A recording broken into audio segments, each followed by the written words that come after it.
Signal in the Dark. By Mildred A. Wirt. See page 195. Contents.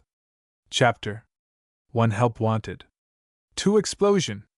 3. Special Assignment. 4. The Missing Plates. 5. Shadow on the Skylight. 6. Ben's Story. 7. Man Overboard. 8. A Swinging Chain. 9. The Metal Disc. 10. Country Skies.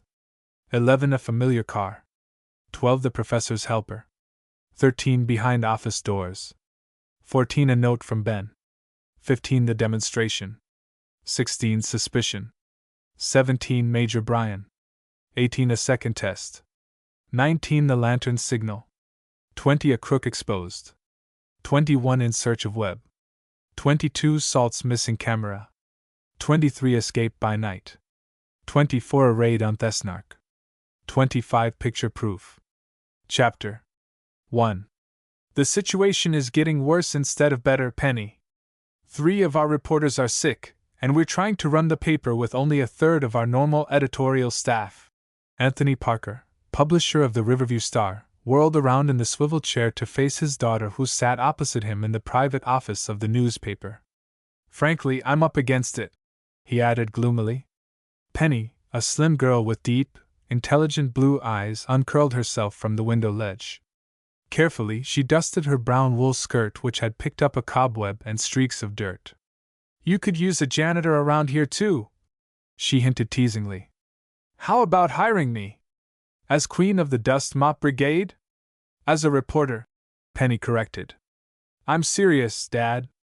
You're desperate for employees. I'm desperate for spending money. I have 3 weeks school vacation coming up, so why not strike a bargain? The paper needs experienced workers, Penny. Precisely. You're a very good writer, Mr. Parker admitted. In fact, in months past you turned in some of the best feature stories the Star ever printed. But always they were special assignments. We must have a reporter who can work a daily, 8-hour grind and be depended upon to handle routine stories with speed, accuracy, and efficiency. And you think I am not what the doctor ordered? I think, corrected Mr. Parker, that you would blow your pretty little top by the end of the second day. For instance, it's not easy nor pleasant to write obituaries. Yet it must be done, and accurately. On this paper, a new reporter is expected to do rewrites and other tedious work. You wouldn't like it, Penny. I take it neatly in my stride, Dad. Why not try me and see? Mr. Parker shook his head and began to read the 3-star edition of the paper, its ink still damp from the press. Give me one sound, logical reason for turning me down, Penny persisted. Very well. You are my daughter. Our editors might feel that they were compelled to treat you with special consideration, give you the best assignments, handle you with kid gloves. You could take care of that matter easily enough. If they took my instructions seriously, you might not like it, the newspaper owner warned. A reporter learns hard and bitter lessons. Mr. DeWitt, for instance, is a fine editor, our best, but he has a temper and... The frosted glass door swung open and an elderly, slightly bald man in shirt sleeves slouched in. Seeing Penny, he would have retreated, had not Mr. Parker called him back. What's on your mind, DeWitt? Trouble, growled the editor. That no-good, addle-brained boy we hired as night police reporter just blew up. Said it was too confining to sit in a police station all night waiting for something to happen. So he gets himself a job in a canning factory. Now we're another employee short. Dad, let me take over the night police job, Penny pleaded. Both her father and Mr. DeWitt smiled as if suffering from intense pain. Penny, Mr. Parker explained gently. Night police work isn't suitable for a girl. Furthermore, it is one of the most undesirable jobs on a paper. But I want to work somewhere, and you're so stubborn. Mr. DeWitt studied Penny with concentrated interest. Hope flickered in his eyes. Turning abruptly to Mr. Parker, he asked, Why not, Chief? We could use her on the desk for rewrite. We're mighty hard up, and that's a fact. What about the personnel problem? Mr. Parker frowned. How would the staff take it? Some of the reporters might not like it, Mr. DeWitt admitted. But who's running this paper anyhow? I often wonder, sighed Mr. Parker. Detecting signs of a weakening, Penny appealed to Mr. DeWitt. Wouldn't I be a help to you if I were on the staff? She urged. Why, sure, he agreed cautiously. There, you see, Dad. Mr. DeWitt wants me. Penny, it's a personnel problem, her father explained with growing impatience. The other reporters might not consider you a welcome addition to the staff. You would expect favors. I never would. We need her, said Mr. DeWitt significantly. We really do. With two against him, Mr. Parker suddenly gave in. All right, he agreed. Penny, we'll put you on as a cub reporter.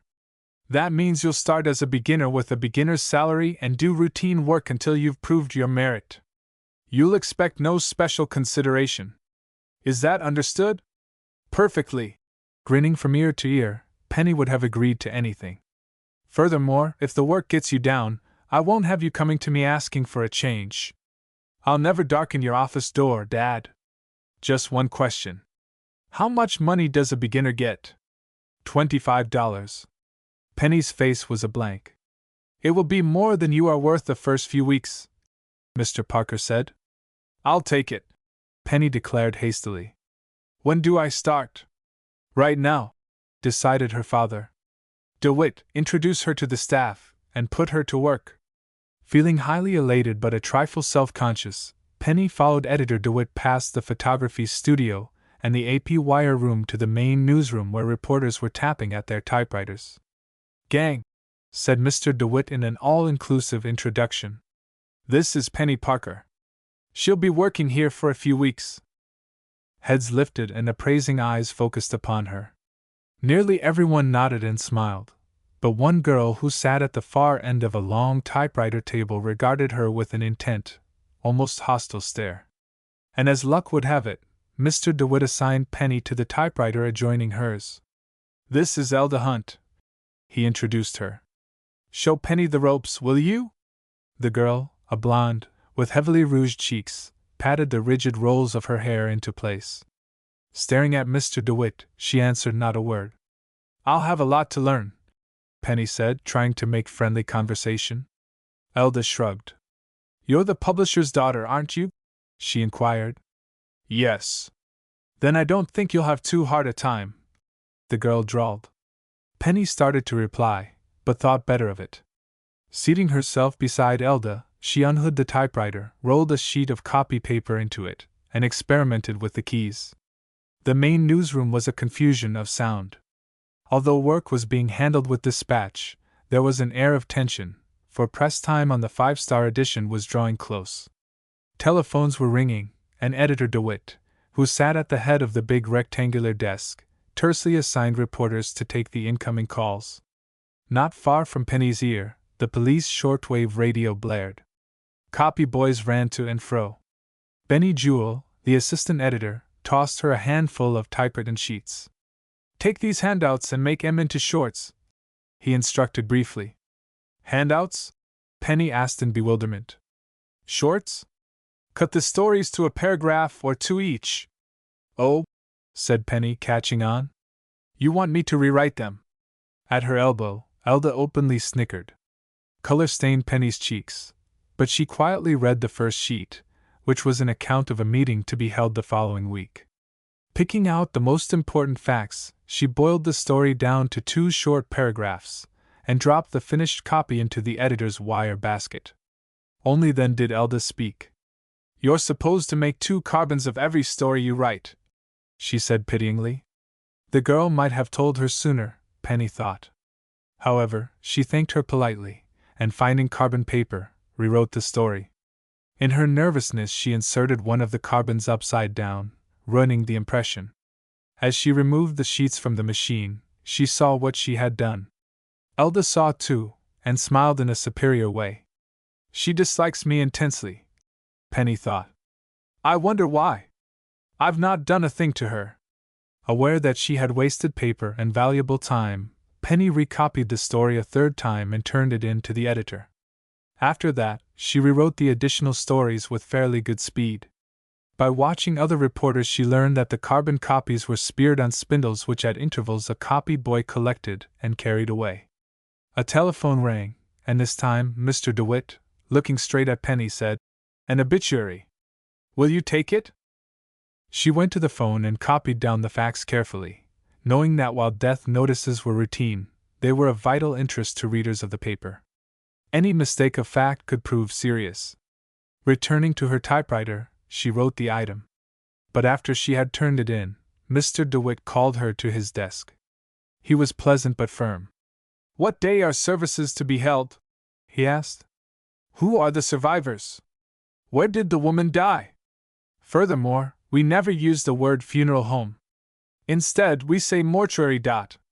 Penny telephoned for more information, and finally, after rewriting the notice twice more, succeeded in getting it past Mr. DeWitt. But as he tossed the story to a copy reader, she saw that he had penciled several changes. "There's more to writing routine stories than I thought," she reflected.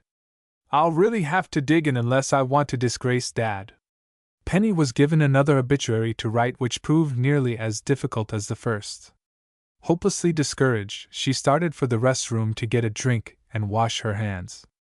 As she entered the lounge, voices reached her ears, and instantly she realized that Elda Hunt was talking to another girl reporter about her.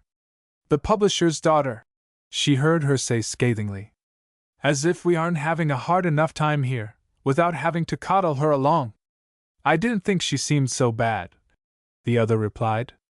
"She'll catch on. She'll be promoted over all our heads if that's what you mean," Elda retorted bitterly. "I know for a fact she's starting at 50 a week, and no experience. If you asked me, it's unfair. We should walk out of here, and see how those fine editors would like that." Chapter 2 Explosion. Chapter 2. Penny's first thought was to accost the two girls and correct the misstatements. But sober reflection convinced her she could make no graver mistake. Far better, she reasoned, to ignore the entire matter. She quickly washed her hands, purposely making enough noise to draw attention to her presence. Elda and her friend became silent. A moment later, coming through the inner door of the powder room, they saw her, but offered no comment. Penny hastily returned to the newsroom. For the remainder of the day she worked with deep concentration, only dimly aware of what went on about her. Seemingly there were endless numbers of obituaries to write. Telephones rang constantly. Work was never finished, for as soon as one edition was off the press, another was in the making. Now and then Penny caught herself glancing toward an empty desk at the far corner of the room. Jerry Livingston had sat there until a year ago, when he had been granted a leave of absence to join the Army Air Force. Unquestionably the Star's most talented reporter, he had been Penny's best friend. "I wish Jerry were here," she thought wistfully. "But if he were, he'd tell me to buckle down and not let this job lick me. Dad warned me it would be hard, monotonous work." Penny worked with renewed energy. After a while she began to feel that she was making definite progress. Mr. Jewell, the assistant editor, made fewer corrections as he read over her copy, and now and then she actually saw him nod approvingly. Once when she turned in a rewritten handout, a publicity story which had been sent to the paper in unusable form, he praised her for giving it a fresh touch. "Good lead," he commented. "You're coming along all right." Elda heard the praise and her eyes snapped angrily. At her typewriter she slammed the carriage. No one noticed except Penny. A moment later, Mr. DeWitt called Elda to his desk, saying severely, "Watch the spelling of names, Elda. This is the third one we've checked you on today. Don't you ever consult the city directory?" "Of course I do." Elda was indignant. "Well, watch it," Mr. DeWitt said again. "We must have accuracy." With a swish of skirts, Elda went back to her desk. Her face was as dark as a thundercloud. Deliberately she dawdled over her next piece of copy. After she had turned it in, she returned to the editor's desk to take it from the wire basket and make additional corrections. "Just being extra careful of names," she said arrogantly as the assistant editor shot her a quick, inquiring glance. Thinking no more of the incident, Penny kept on with her own work. She took special care with names, even looking up in the city directory those of which she was almost certain. When she turned in a piece of copy, she was satisfied that not a name or fact was inaccurate. Late in the afternoon, she noticed that Mr. DeWitt and Mr. Jewell appeared displeased about a story they had found in the 5-star edition of the paper. After reading it, they talked together, and then sorted through a roll of discarded copy, evidently searching for the original. Finally, Mr. DeWitt called, "Miss Parker!"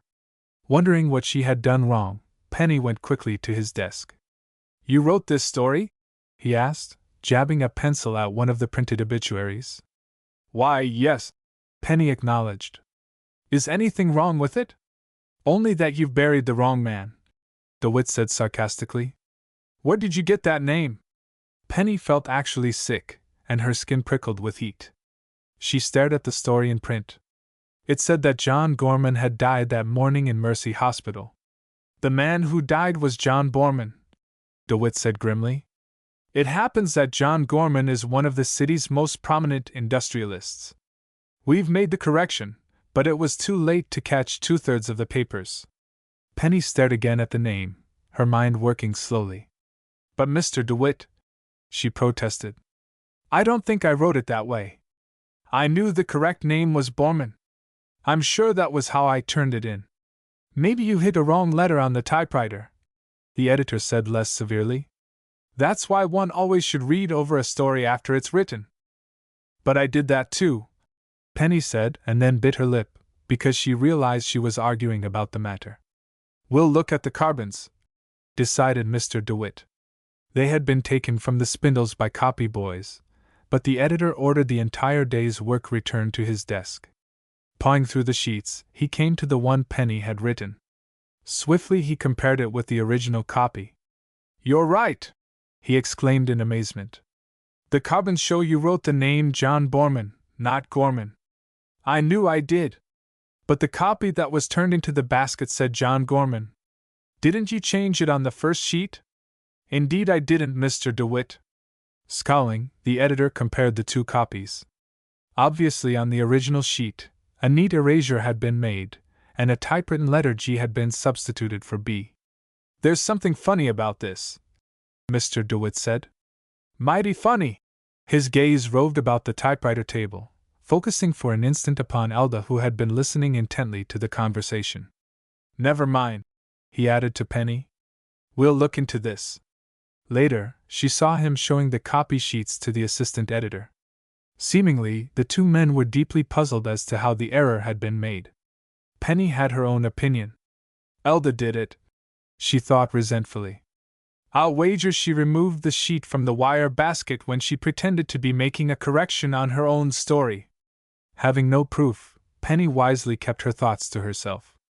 But she knew that in the future she must take double precautions to guard against other tricks to discredit her. At the end of the day, the newsroom rapidly emptied. One by one, reporters covered their typewriters and left the building. A few of the girls remained, among them, Penny and Elda. Editor DeWitt was putting on his hat when the telephone rang. Absently he reached for it, and then straightened to alert attention. Grabbing a sheet of copy paper, he scrawled a few words. Eyes focused upon him, for instinctively everyone knew that something important had happened. DeWitt hung up the receiver, his eyes staring into space for an instant. Then he seized the telephone again and called the composing room. "Hold the paper," he ordered tersely. "We're making over the front page." The news was electrifying, for only a story of the greatest importance would bring an order to stop the thundering presses once they had started to roll. Calling the photography room, DeWitt demanded, "Is Salt Summers still there?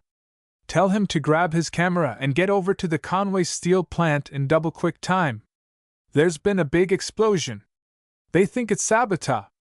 The editor's harassed gaze then wandered over the little group of remaining reporters. Elda pushed toward the desk. "You want me to go over there, Chief?" she demanded eagerly. DeWitt did not appear to hear her.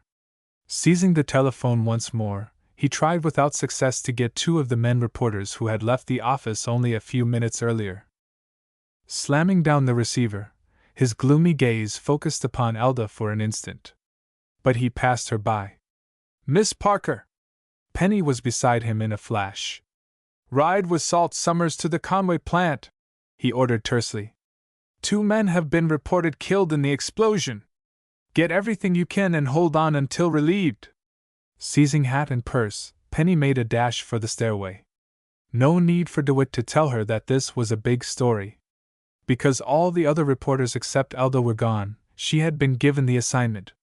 But could she make good? "This is my chance," she thought jubilantly. "DeWitt probably thinks I'll fold up, but I'll prove to him I can get the facts as well as one of his seasoned reporters." Penny was well acquainted with Salt Summers, who next to Jerry Livingston was her best friend. Reaching the ground floor, she saw his battered car starting away from the curb. "Salt!" she shouted. "Wait!" The photographer halted and swung open the car door.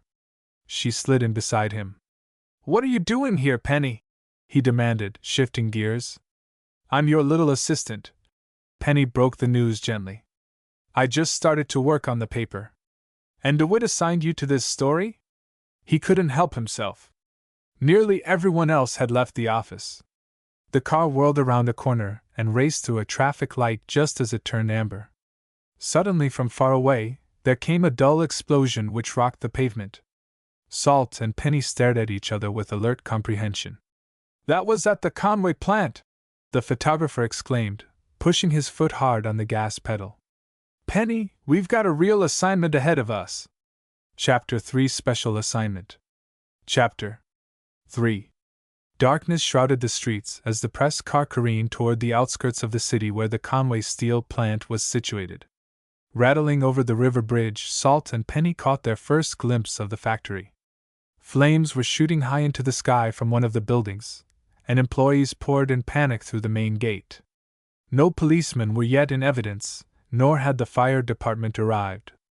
Pulling up at the curb, Salt seized his camera and stuffed a handful of flashbulbs into his pockets. Grabbing Penny's elbow, he steered her toward the gate.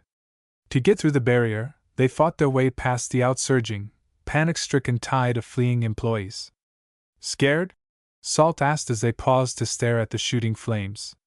"A little," Penny admitted truthfully. "Will there be any more explosions?"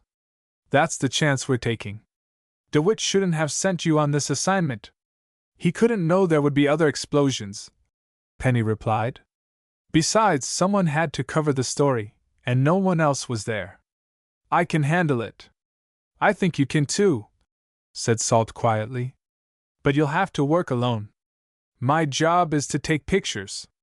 I'll meet you at the car." Penny threw over her shoulder as she left him.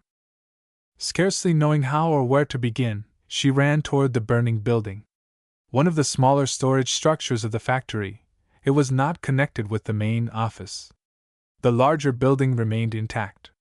Workmen with an inadequate hose were making a frantic effort to keep the flames from spreading to the other structures.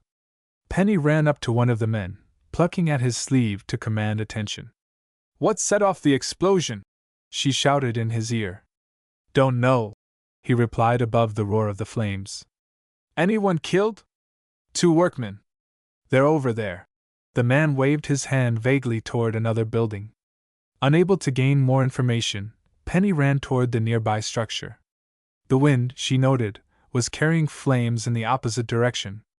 Unless there were further explosions, danger of the fire spreading was not great. Entering the building, she met several men who appeared to be officials of the company. "I'm looking for Mr. Conway," she accosted them. "Is he here?" "Who are you?" one of the men asked bluntly. "I'm Penny Parker from the Star." "My name is Conway." "What do you want to know?" "How many killed and injured?" 2 killed. 3 or 4 injured. Perhaps more. We don't know yet." Penny asked for names which were given her. But when she inquired how the explosion had occurred, Mr. Conway suddenly became uncommunicative. "I have no statement to make," he said curtly. "We don't know what caused the trouble." As if fearing that Penny would ask questions he did not wish to answer, the factory owner eluded her and disappeared into the darkness. Running back to the burning building, Penny caught a glimpse of Salt taking a picture. From another workman she sought to glean additional details of the disaster. "I was in the foundry when the first blast went off," he revealed. Just a minute before the explosion, I seen a man in a light overcoat and a dark hat run from the building. Who was he? No one I ever saw workin' at this plant. But I'll warrant, he touched off that explosion. Then you think he was a saboteur? Sure.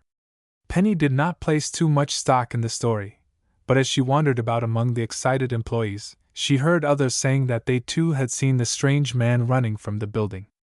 No one knew his name, nor could they provide an accurate description. Sirens screamed, proclaiming the arrival of fire engines. As the ladders went up, and streams of water began to play on the blazing structure, Salt snapped several more pictures. His hat was gone, and his face had become streaked with soot. I got some good shots, he told Penny enthusiastically as he sought her at the fringe of the crowd. What luck you having? Penny told him everything she had learned. We'll talk with the fire chief and then let's head for a telephone and call the office, Salt declared. As they started toward the fire lines, a strange sound accosted their ears. Hearing it, Salt stopped short to listen. From the gates outside the factory came the rumbling murmur of an angry crowd. A mob must be forming, Salt exclaimed. Something's up. He started for the gate with Penny hard at his heels. At first they could not see what had caused the commotion. But as the group of angry employees swept nearer the gate, a man in a light overcoat who apparently was fleeing for his life leaped into a car which waited at the curb. Quick! Penny cried. Take a picture! Salt already had his camera into position. As the car started up, the flash bulb went off. Got it! Salt exclaimed triumphantly. Penny tried to note the license number of the automobile, but the plate was so covered with mud she could not read a single figure. The car whirled around a corner and was lost to view. Salt, that man may have been the one who set off the explosion, Penny cried. The mob is of that opinion at least. Angry employees now were bearing directly toward Penny and Salt. Suddenly a woman in the crowd pointed toward the photographer, shouting, There he is! Get him! Dismayed, Penny saw then that Salt wore a light overcoat which bore a striking resemblance to the garment of the fleeing stranger. Their builds too were somewhat similar, for both were thin and angular. In the darkness, the mob had failed to see the car roll away, and had mistaken Salt for the saboteur. Let's get out of here, Salt muttered. One thing you can't do is argue with a mob. He and Penny started in the opposite direction, only to be faced by a smaller group of workmen who had swarmed from another factory gate. Escape was cut off. Tell them we're from the Star, Penny urged, but as she beheld the angry faces, she realized how futile were her words. They'll wreck my equipment before I can explain anything, Salt said swiftly. He thrust the camera into her hands. Here, take this and try to keep it safe. And these plates. Empty-handed, Salt turned to face the mob. Not knowing what to do, Penny tried to cut across the street. But the crowd evidently had taken her for a companion of the saboteur, and was determined she should not escape. Don't let her get away! Shouted a woman in slacks, her voice shrill with excitement. Get her! A car was coming slowly down the street. Its driver, a woman, was watching the flaming building, and had rolled down the window glass to see better. The window of the rear seat also was halfway down. As the women of the mob bore down upon Penny, she acted impulsively to save Salt's camera and the precious plates. Without thinking of the ultimate consequence, she tossed them through the open rear window onto the back seat of the moving car. The driver, her attention focused upon the blazing factory, apparently did not observe the act, for she continued slowly on down the street. DF 3005. Penny noted the license number. If only I can remember! The factory women were upon the girl, seizing her roughly by the shoulders and shouting accusations. Penny's jacket was ripped as she jerked free. I'm a reporter for the Star, she cried desperately. Sent here to cover the story. The words made not the slightest impression upon the women. But before they could lay hands upon her again, she fled across the street. The women did not pursue her, for just then 2 police cars rolled up to the curb. Penny, greatly relieved, ran to summon help. Quick! She urged the policeman. That crazy mob has mistaken a reporter for one of the saboteurs who escaped in a car. With drawn clubs, the policemen battled their way through the crowd. Already Salt had been roughly handled. But arrival of the police saved him from further mistreatment, and fearful of arrest, the mob began to scatter.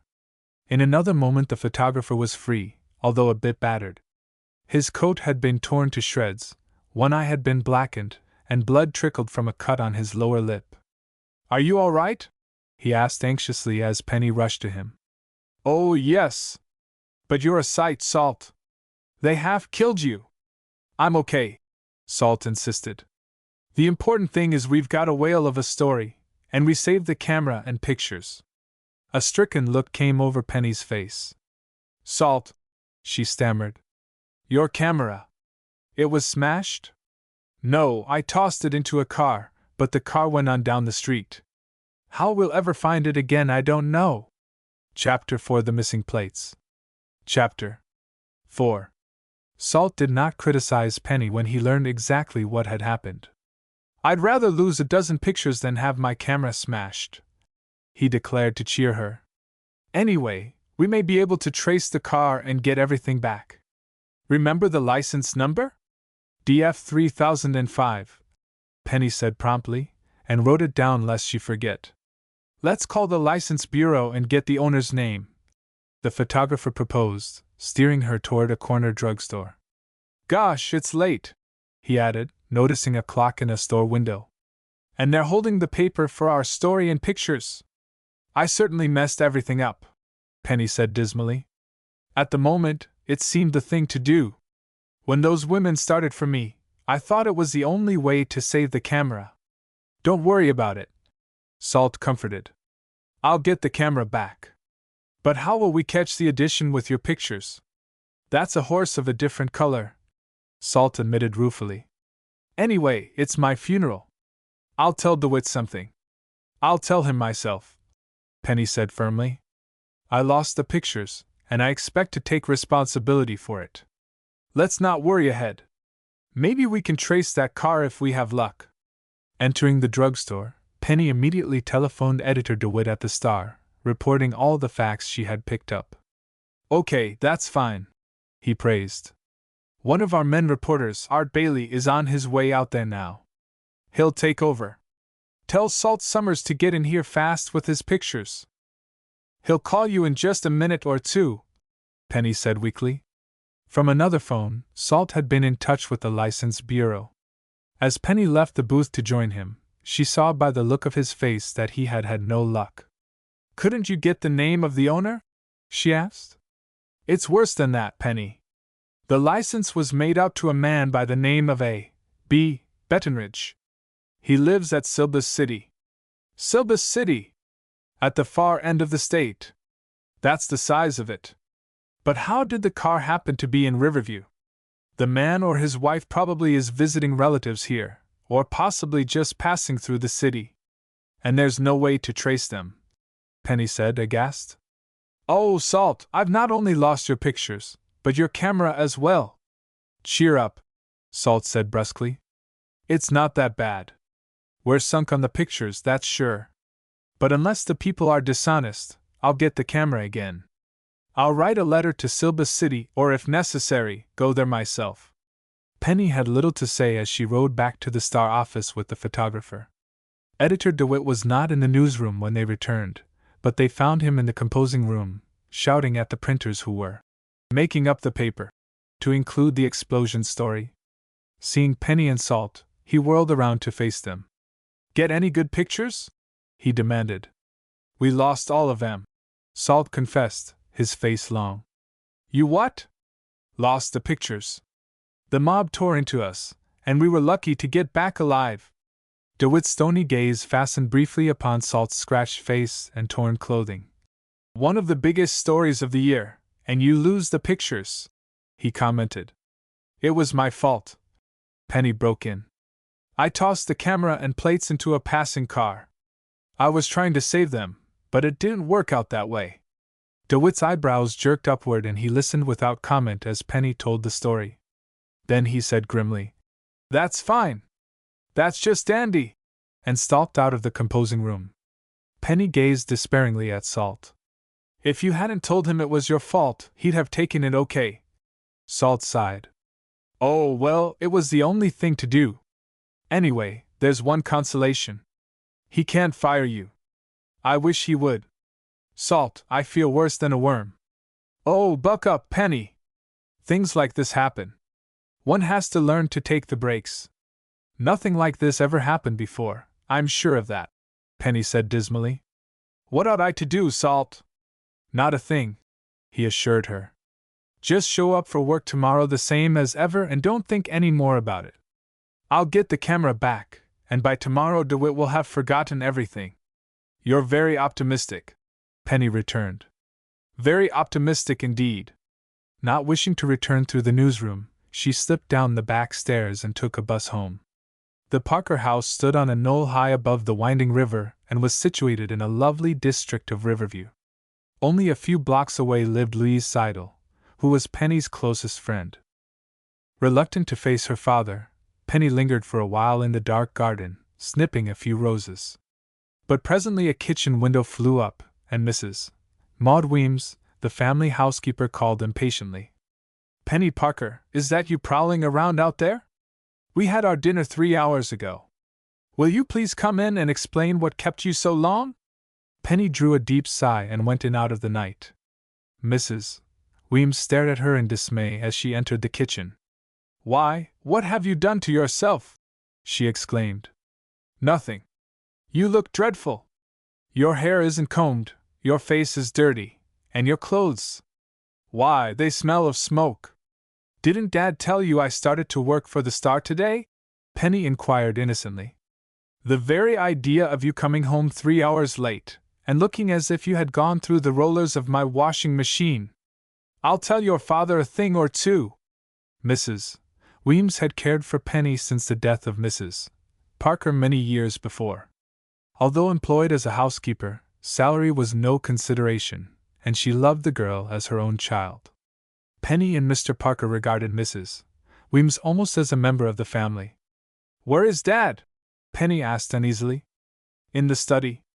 Let's not disturb him now, Mrs. Weems.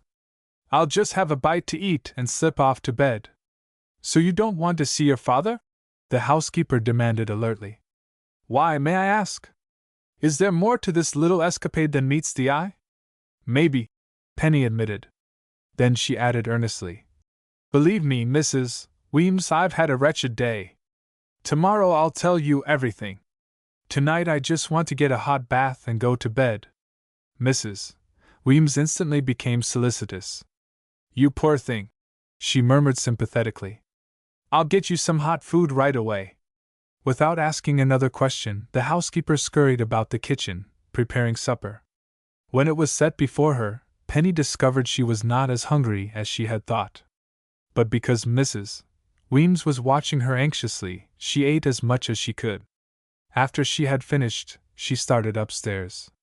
In passing her father's study, she saw his eyes upon her. Before she could move on up the steps, he came to the doorway, noting her disheveled appearance. A hard day at the office? He inquired evenly. Penny could not know how much her father already had learned, but from the twinkle of his eyes she suspected that DeWitt had telephoned him the details of her disgrace. Oh, just a little overtime work, she flung carelessly over her shoulder. See you in the morning?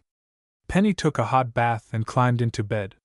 Then she climbed out again and carefully set the clock alarm for 8 o'clock. Snuggling down once more, she went almost instantly to sleep. It seemed that she scarcely had closed her eyes when the alarm jangled in her ear. Drowsily, Penny reached and turned it off. She rolled over to go to sleep again, then suddenly realized she was a working woman and leaped from bed.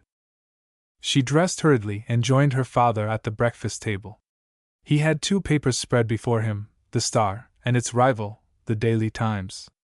Penny knew from her father's expression that he had been comparing the explosion stories of the 2 papers, and was not pleased. Any news this morning? She inquired a bit too innocently. Her father shot back a quick, quizzical look, but gave no further indication that he suspected she might have had any connection with the Conway steel plant story. "Oh, they did a little dynamiting last night," he replied, shoving the papers toward her. "The Times had very good pictures." Penny scanned the front pages. The story in the Star was well written, with her own facts used, and a great many more supplied by other reporters. But in comparison to the Times, the story seemed colorless. Pictures, she realized, made the difference. The Times had published 2 of them which half covered the page. "Can't see how DeWitt slipped up," Mr. Parker said, shaking his head sadly. "He should have sent one of our photographers out there." "Dad," Mr. Parker, who had finished his breakfast, hastily shoved back his chair. "Well, I must be getting to the office," he said. "Don't be late, Penny." "Dad, about that story last night." "No time now," he interposed. "On a newspaper, yesterday's stories are best forgotten." Penny understood then that her father already knew all the details of her downfall. Relieved that there was no need to explain, she grinned and hurriedly ate her breakfast. Because her father had taken the car and gone on, she was compelled to battle the crowd on the bus. The trip took longer than she had expected. Determined not to be late for work, she ran most of the way from the bus stop to the office. By the time she had climbed the stairs to the newsroom, she was almost breathless. As she came hurriedly through the swinging door, Elda Hunt, cool and serene, looked up from her typewriter. "Why the rush?" she drawled, but in a voice which carried clearly to everyone in the room. "Are you going to another fire?" Chapter 5 Shadow on the Skylight. Chapter 5. Ignoring the thrust, Penny hung up her hat and coat and went to work. Neither Editor DeWitt nor his assistant, Mr. Jewell, made any reference to the explosion story of the previous day. Another reporter had written the follow-up on it, which Penny read with interest. Cause of the explosion, responsible for more than $40,000 damages, had not yet been determined. However, Fire Chief Scher had stated that there was evidence the explosion had not been accidental. Several witnesses had reported seeing a man in light overcoat flee from the building only a few minutes before the disaster. "He must have been the fellow who leaped into that waiting car and escaped," Penny thought. "And to think Salt's picture might actually be evidence in the case, if I hadn't thrown it away." She was staring glumly at the story when DeWitt motioned for her to take a telephone call. It was another obituary. "After muffing a good story, I'll probably be assigned to these things for the rest of my time on the paper," Penny thought as she mechanically scribbled notes. All morning the obituaries kept coming in, and then there were the hospitals to call for accident reports, and the Weather Bureau. After lunch, a reporter was needed to interview a famous actress who had arrived in Riverview for a personal appearance. It was just the story Penny wanted to try. She knew she could do it well, for in months past, she frequently had contributed special feature stories to the paper. Mr. DeWitt's gaze focused upon her for an instant, but he passed her by. "Elda," he said, and she went quickly to his desk to receive instructions. Elda was gone a long while on the assignment.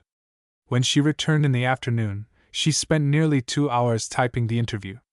Several times Editor DeWitt glanced impatiently at her, and finally he said, "Let's have a start on that story, Elda. You've been fussing with it long enough." She gave it to him. As Mr. DeWitt read, he used his pencil to mark out large blocks of what had been written. But as he gave the story to a copy reader who would write the headline, he said, "Give her a byline." Elda heard and grinned from ear to ear. A byline meant that a caption directly under the headline would proclaim, "By Elda Hunt." Penny, who also heard, could not know that Mr. DeWitt had granted the byline only because it was customary with a personal interview story. She felt even more depressed than before. "See if you can find a picture of this actress in the photography room," DeWitt instructed Elda. "Salt Summers took one this morning, but it hasn't come up yet." With a swishing of skirts, for she now was in a fine mood, Elda disappeared down the corridor. 15 minutes elapsed. Penny, busy writing handouts and obituaries, had forgotten about her entirely, until Mr. DeWitt summoned her to his desk. "See if you can find out what became of Elda," he said in exasperation. "Tell her we'd like to have that picture for today's paper." Penny went quickly toward the photography room. The door was closed. As she opened it, she was startled half out of her wits by hearing a shrill scream. The cry unmistakably came from an inner room of the photography studio and was Elda's voice.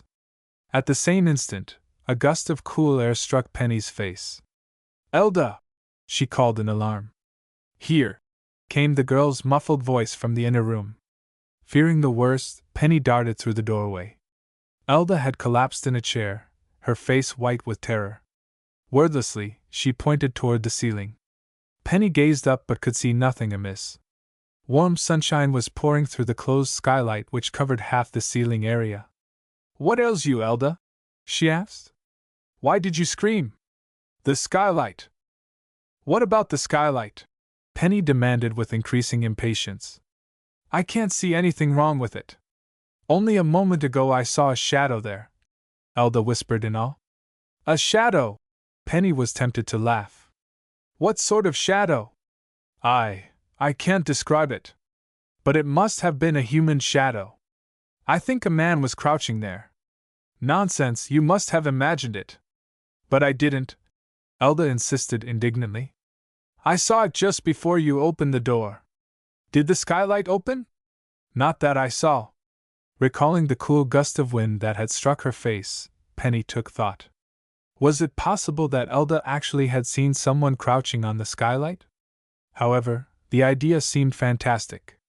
She could think of no reason why any person would hide on the roof above the photography room. "Oh, snap out of it, Elda," she said carelessly.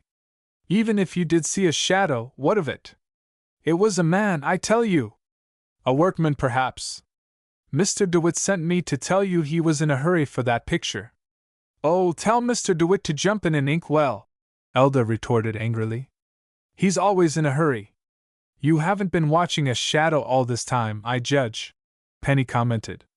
"Of course not. I went downstairs to get a candy bar." With a sigh, Elda pulled herself from the chair. She really did look as if she had undergone a bad fright, Penny observed. Feeling a trifle sorry for the girl, she helped her find the photograph, and they started with it to the newsroom. "I'd not say anything about the shadow if I were you, Elda," Penny remarked. "Why not, pray?" "Well, it sounds rather silly." "Oh, so I'm silly, am I?" "I didn't say that, Elda. I said the idea of a shadow on the skylight struck me that way. Of course, if you want to be teased about it, why tell everyone? At least I didn't make a mess of an important story," Elda retorted, tossing her head. "Elda, why do you dislike me?" Penny demanded suddenly. The question was so unexpected that it threw the girl off guard. "Did I say I did?" she countered. "It's obvious that you do." "I'll tell you what I dislike," Elda said sharply. "The rest of us here have to work for our promotions. You'll get yours without even turning a hair, just because you're Mr. Parker's one and only daughter.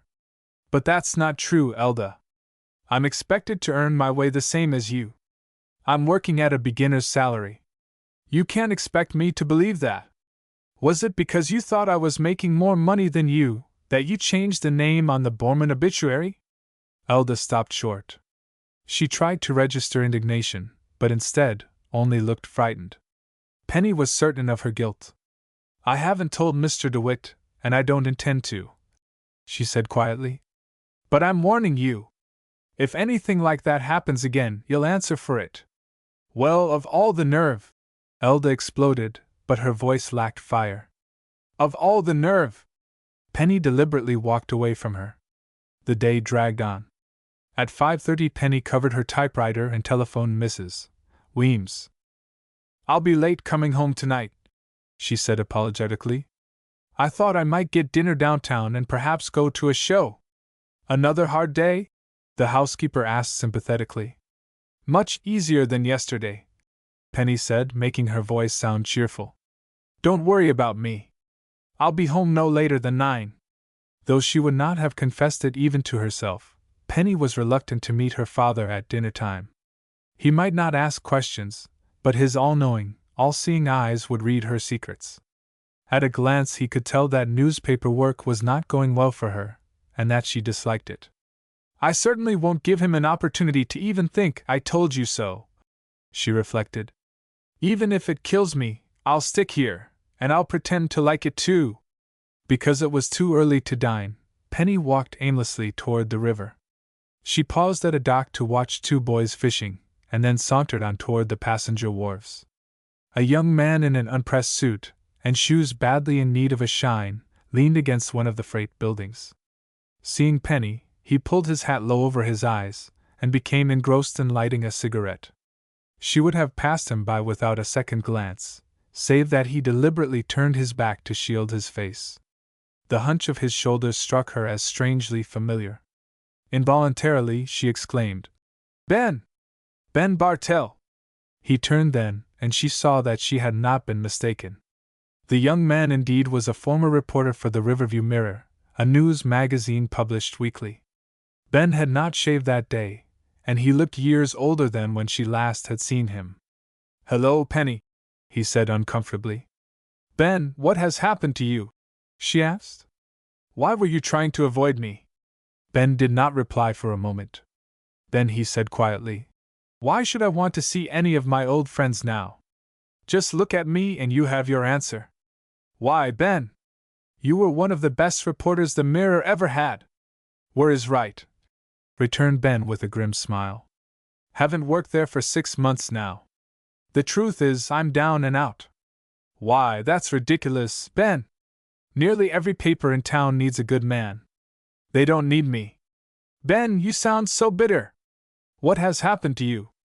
"It's a long story, sister, and not for your dainty little ears." Penny now was deeply troubled, for she had known Ben well and liked him.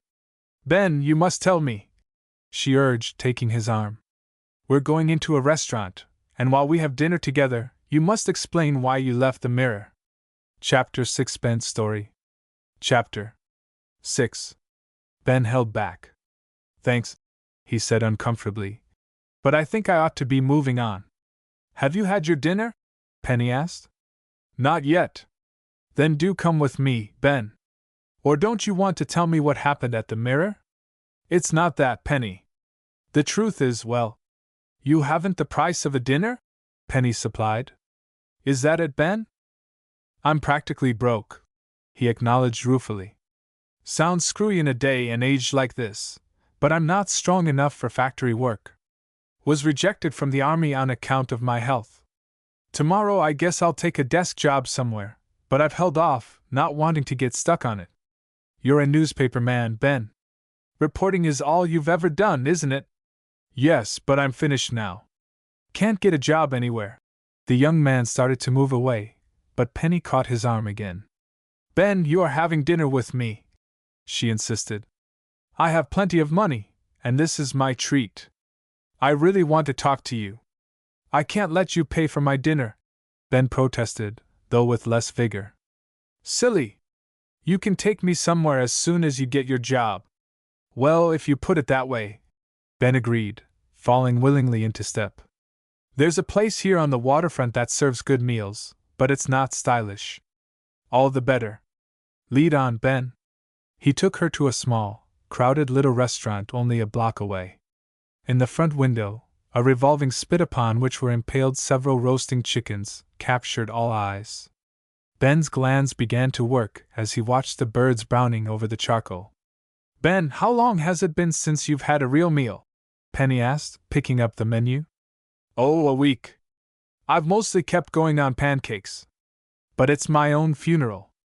I could have had jobs of a sort if I had been willing to take them." Penny gave her order to the waitress, taking double what she really wanted so that her companion would not feel backward about placing a similar order. Then she said, "Ben, you remarked a while ago that you can't get a newspaper job anywhere." "That's true. I'm blacklisted." "Did you try my father's paper, The Star?" "I did. I couldn't even get past his secretary." "That's not like Dad," Penny said with troubled eyes. "Did you really do something dreadful?" "It was Jason Cordell who put the bee on me." "Jason Cordell?" Penny repeated thoughtfully.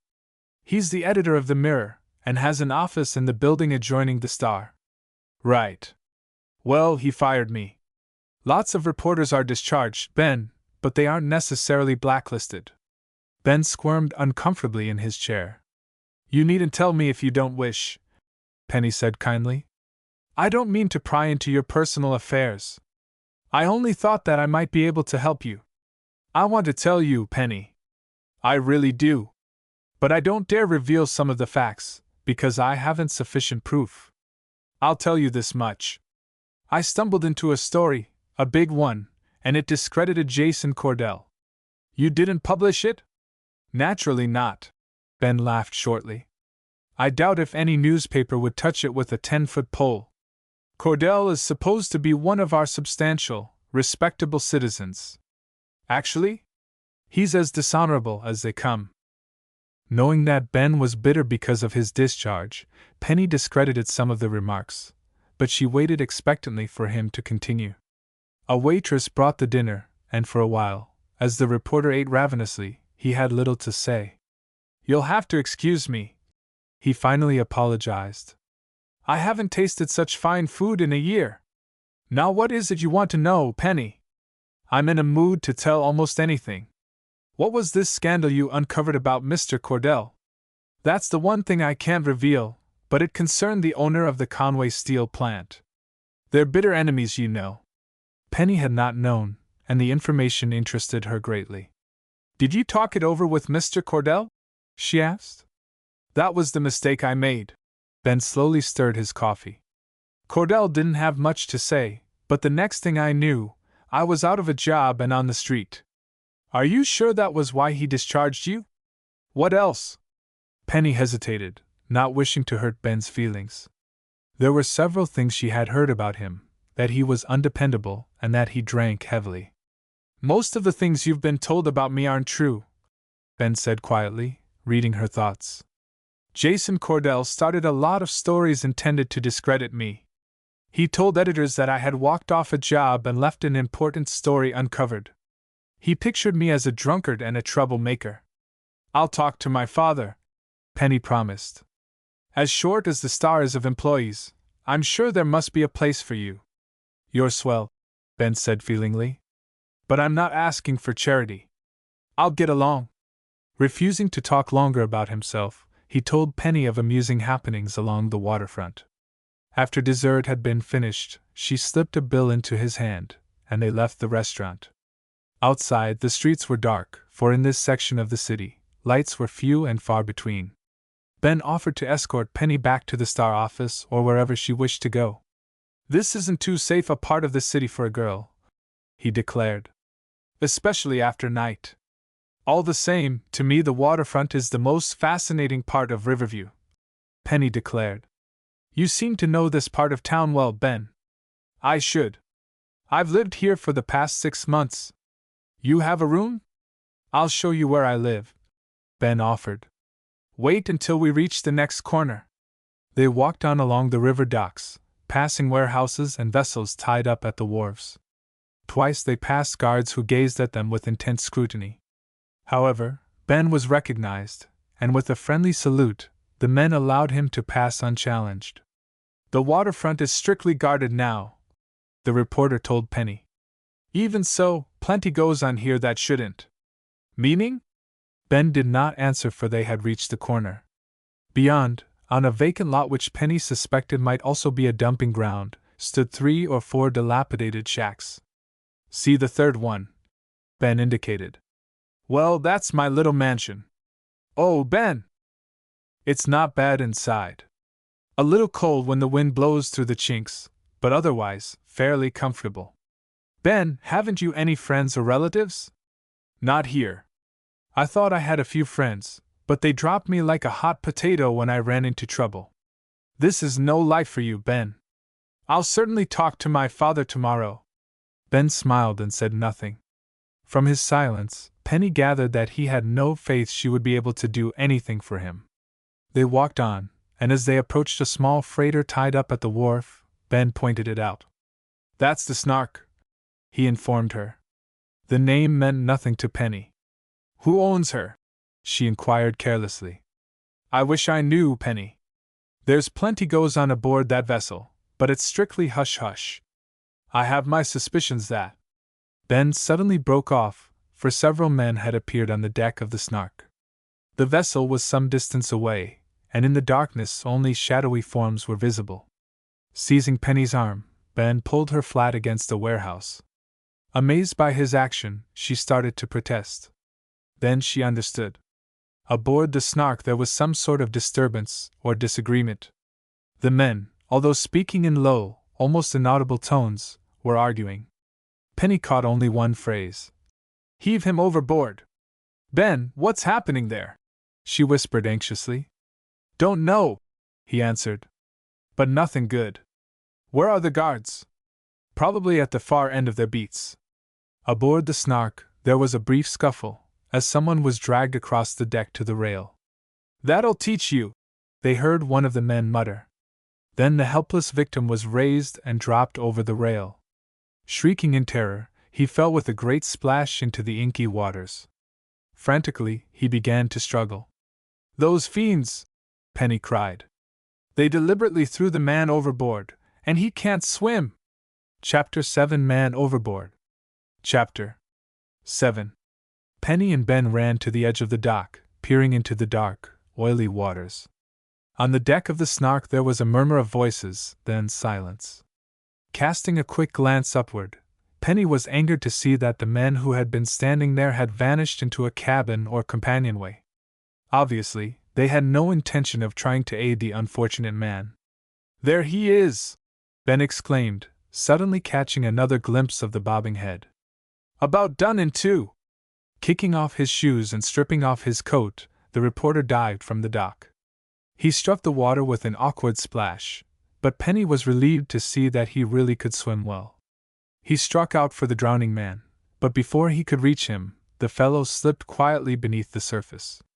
Close by were two barges lashed together, and the current would take a body in that direction.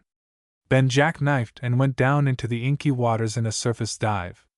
Unable to find the man, he came up, filled his lungs in a noisy gulp, and went down again. He was under such a long time that Penny became frantic with anxiety. She decided to turn in an alarm for the city rescue squad. But before she could act, Ben surfaced again, and this time she saw that he held the other man by the hair. As Ben slowly towed the fellow toward the dock, Penny realized that she must find some way to get them both out of the river. She could expect no help from anyone aboard the Snark. Gazing upward again, she thought she saw a man watching her from the vessel's bow, but as her gaze focused upon him, he retreated into deeper shadow, beyond view. No guards were anywhere near, and the entire waterfront seemed deserted. Penny's eyes fastened upon a rope which hung loosely over a dock post. It was long enough to serve her purpose, and finding it unattached, she hurled one end toward Ben. He caught it on the second try and made a loop fast about the body of the man he towed. Penny then pulled them both to the dock. "You can't haul us up," Ben instructed from below. "Just hold on, and I think I can get out of here by myself." He swam off in the darkness and was lost to view. Penny clung desperately to the rope, knowing that if she relaxed for an instant, the man, already half drowned, would submerge for good. Her arms began to ache. It seemed to her she could not hold on another instant. Then Ben, his clothes plastered to his thin body, came running across the planks. Without a word he seized the rope, and together they raised the man to the dock. In the darkness Penny saw only that he was slender, and in civilian clothes. Stretching him out on the dock boards, they prepared to give artificial resuscitation. But it was unnecessary. For at the first pressure on his back, the man rolled over and muttered, "Cut it out. I'm okay." Then he lay still, exhausted, but breathing evenly. "You were lucky to get him, Ben," Penny said as she knelt beside the stranger. "If the current had carried him beneath those barges, he never would have been taken out alive." "I had to dive deep," Ben admitted. "Found him plastered right against the side of the first barge." "Yeah, I was lucky, and so is he." The man stirred again, and sat up. Penny tried to support him, but he moved away, revealing that he wanted no help. "Who pushed you overboard?" Ben asked. The man stared at him and did not answer. Observing that Ben was shivering from cold, and that the stranger too was severely chilled, Penny proposed calling either the rescue squad or an ambulance. "Not on your life," muttered the rescued man, trying to get up. "I'm okay, and I'm getting out of here." With Ben's help, he managed to struggle to his feet, but they buckled under him when he tried to walk. The man looked surprised. "We'll have to call the rescue squad," Penny decided firmly. "I have a better idea," Ben supplied. "We can take him to my shack." Penny thought that the man should have hospital treatment. However, he sided with Ben, insisting he could walk to the nearby shack. "I'm okay," he repeated again. "All I need is some dry clothes." Supported on either side, the man managed to walk to the shack. Ben unlatched the door and, hastily lighting an oil lamp, helped the fellow to the bed where he collapsed. "Ben, I think we should have a doctor," Penny began again, but Ben silenced her with a quick look. Drawing her to the door, he whispered, "Let him have his way. He's not badly off, and he has reason for not wanting anyone to know what happened.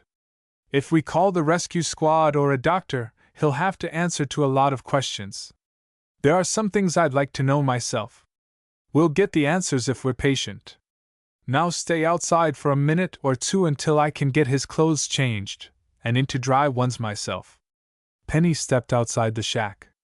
A chill wind blew from the direction of the river, but with its freshness was blended the disagreeable odor of factory smoke, fish houses, and dumpings of refuse. "Poor Ben," she thought. "He never should be living in such a place as this. No matter what he's done, he deserves another chance." Exactly what she believed about the reporter, Penny could not have said. His courageous act had aroused her deep admiration. On the other hand, she was aware that his story regarding Jason Cordell might have been highly colored to cover his own shortcomings. Within a few minutes, Ben opened the door to let her in again. The stranger had been put to bed in a pair of the reporter's pajamas, which were much too small for him. In the dim light from the oil lamp, she saw that he had a large, square-shaped face, with a tiny scar above his right eye. It was not a pleasant face. Gazing at him, Penny felt a tiny chill pass over her. Ben also had changed his clothes. He busied himself starting a fire in the rusty old stove, and once he had a feeble blaze, hung up all the garments to dry. The room was so barren that Penny tried not to give an appearance of noticing. There was only a table, one chair, the sagging bed, and a shelf with a few cracked dishes. "I'll get along with him all right," Ben said, obviously expecting Penny to leave.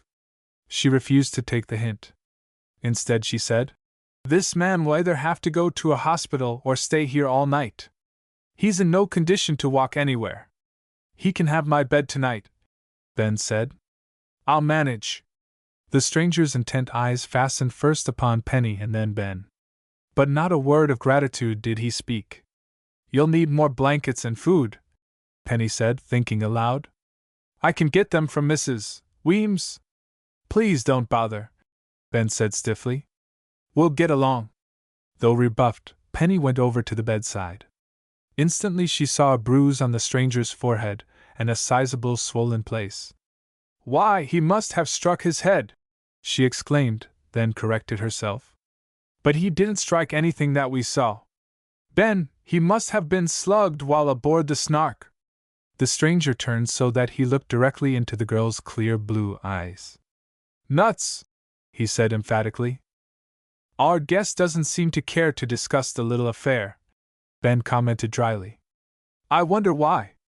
He escaped drowning by only a few breaths."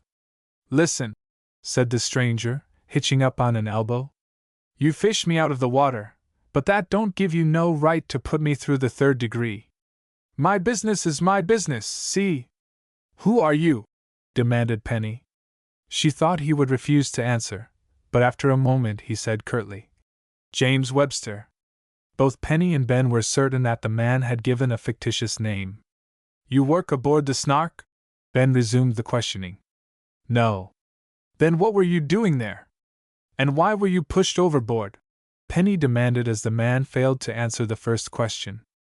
"I wasn't pushed," he said sullenly. "Then how did you get into the water?" Penny pursued the subject ruthlessly. "I tripped and fell." Penny and Ben looked at each other, and the latter shrugged, indicating that it would do no good to question the man. Determined to keep the truth from them, he would tell only lies. "You can't expect us to believe that," Penny said coldly. We happened to see you when you went overboard. There was a scuffle. Then the men who threw you in disappeared. For the life of me, I can't see why you would wish to protect them. There are a lot of things you can't see, sister, he retorted. Now will you go away, and let me sleep? Better go, Ben urged in a low tone. Anyone as savage as this egg doesn't need a doctor. I'll let him stay here tonight, then send him on his way tomorrow morning. You really think that is best? Yes, I do, Penny. We could call the police, but how far would we get? This bird would deny he was pushed off the boat, and we would look silly. We couldn't prove a thing. I suppose you're right. Penny sighed. Well, I hope everything goes well tonight. Moving to the door, she paused there, for some reason reluctant to leave. I'll take you home, Ben offered. No, stay here, Penny said firmly. I'm not afraid to go alone. I only hope you get along all right with your guest. Ben followed her outside the shack. Don't worry, he said, once beyond hearing of the stranger. This fellow is a tough hombre, but I know how to handle him. If he tries to get rough, I'll heave him out. I never saw such ingratitude, Ben. After you risked your life to save him. He's just a dock rat, the reporter said carelessly. Even so, why should he refuse to answer questions? Obviously, he's mixed up in some mess and doesn't dare talk, Penny. I've always had my suspicions about the Snark and her owners. What do you mean, Ben? Before the reporter could answer, there came a thumping from inside the shack. Welcoming the interruption, Ben turned quickly to re-enter. Can't tell you now, he said hurriedly. We'll talk some other time. So long, and don't worry about anything. Firmly, he closed the door. Penny stood there a moment until satisfied that there was no further disturbance inside the shack. Then, with a puzzled shake of her head, she crossed the vacant lot to the docks. Those men aboard the Snark should be arrested, she thought indignantly. I wish I could learn more about them. She stood for a moment lost in deep reflection. Then, with sudden decision, she turned and walked toward the Snark. Chapter 8: A Swinging Chain. Chapter 8. Approaching the Snark, Penny saw several men moving about on the unlighted decks. But as she drew nearer, their forms melted into the darkness. When she reached the dock, the vessel appeared deserted. Yet, peering upward at the towering vessel, the girl had a feeling that she was being watched.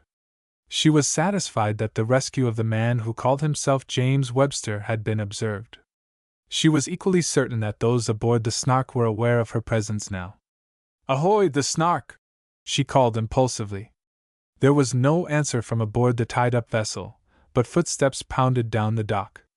Penny whirled around to find herself the target for a flashlight. Momentarily blinded, she could see nothing. Then, the light shifted away from her face, and she recognized the wharf guard. What you doing here? He demanded gruffly. Though tempted to tell the entire story, Penny held her tongue. Just looking, she mumbled. Didn't I hear you call out? Yes. Know anyone aboard the Snark? No. Then move along, the guard ordered curtly. Penny did not argue. Slipping quietly away, she sought a brightly lighted street which led toward the newspaper office. Midway there, she stopped at a corner drugstore to call home and inquire for her father. Mrs. Weems told her that so far as she knew Mr. Parker had returned to the Star office to do a little extra work. Then I'll catch him there, Penny declared. Is anything wrong? The housekeeper inquired anxiously. Just something in connection with a news story, Penny reassured her.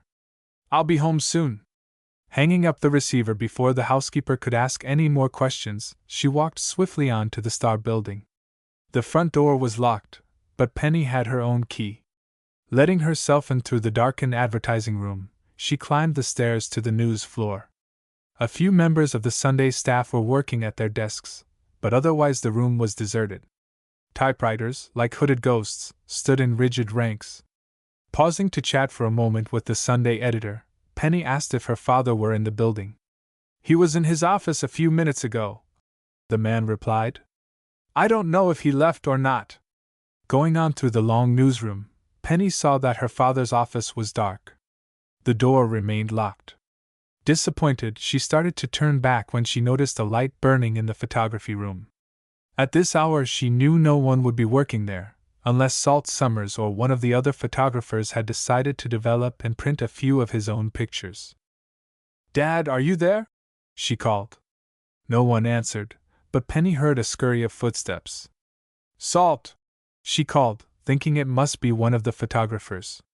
Again there was no reply, but a gust of wind came suddenly down the corridor. The door of the photography room slammed shut. Startled, Penny decided to investigate. She pushed open the door. The light was on, but no one was in the room. "Salt!" she called again, thinking that the photographer might be in the darkroom. He did not reply. As she started forward to investigate, the swinging chain of the skylight drew her attention. The glass panels were closed, and there was no breeze in the room. Yet the brass chain swung back and forth as if it had been agitated only a moment before. "Queer," thought Penny, staring upward. "Could anyone have come in here through that skylight?" The idea seemed fantastic. She could think of no reason why anyone should seek such a difficult means of entering the newspaper office. To her knowledge, nothing of great value was kept in the photography rooms. Yet the fact remained that the light was on, the chain was swaying back and forth, and a door had slammed as if from a gust of wind. Studying the skylight with keen interest, Penny decided that it would be possible and not too difficult for a person on the roof to raise the glass panels, and by means of the chain, drop down to the floor. But could a prowler reverse the process? Penny would have dismissed the feat as impossible, had not her gaze focused upon an old filing cabinet which stood against the wall, almost directly beneath the skylight. Inspecting it, she was disturbed to find imprints of a man's shoe on its top surface. "Someone was in here," Penny thought. To get out, he climbed up on this cabinet. The brass handles of the cabinet drawers offered convenient steps. As she tried them, the cabinet nearly toppled over, but she reached the top without catastrophe. By standing on tiptoe, her head and shoulders would just pass through the skylight. Pulling the brass chain, she opened it and peered out onto the dark roof. No one was in sight. In the adjoining building, lights burned in a number of offices. Suddenly the door of the photography room opened. Startled, Penny ducked down so fast that she bumped her head. "Well, for Pete's sake!" exclaimed a familiar voice. "What are you doing up there?" Penny was relieved to recognize Salt. She closed the skylight and dropped lightly to the floor. "Looking for termites?" the photographer asked. "Two-legged ones. Salt, someone has been prowling about in here. Whoever he was, he came in through this skylight." "What makes you think so, kitten?" Salt looked mildly amused and not in the least convinced. Penny told him what had happened and showed him the footprints on the filing cabinet. Only then did the photographer take her seriously. "Well, this is something," he exclaimed. "But who would sneak in here and for what reason? Do you have anything valuable in the darkroom?" "Only our cameras. Let's see if they're missing."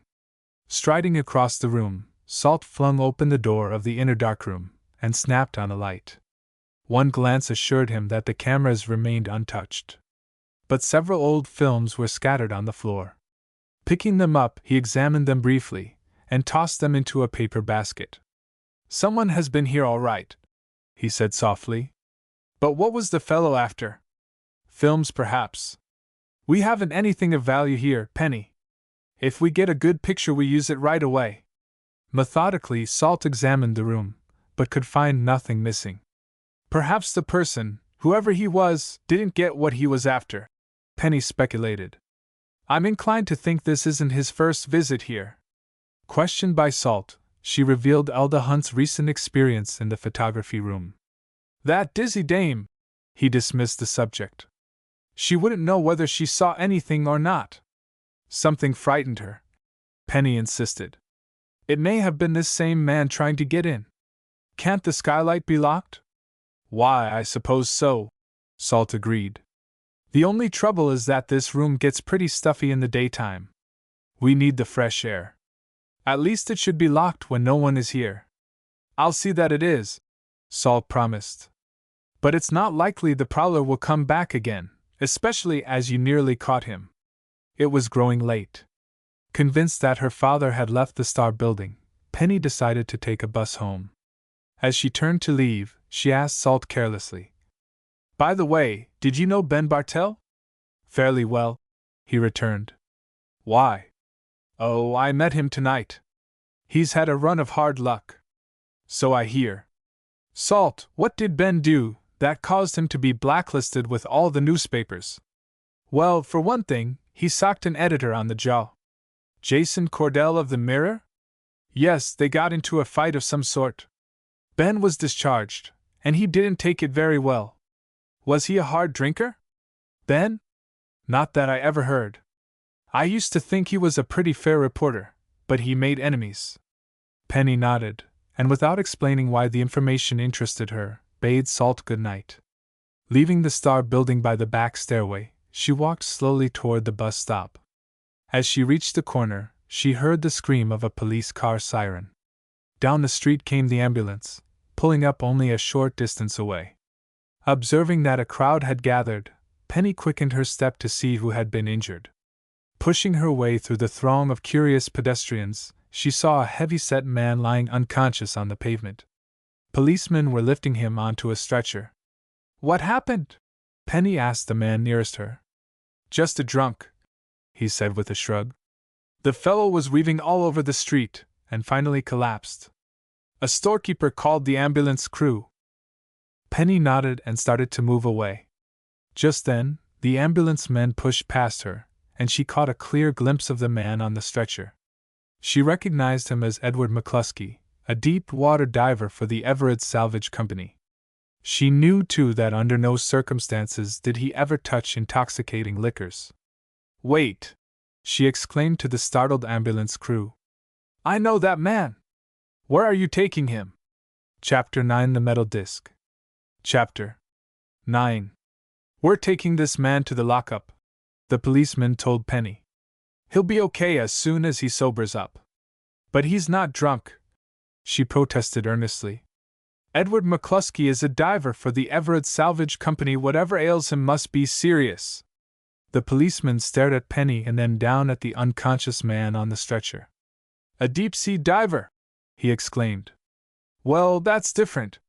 Deftly he loosened the man's collar, and at once his hand encountered a small disc of metal fastened on a string about his neck. He bent down to read what was engraved on it.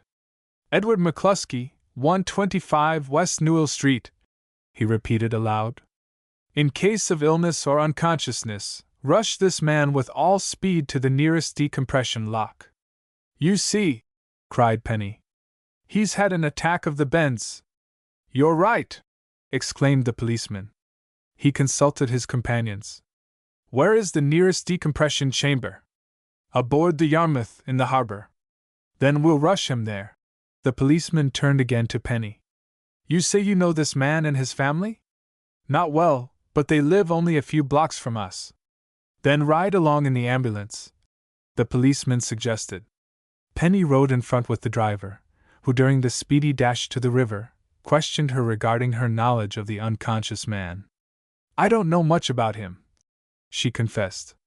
"Mrs. Weems, our housekeeper, is acquainted with his wife. I've heard her say that Mr. McCluskey is subject to the bends. Once on an important diving job he stayed under water too long and wasn't properly put through a decompression lock when he came out. He is supposed to have regular checkups from a doctor, but he is careless about it. Being careless this time might have cost him his life," the driver replied. "When a fellow is in his condition, he'll pass out quick if he isn't rushed to a lock. A night in jail would have finished him." "Will he be all right now?" "Can't tell," was the answer. "Even if he does come out of it, he may be paralyzed for life." "Do you know what causes bends?"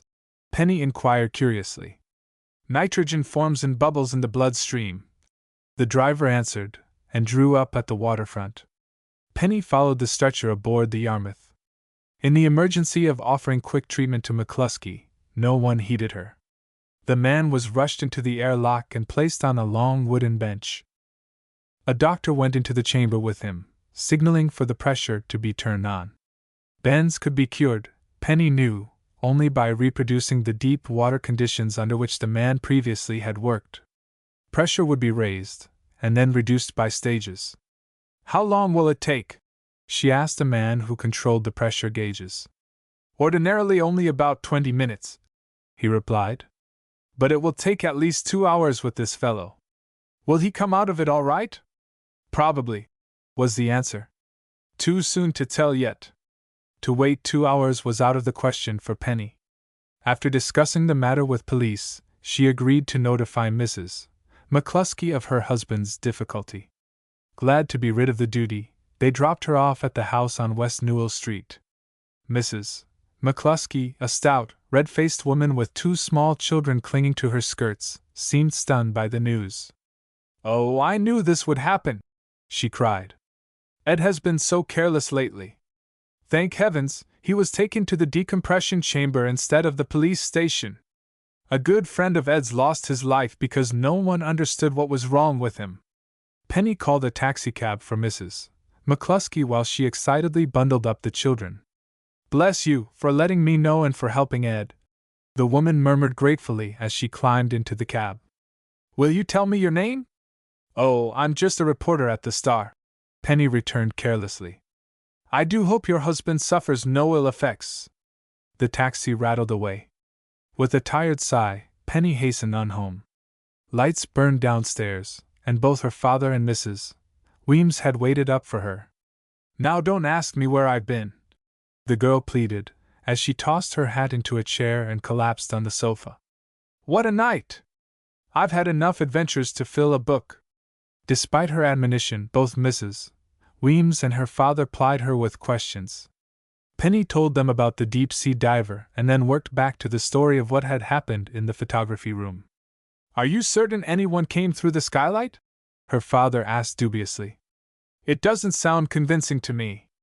"Footprints don't lie, Dad. They were on top of the cabinet. The janitor may have stood on it to fix a light bulb or something." Penny became slightly nettled. "I'm sure someone was sneaking around in that room tonight," she declared flatly. "And it wasn't the janitor either. I'll order the skylight kept locked except during office hours," Mr. Parker declared, yawning. "Any further adventures?" "Plenty," Penny said, "but they'll keep until morning. There's just one thing I want to ask you. Are you in need of a good male reporter?" Mr. Parker came instantly to life.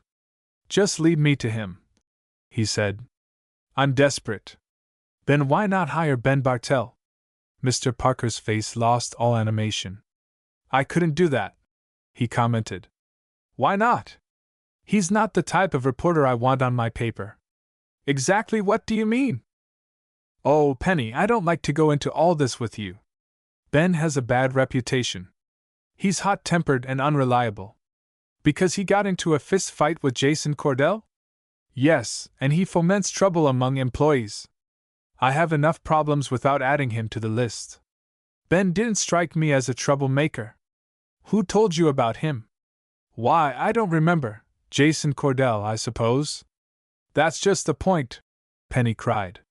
"Cordell hated him because Ben gained damaging evidence against him. Then, to protect himself, Cordell told lies about Ben and got all of Riverview's publishers to blacklist him." "What gave you that idea, Penny?" "I talked to Ben tonight." "It strikes me he filled you with hot air," the newspaper owner commented dryly. "Penny, you must learn not to believe everything you hear." "Then you'll not consider hiring Ben?" "Afraid not," her father declined. "I've no special liking for Jason Cordell, who always impressed me as a stubborn, unscrupulous fellow, but I certainly can't employ Ben without more evidence in his favor than you have presented." "There is more," said Penny, "but I'm too tired to tell you tonight." She went wearily to bed, and though she slept hard, still felt tired when the alarm went off the next morning. Hastening through breakfast, she rode with her father to the office, and en route related to him how Ben had rescued the stranger from the river. "Commendable," nodded her father, "but it still doesn't prove he isn't a troublemaker." "Oh, Dad, I think you're being unfair to him. And I think you have been unduly influenced," Mr. Parker returned. "However, I'll tell you what I'll do. I'll have Mr. DeWitt investigate the young man. If his findings are good, we'll give him another chance. Oh, Dad! That's grand! Penny cried, squeezing his arm. At the office, Penny found a letter tucked behind the roller of her typewriter. Although addressed to her, it had been sent to the Star. Instantly she knew the reason, for it was from Jerry Livingston, who had worked for the paper many years. Eagerly, she ripped open the envelope and read the message. Jerry, in an army camp in the West, expected to pilot a big bomber to Hawaii within the next few weeks. Best regards to the newspaper gang, he concluded. Any news from Jerry? Inquired Mr. DeWitt, who had recognized the handwriting. Penny gave him the letter to read. Let's tack it on the bulletin board, the editor suggested. Jerry has a lot of friends here. Penny allowed him to keep the letter and thought no more of it. Soon she became absorbed in the morning's work. There were obituaries to write as usual, but now and then Mr. DeWitt gave her a more interesting task. Seemingly he had forgotten about her unfortunate experience at the fire. But Penny had not forgotten. It troubled her that Salt's camera remained missing. When he came to the desk to drop a handful of finished pictures, she asked him what he had learned. Haven't been able to trace the car yet, he answered. But we'll locate it eventually. Don't worry about it, Penny. The morning wore on.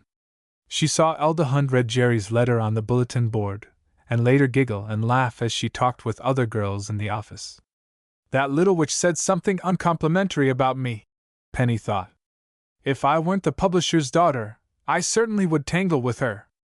Maybe I will yet. At 12 o'clock she put on her hat, intending to go to lunch. As she turned toward the wooden barrier gate, she saw that the receptionist was talking to a male visitor.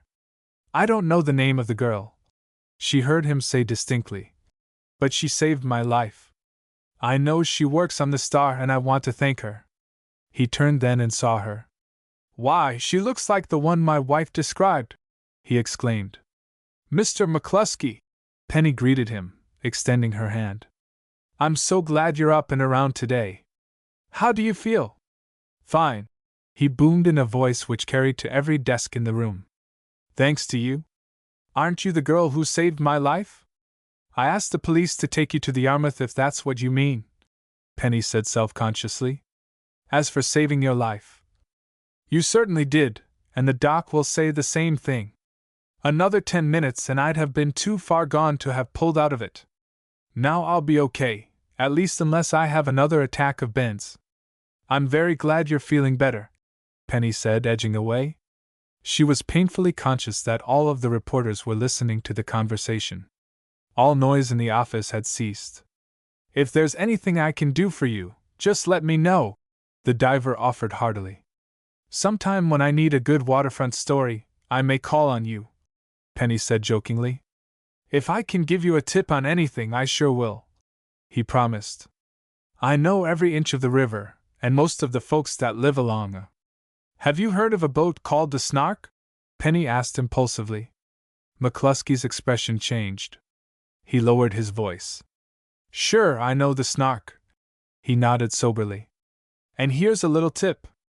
If you want a story, a good hot one with plenty o' trouble hooked up to it, then just go hunting around her berth. Maybe sometime I can help you. With a friendly nod, he was gone. Chapter 10 Country Skies. Chapter 10. No more was said to Penny about her unfortunate experience at the Conway steel plant explosion, but she considered herself responsible for Salt's lost camera. Although the plates no longer would have picture value from the newspaper standpoint, she thought that they might provide a clue to the identity of the man who had escaped by automobile. Police had been unsuccessful in apprehending any of the persons responsible for the explosion, and the story had died out of the newspapers. After working for a week at the Star, Penny was tired in body and worn in mind. However, she was beginning to enjoy the routine. To receive her first hard-earned paycheck gave her a real thrill of pleasure. Louise Seidel, a schoolgirl friend who lived near the Parker home, asked Penny how she planned to spend the money. I think I'll have the check framed. Penny laughed. She and Louise were sitting on the front steps of the Parker home, watching a chattering squirrel on the lawn. It was a warm, sunny day with scarcely a cloud coasting around in the azure sky. Wish we could have a picnic or go to the country, Louise commented wistfully. Why not? Penny asked, getting up. I intended to drive to the waterfront this morning and see how Ben Bartell is making out. Then we could go out into the country from there. Who is Ben Bartell? Louise inquired with interest. Penny related her experience near the Snark, telling of the stranger who had been given shelter by the newspaper reporter. Ben probably has learned all about him by this time, she added. Shall we stop there? Let's, agreed Louise enthusiastically. Dressed in comfortable slacks, the chums prepared sandwiches, and then, in Penny's battered old car, drove to the waterfront. I haven't much gasoline, so we can't go far, she warned as they parked not far from the vacant lot where Ben's shack stood. Wonder if anyone will be here? Walking across the lot, which was strewn with tin cans and rocks, they tapped lightly on the sagging door of the shack. Almost at once it was opened by Ben, who looked even less cheerful than when Penny last had seen him. Well, how is your patient this morning? She inquired brightly. He's gone, replied Ben flatly. My watch with him. Your watch? Ben nodded glumly. That's the thanks a fellow gets. I saved his life, took him in and gave him my bed. Then he repays me by stealing my watch and my only good sweater. It makes me sick. Oh, Ben, that is a shame. You didn't learn who the man was? He wouldn't put out a thing. All I know is that his first name was Webb. Did you try to find him at the Snark? Penny questioned. Sure, but there they just raise their eyebrows and say they never heard of such a person. So far as anyone aboard that tub is concerned, no one ever fell into the brink either. Ben, why not report to police? I considered it, but what good would it do? Ben shrugged. The watch is gone. That's all I care about. But those men aboard the Snark must be criminals. We know they pushed Webb off the boat. Probably had good reason for doing it too, Ben growled. But we can't prove anything, no use to try. Ben, you're just discouraged. Who wouldn't be? I had planned on pawning that watch. It would have kept me going for a couple of weeks at least. I joined the army, only they've turned me down 3 times already. Penny and Louise had not expected to stay long, but with the reporter in such a black mood, they thought they should do something to restore his spirits. Entering the dingy little shack, Penny talked cheerfully of her newspaper experiences, and told him that she had spoken to her father about adding him to the editorial staff. What did he say? The reporter demanded quickly. He promised to look into the matter.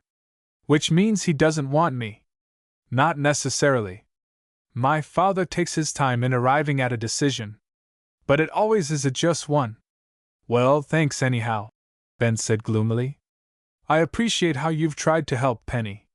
It's just no use. Maybe I'll pull out of here and go to another city where I'm not known. Don't do that, Penny pleaded. Sit tight for a few days, and something will break. I'm sure of it. Knowing that Ben was too proud to take money, she did not offer any. But before leaving, she gave him a generous supply of their picnic food, and invited him to ride along into the country. No, thanks, he declined. I would only spoil the fun. I'm in no mood today for anything except grouching. The visit, brief as it was, tended to depress the girls. However, once they were speeding along the country road, their spirits began to revive.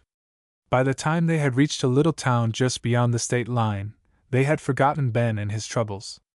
Let's stop somewhere near Blue Hole Lake, Penny proposed. This locality is as pretty as we'll find anywhere. Besides, I haven't much gasoline. Suits me, agreed Louise, amiable as always. Finding a grove within view of the tiny lake, they spread out their picnic lunch. Afterwards, they stretched flat on their backs beneath the trees and relaxed. It's getting late, Penny finally remarked regretfully. Time we're starting home. I want a drink of water first, Louise declared. Pass me the thermos, will you please? It's empty. Penny uncorked the bottle and held it upside down. But we can stop at a farmhouse. I see one just up the road. Returning to the car, they drove a few hundred yards down the highway, pulling up near a large 2-story frame house which bore a sign in the front yard. Tourist rooms. In response to their knock on the side door, a pleasant, tired-faced woman of mid-50 came to admit them.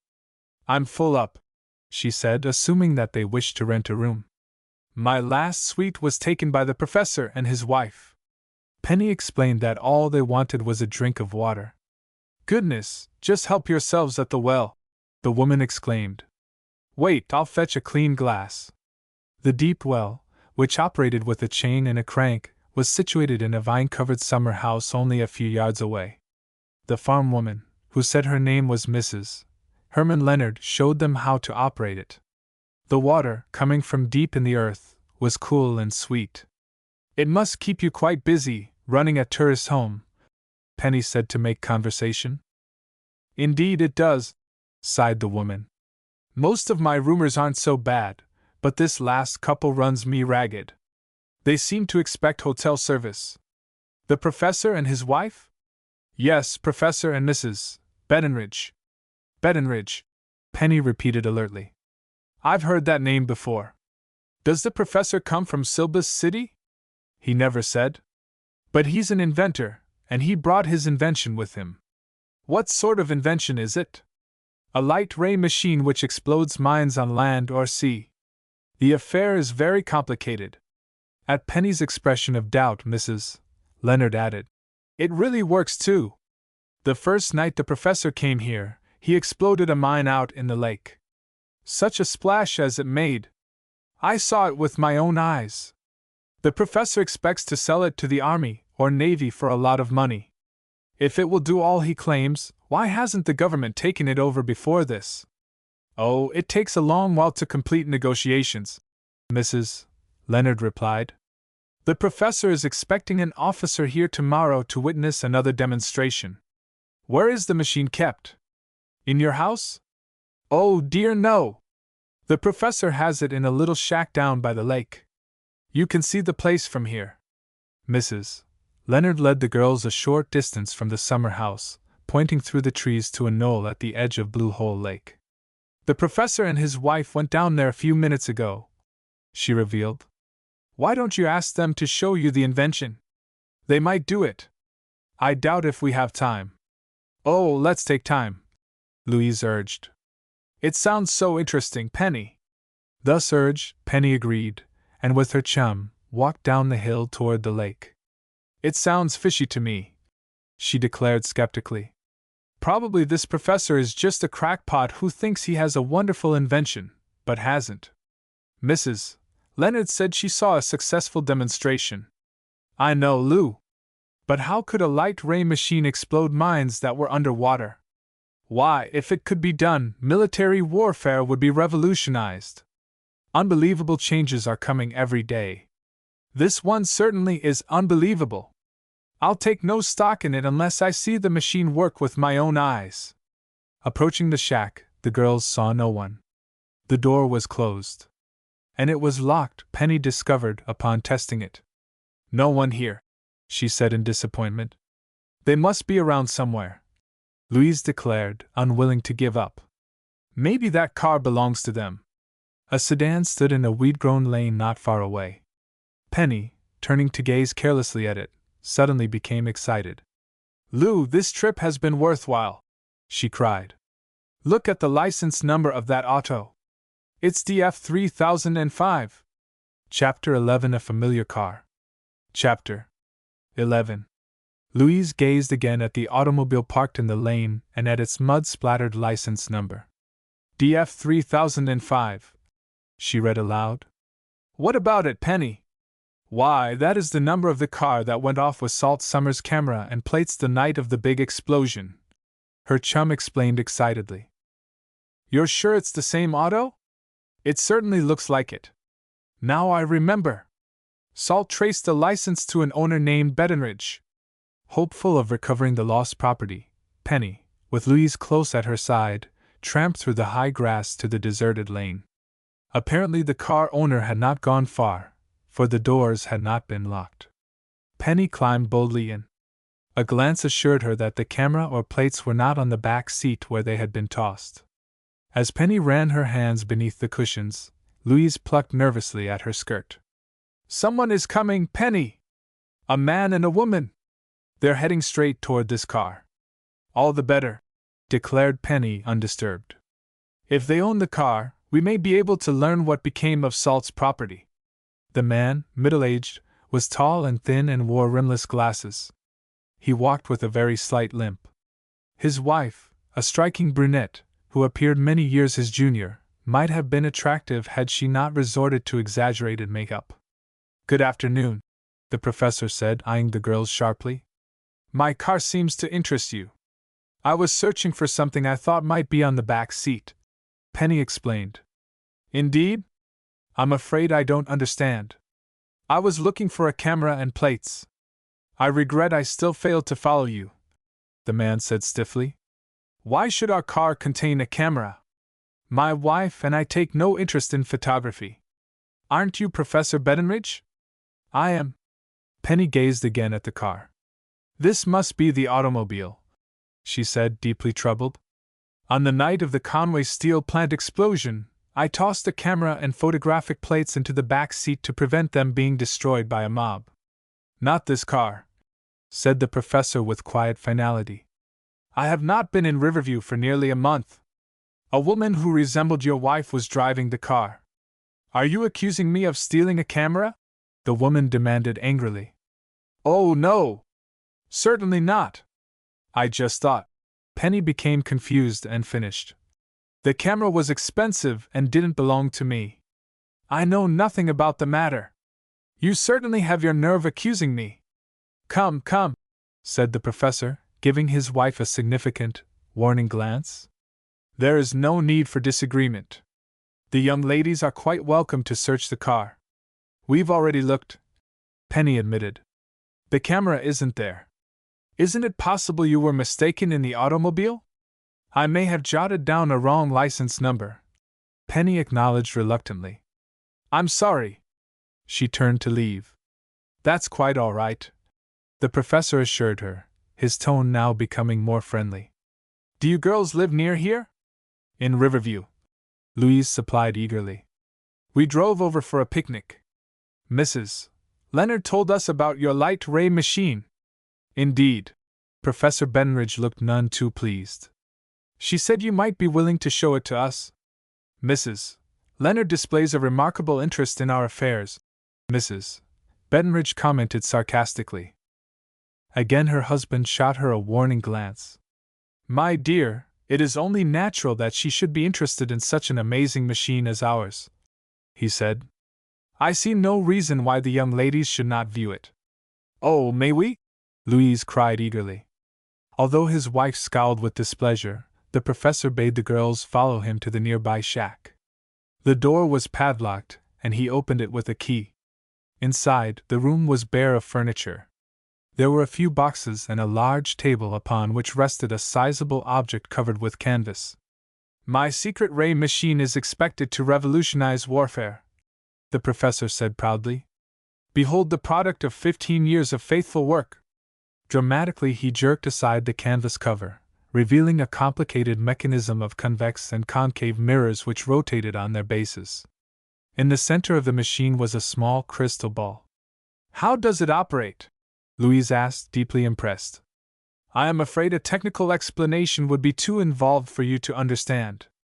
Briefly, a musical note produced on the crystal globe is carried by ultraviolet ray to the scene of the mine. The vibration will cause any unstable substance such as melanite to explode. And you claim you actually can explode mines with this machine? Penny asked. I not only claim it, I have demonstrated the machine's powers, Professor Bettenridge replied. How I do it, of course, is my own secret. Will you explode a mine for us now? Louise questioned eagerly. Professor Bettenridge looked mildly amused. My dear young lady, he said, do you realize that mines are very expensive?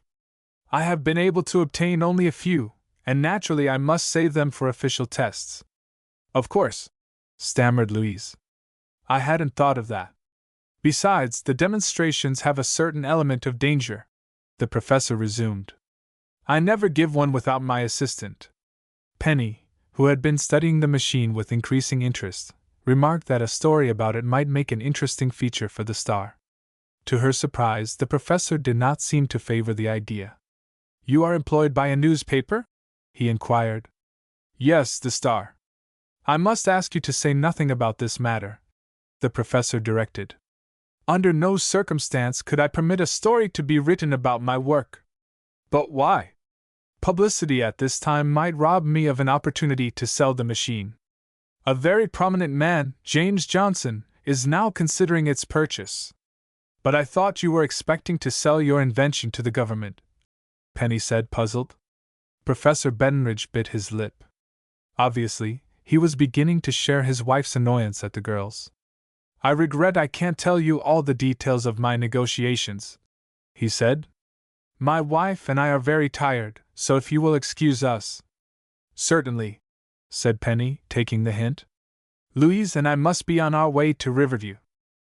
They started to leave, but before they could reach the door, someone tapped lightly on it. Professor Bettenridge and his wife exchanged a quick glance which Penny could not fathom. For a fleeting instant, she thought they both looked frightened. Then the professor went to the door and opened it. A little man in a derby hat and with an apologetic manner stood on the threshold. "Mr. Johnson!" exclaimed the professor, extending his hand. "My wife and I did not expect you until tomorrow." "I came a little sooner than I planned," the newcomer admitted. "A business conference I had expected to attend was postponed until tomorrow. Naturally, that has upset my schedule. I had hoped you might consent to a demonstration of your machine tonight." "Tonight?" The professor seemed caught off guard. "But that is impossible." "Impossible?" inquired Mr. Johnson. "Why?" "For one thing, my assistant is not here." "Can't you get in touch with him?" "I doubt it. Besides, I have another engagement." The professor hesitated and added, "Officials of the Navy have invited me to confer with them tonight at the Gables Hotel in Riverview. I rather expect them to make me a very attractive offer for my invention." "But you promised me first option on it," Mr. Johnson protested. "If necessary, I can wait for the demonstration tomorrow night, though it will greatly inconvenience me." "Tomorrow at 8 o'clock. The professor nodded. "If you should care to put up a small sum of money as a guarantee of your intentions, I promise to make no final deal with the Navy until after that time." "Why, yes," Mr. Johnson agreed, taking out his checkbook. "Any amount you say." Feeling themselves no longer welcomed by the Bettenridges, Penny and Louise slipped quietly away. As they climbed the hill, they could hear the professor and Mr. Johnson discussing the amount to be paid. "It's a graft, if you asked me," Penny declared. "Poor Mr. Johnson seems hypnotized. I wish we could see that test tomorrow night." "So do I. In fact, I'd be willing to bet the machine won't work." "What makes you think so?" "Just my doubting nature, I suppose." "No, there's more to it than that, Lou. Didn't you notice how startled the Bettenridges were when their star customer appeared? They did look a bit upset. And the professor refused to give a demonstration tonight, although obviously it would have been to his advantage.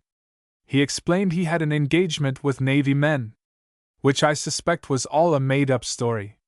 "No, Lou, there must be another reason why the professor was unwilling to give the demonstration. He probably knows his machine won't work." "You're convinced he's a fraud?" "Yes, I am," Penny said.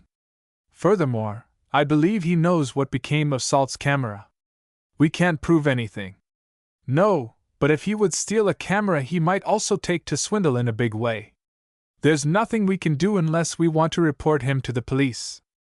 "I have a little idea," Penny confessed. "As soon as we reach Riverview, I propose to check the Gables Hotel and learn if any Navy men have registered there. By talking to them, we may get at the truth." Chapter 12: The Professor's Helper. Chapter 12. Climbing the hill, Penny and Louise sought their parked car. The day had been an interesting one, replete with surprises, and yet another surprise was in store. As they were ready to drive away, a man came slowly down the road, cut across the Leonard yard and vanished down a path which led toward Blue Hole Lake. "See that fellow?" Penny exclaimed. "Why, yes," agreed Louise, surprised by her chum's tense manner. "What about him?" I'm sure he's Webb. Webb? The man who was pushed off the Snark and who stole Ben's watch. What would he be doing here? That's exactly what I want to learn. I'd like to get Ben's watch back for him. Quickly, Penny pushed open the car door and jumped out. What are you going to do, Penny? Louise asked anxiously. Follow that man and learn for certain who he is. But it's late, Louise protested. Besides, he looks like an unpleasant sort of individual. Penny paid no heed, but started off in pursuit of the stranger. He had already disappeared among the trees and was well on his way toward the lake. Not wishing to be deserted, Louise quickly followed her chum. He's going to the professor's shack, Penny observed a moment later. Perhaps he is another prospective buyer of the secret ray machine, Louise speculated. Business seems to be rushing today. Penny was not convinced. I'm sure it is Webb, she declared. If we can force him to admit his identity, we may get Ben's watch back. Not wishing to attract attention, the girls paused behind a large rock on the hillside. From there they could watch the man without being seen. He walked directly to the shack and tapped on the door. In a moment it was opened by the professor, who looked anything but pleased to see the new arrival. Closing the door behind him as if fearful that Mr. Johnson would hear, he stepped out of doors. The girls were too far away to overhear the conversation, but they saw the two men talk earnestly together for a moment. Then the man they believed to be Webb walked on down the hill toward the lake's edge. Professor Bettenridge re-entered the shack. Now what? Inquired Louise, straightening up from a cramped position behind the rock. Let's follow Webb. I have a hunch he may be the assistant Professor Bettenridge told Mr. Johnson about. But the man wasn't expected here until tomorrow. Which may or may not have been true, Lou. There's more to this deal than meets the eye. Let's see what we can learn. Already the man had disappeared from view, so the girls walked swiftly after him. Reaching the lake's edge, they saw him striding along the sandy beach. Apparently he had no suspicion that he was being trailed, for he did not glance backward. Presently the girls noticed another shack which had been erected in a clump of trees a few yards back from the beach. It was much smaller than the other little house, a mere box-like structure with a flat, low roof. Walking directly toward it, the man unfastened a padlock and went inside. He closed the door behind him. Now what is he doing in there? Penny fretted, as minutes elapsed and the man remained inside the building. Listen! Both girls could hear a peculiar grinding sound as if from machinery turning inside the shack. The building was windowless, so it was impossible to see what was going on. This is maddening, Penny muttered with increasing impatience. I wonder? She broke off, and gazed thoughtfully at the flat roof of the shack. Lou, how is that building lighted? She demanded. From here it looks as if there might be double panels of glass in the roof, a makeshift skylight. Lou, if we could get up there, we might be able to see what is going on. And get caught too. Not if we're careful. We can climb that tree which brushes against it, and perhaps see from there. What if we should be caught? We'll decide that part when the time comes. Penny chuckled. This should be fun. Circling the shack, they climbed into the low-hanging boughs of a giant, scraggly maple tree. Inch by inch, lest they make a sound which would betray them, they climbed out on the heavy branches. Penny, we're taking an awful chance, her chum murmured nervously. If that man should look up. He won't, Penny whispered confidently. He's too busy with whatever he's doing. Lying flat on the branch, she could look directly through the glass.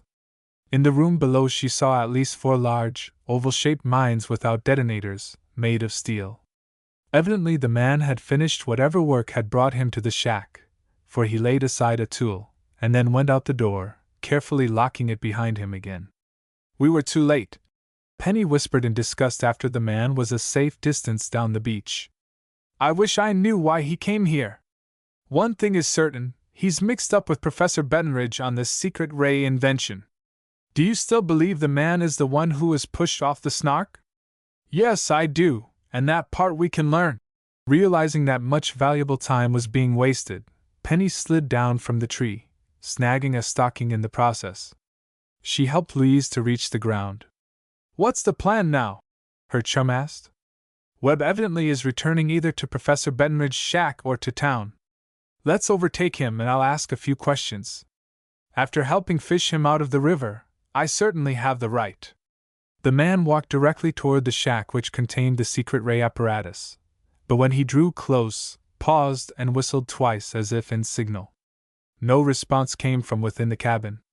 Seemingly the man expected none, for he turned and selected a trail which led toward the road. At that moment, the shack door opened.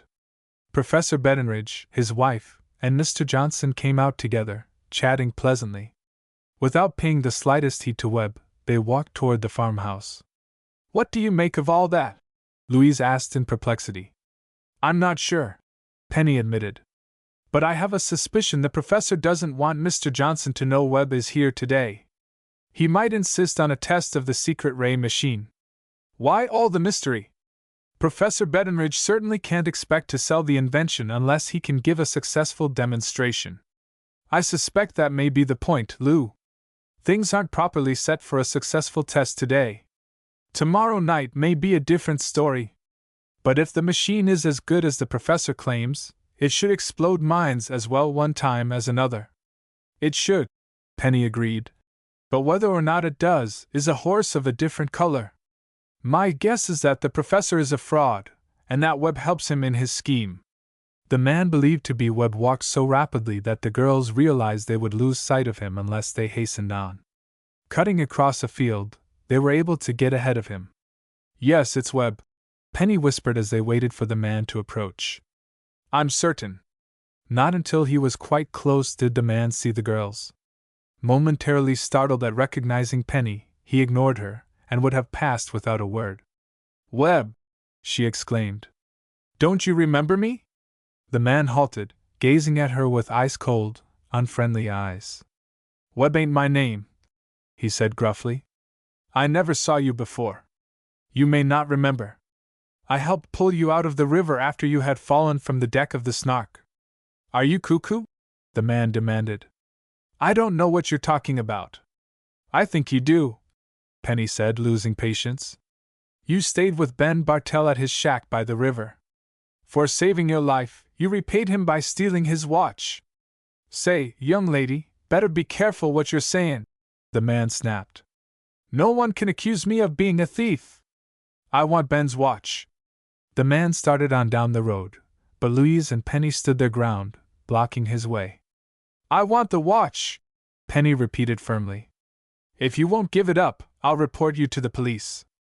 "Oh, you will, eh?" The man whirled toward her, his face convulsed with anger. "You'll get no watch from me, but here's something to teach you to mind your own business."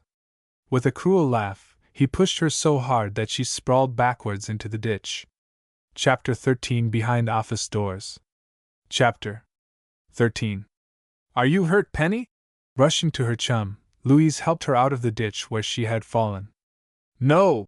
Angrily, Penny brushed dust from her slacks. "But I'm as mad as a hornet. If that man thinks he can push me around."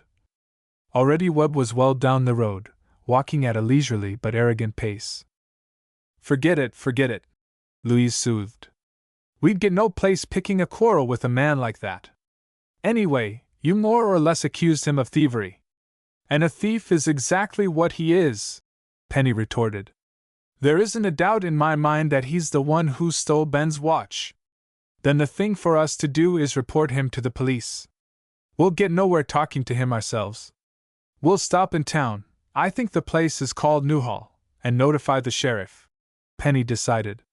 "I certainly shall ask for the man's arrest." Returning to the car, she turned it around, and they drove toward the town, less than a half-mile away. Soon they approached Webb, who was walking at the side of the pavement. Deliberately, he ignored them as they passed. At Newhall, the girls found the sheriff, and rather excitedly, poured out their story. Although the official took a few notes, he seemed somewhat bored by it all. "You don't know the last name of the man," he recited. "You think he may be employed by Professor Bettenridge, but you are not sure. You believe he may be a thief, but you are not positive of that either." "One thing I am sure of," Penny exclaimed. "He pushed me into a ditch. So at least he's guilty of that." Are you willing to sign charges and appear against the man? You mean I would have to come back here later on? Certainly. Penny's enthusiasm waned. Maybe I couldn't get here, she said, thinking of her newspaper work. Oh, well, let it go. I'll keep an eye on the man anyhow, the sheriff promised. Think you have the situation sized up wrong, though.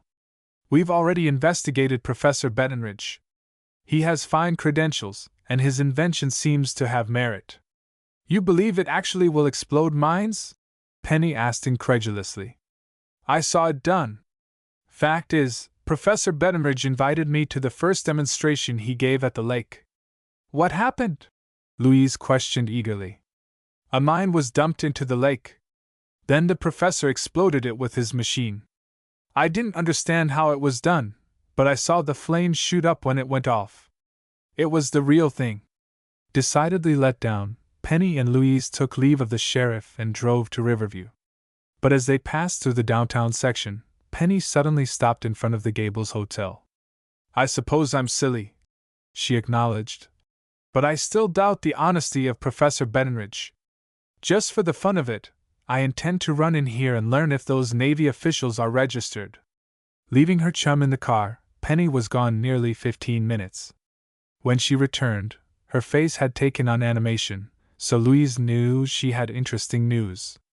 Just as I thought, Penny exclaimed, sliding behind the steering wheel. Not a Navy officer registered in the hotel, and none expected. So how could Professor Bettenridge have an appointment here tonight? He merely told Mr. Johnson that to impress him. It does look that way. Still, it's possible the officers might have registered at another hotel. Possible but hardly probable.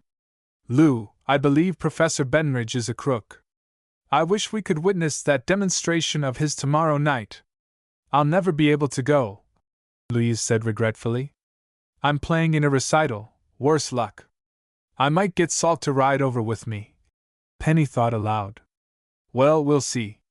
The following morning she took time from her work to seek the photographer. He was in the darkroom, but the door was open. As she stepped inside, he whirled around, his face startled. Oh, it's you! He chuckled in relief. Why, Salt? Penny teased. You acted as if you thought I might be a hold-up man. Why so jumpy? Was I? The photographer asked, his tone queer. You certainly were. Anything wrong? This place was entered again last night, Salt said reluctantly. I can't figure it out. Anything taken? Not a thing so far as I can discover. That's the strange part of it. But the films were disturbed, as if someone had searched through them. How did the person get in? Apparently through the skylight. It was ordered locked, but it got hot in here yesterday. One of the boys opened it up, and then forgot to snap the lock. Did you search the roof? Yes, we found footprints leading to a hall window of the next building. That was as far as they could be traced. Do you suppose it could be anyone from the adjoining building, Salt? Not necessarily. The person may have entered it from the street. We know he stepped out onto the roof from the hall window rather than from one of the office rooms. Before returning to the newsroom, Penny told Salt about yesterday's adventure in the country. I sure would like a chance to go there with you tonight, he declared promptly. Maybe we can get my camera back, even if those birds deny having seen it. The morning passed slowly, and Penny found it difficult to keep her mind on her work. Elda, however, no longer bothered her. With more important problems to worry about, Penny was not the least bit wounded by the little slurring remarks the girl made. At noon she lunched on a sandwich and chocolate at a corner drugstore close to the Star Building. With half an hour to spend, she suddenly was struck by an idea. Why don't I talk to Jason Cordell, the Mirror editor, about Ben? She thought. Perhaps their difficulties are based on misunderstanding. Crossing the street to the Mirror Building, she found Mr. Cordell's office on the 3rd floor. There, a secretary asked her to wait a few minutes. Apparently an argument was in progress within the inner room, for she heard angry voices. Then a door slammed. Presently, Penny was told that she might go in. Mr. Cordell sat at his desk, a scowl on his face. He was busy writing and barely glanced up as she entered. Finally he looked straight at her, demanding, "Well?" in a tone which sapped Penny's courage. She wished she might retreat, but it now was too late. I am Miss Parker," she stammered. "My father is publisher of the Star." "Oh, yes, indeed." The editor now became more friendly, and Penny took heart.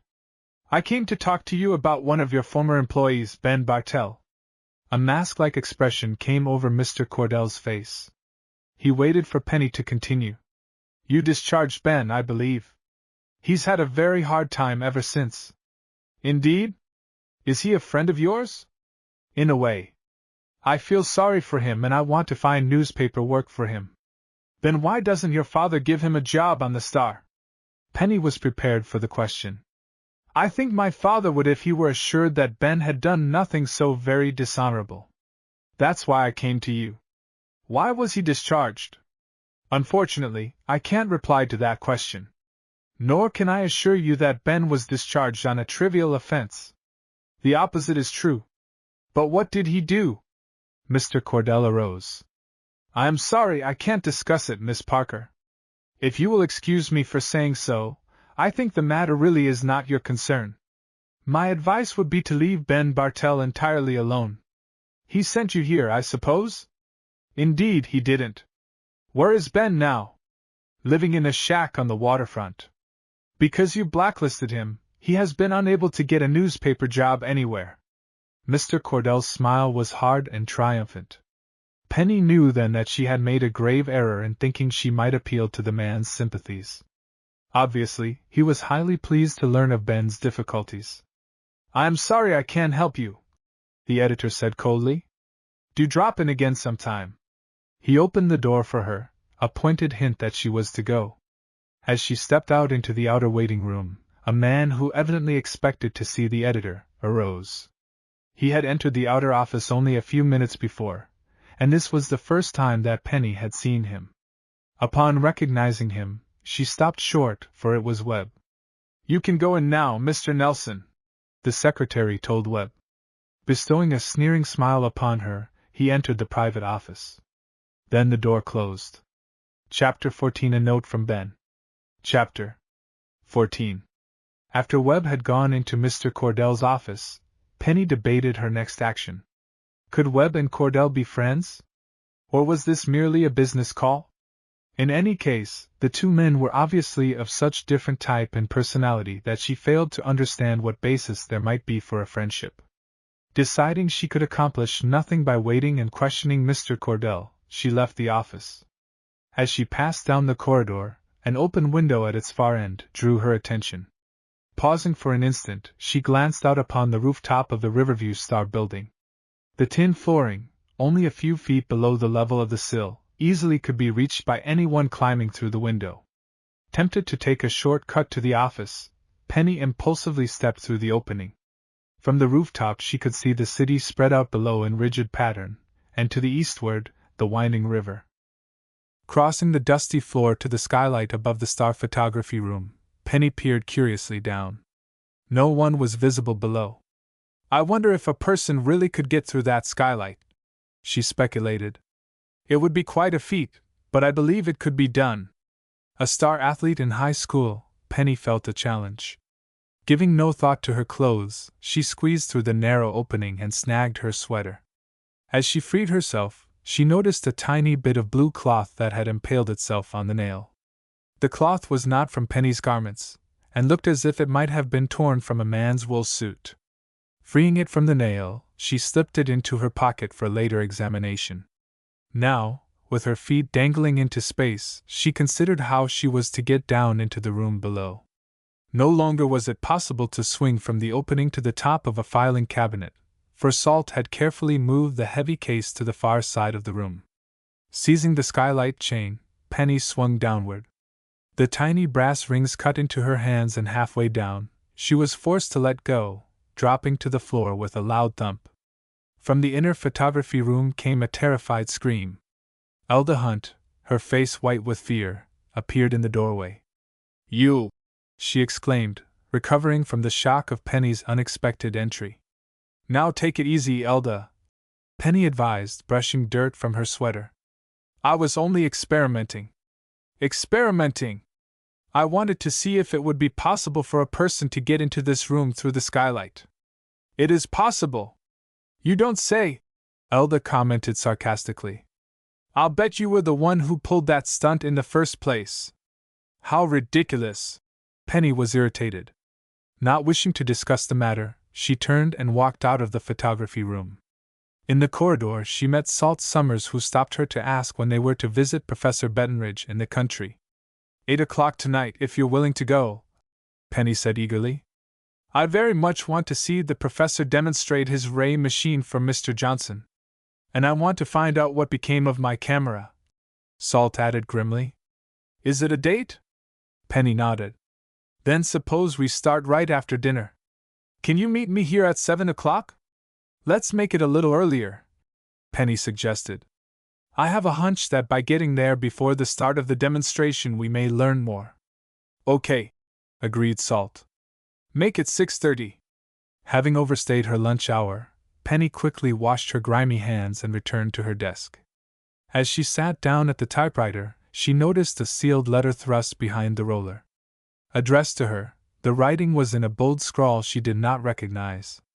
Curiously, she scanned the message. It was written on cheap tablet paper and had been signed with Ben Bartel's name. See me if you can, was all it said. I have a little information about the Snark. Tucking the note into her pocketbook, Penny began to plan how she could visit Ben that day. She would not be off until 5 o'clock, and she had promised to meet Salt at 6:30. If she were to get any dinner and see Ben at the waterfront, it would mean fast stepping. Only by an effort of will could Penny keep her mind on the work before her. There were rewrites to do, and an interesting feature. At 4:30, with 2 stories yet to be done, she became panicky that she could not finish on time.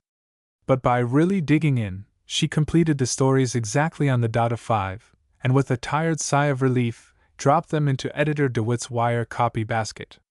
You're just like a trained racehorse, Penny, he said jokingly. But your work is okay. You're improving.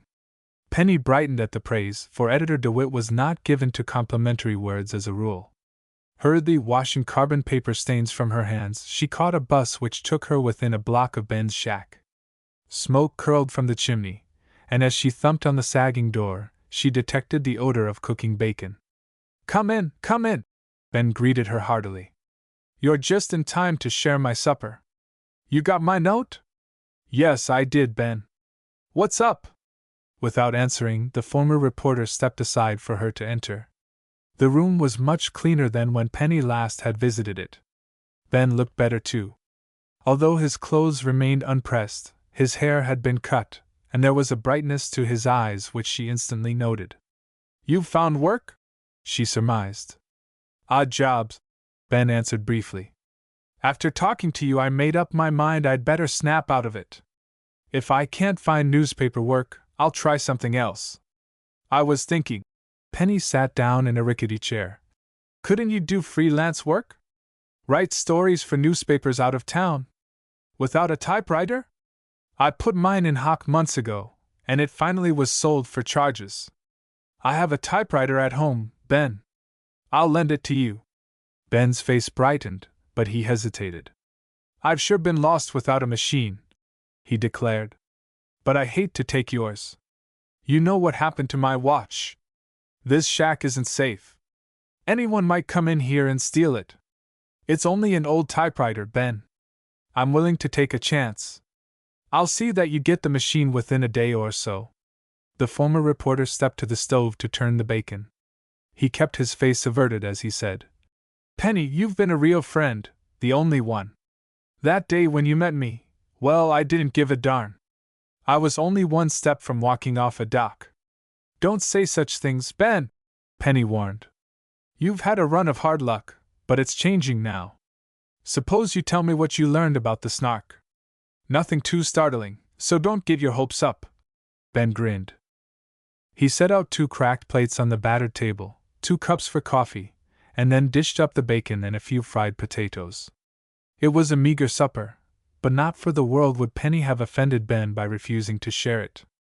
Now tell me about the Snark, she urged again, as Ben poured the coffee. "I've been watching the boat at night, Penny. Queer things go on there. We suspected that after seeing Webb pitched overboard. I've seen a lot of men come and go from that vessel," Ben resumed. "It's a cinch they couldn't all be employed on her, because the Snark has been out of service for months. What do you make of it?" "Oh, the Snark is being used as a meeting place, that's obvious. Just for the fun of it, I sneaked aboard last night." "What did you learn, Ben?" "The men were having a confab in one of the cabins. I couldn't hear much, but enough to gather that they are afraid Webb will talk to the police." "About what, Ben?" "Didn't learn that part. I aim to keep tab on the place for a while." Penny told of seeing Webb that afternoon, and also of his association with Professor Bettenridge. "A secret ray machine, my eye!" Ben exploded. "You may be sure it's a fake if Webb has anything to do with it. Penny, this is no business for you to be mixed up in. Webb is a dock rat and as surly an egg as I ever met. You ought to give him a wide berth." "I'll certainly be careful," Penny promised, arising. "Sorry to leave you with the dishes, Ben, but I must run or I'll be late for another appointment." She really hated to go, for she saw that her companionship had made the young man more cheerful. Ben walked with her through the waterfront district, and then reluctantly said goodbye. Hastening along the shadowy street, Penny noticed the large electric sign on top of the Gables Hotel. Impulsively, she stopped at the hotel. "That Navy official Professor Bettenridge spoke of may have arrived," she thought. "Just to make certain, I'll inquire again." Chapter 15: The Demonstration. Chapter 15. Penny was due to meet Salt Summers in 10 minutes, but if she were late, she knew he would not leave without her. Entering the crowded hotel, she waited her turn at the desk and then inquired if any Navy officers had registered. "Not to my knowledge," the clerk replied, consulting the register. "No, we've not had a Navy man in for at least a week." "Any Army officers?" "The last was a sergeant who checked out 2 weeks ago. Most of our guests rent on a monthly basis. We have only a few rooms for transient guests." "Can you tell me if a Professor Bettenridge has called here in the last few days?" "Not while I've been at the desk." The information convinced Penny she had not misjudged the professor. She now was satisfied he never had arranged with Navy officers to inspect his ray machine. Instead, he had misinformed Mr. Johnson, no doubt hoping to impress him that others were interested in the invention. Quickly leaving the hotel, Penny hastened on to the news office. As she passed near the loading platform, Salt hailed her from a car parked there. "Here I am," he called. Penny slid into the front seat beside him, apologizing for being late. "That's okay," returned Salt, shifting into gear. "But we haven't much time unless we hurry. You know the way, don't you?" "I do by daylight. And I think I can find the farmhouse, even if it should get dark before we reach there." Salt was a fast and very skillful driver. He chose the less frequented streets, and soon they were in the open. They made excellent time, reaching their destination just as it began to grow dark.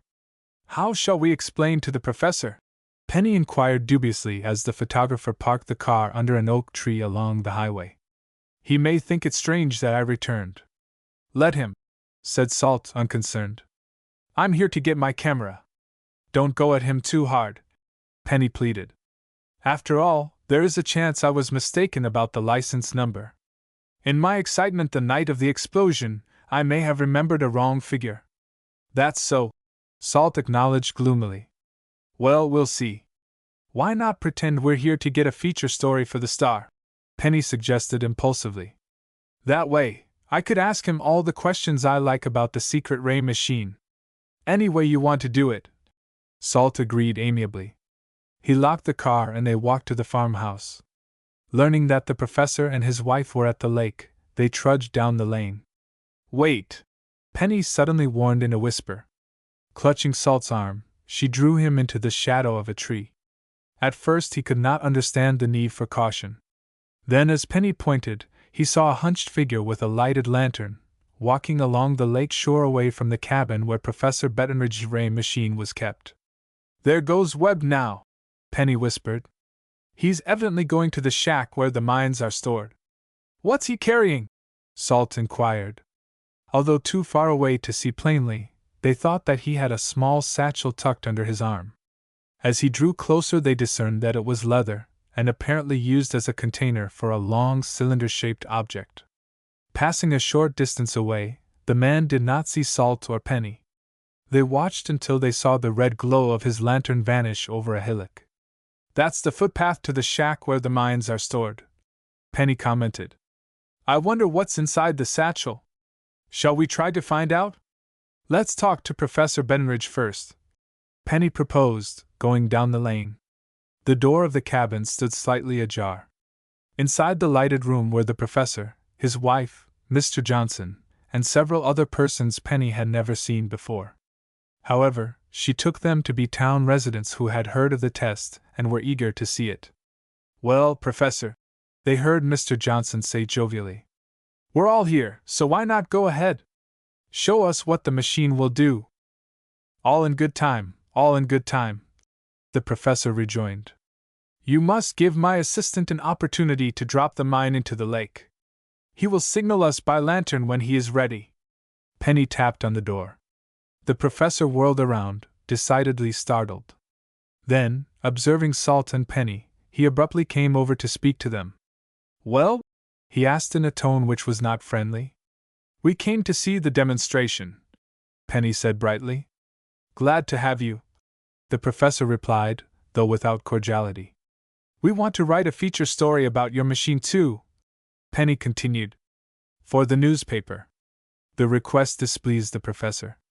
Scowling, he said curtly, "I am sorry, but there must be no publicity at this time.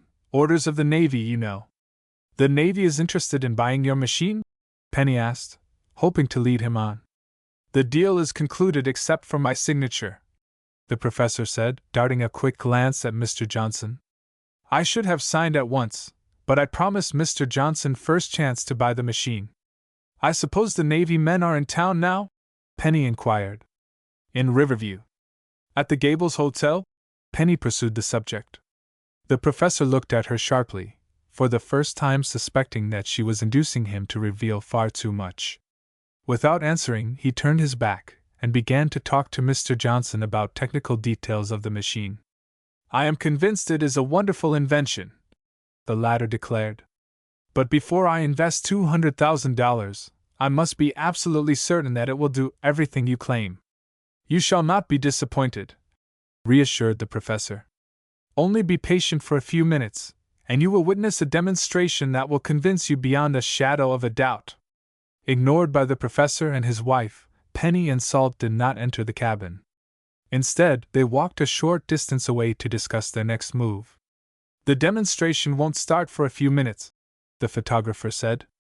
"Suppose we ankle down to the lake and find out what Webb is doing." Proceeding down the path which led around the lake shore, they soon sighted the man's glowing lantern. He had set it down on the ground while he trundled out one of the heavy mines from the shack.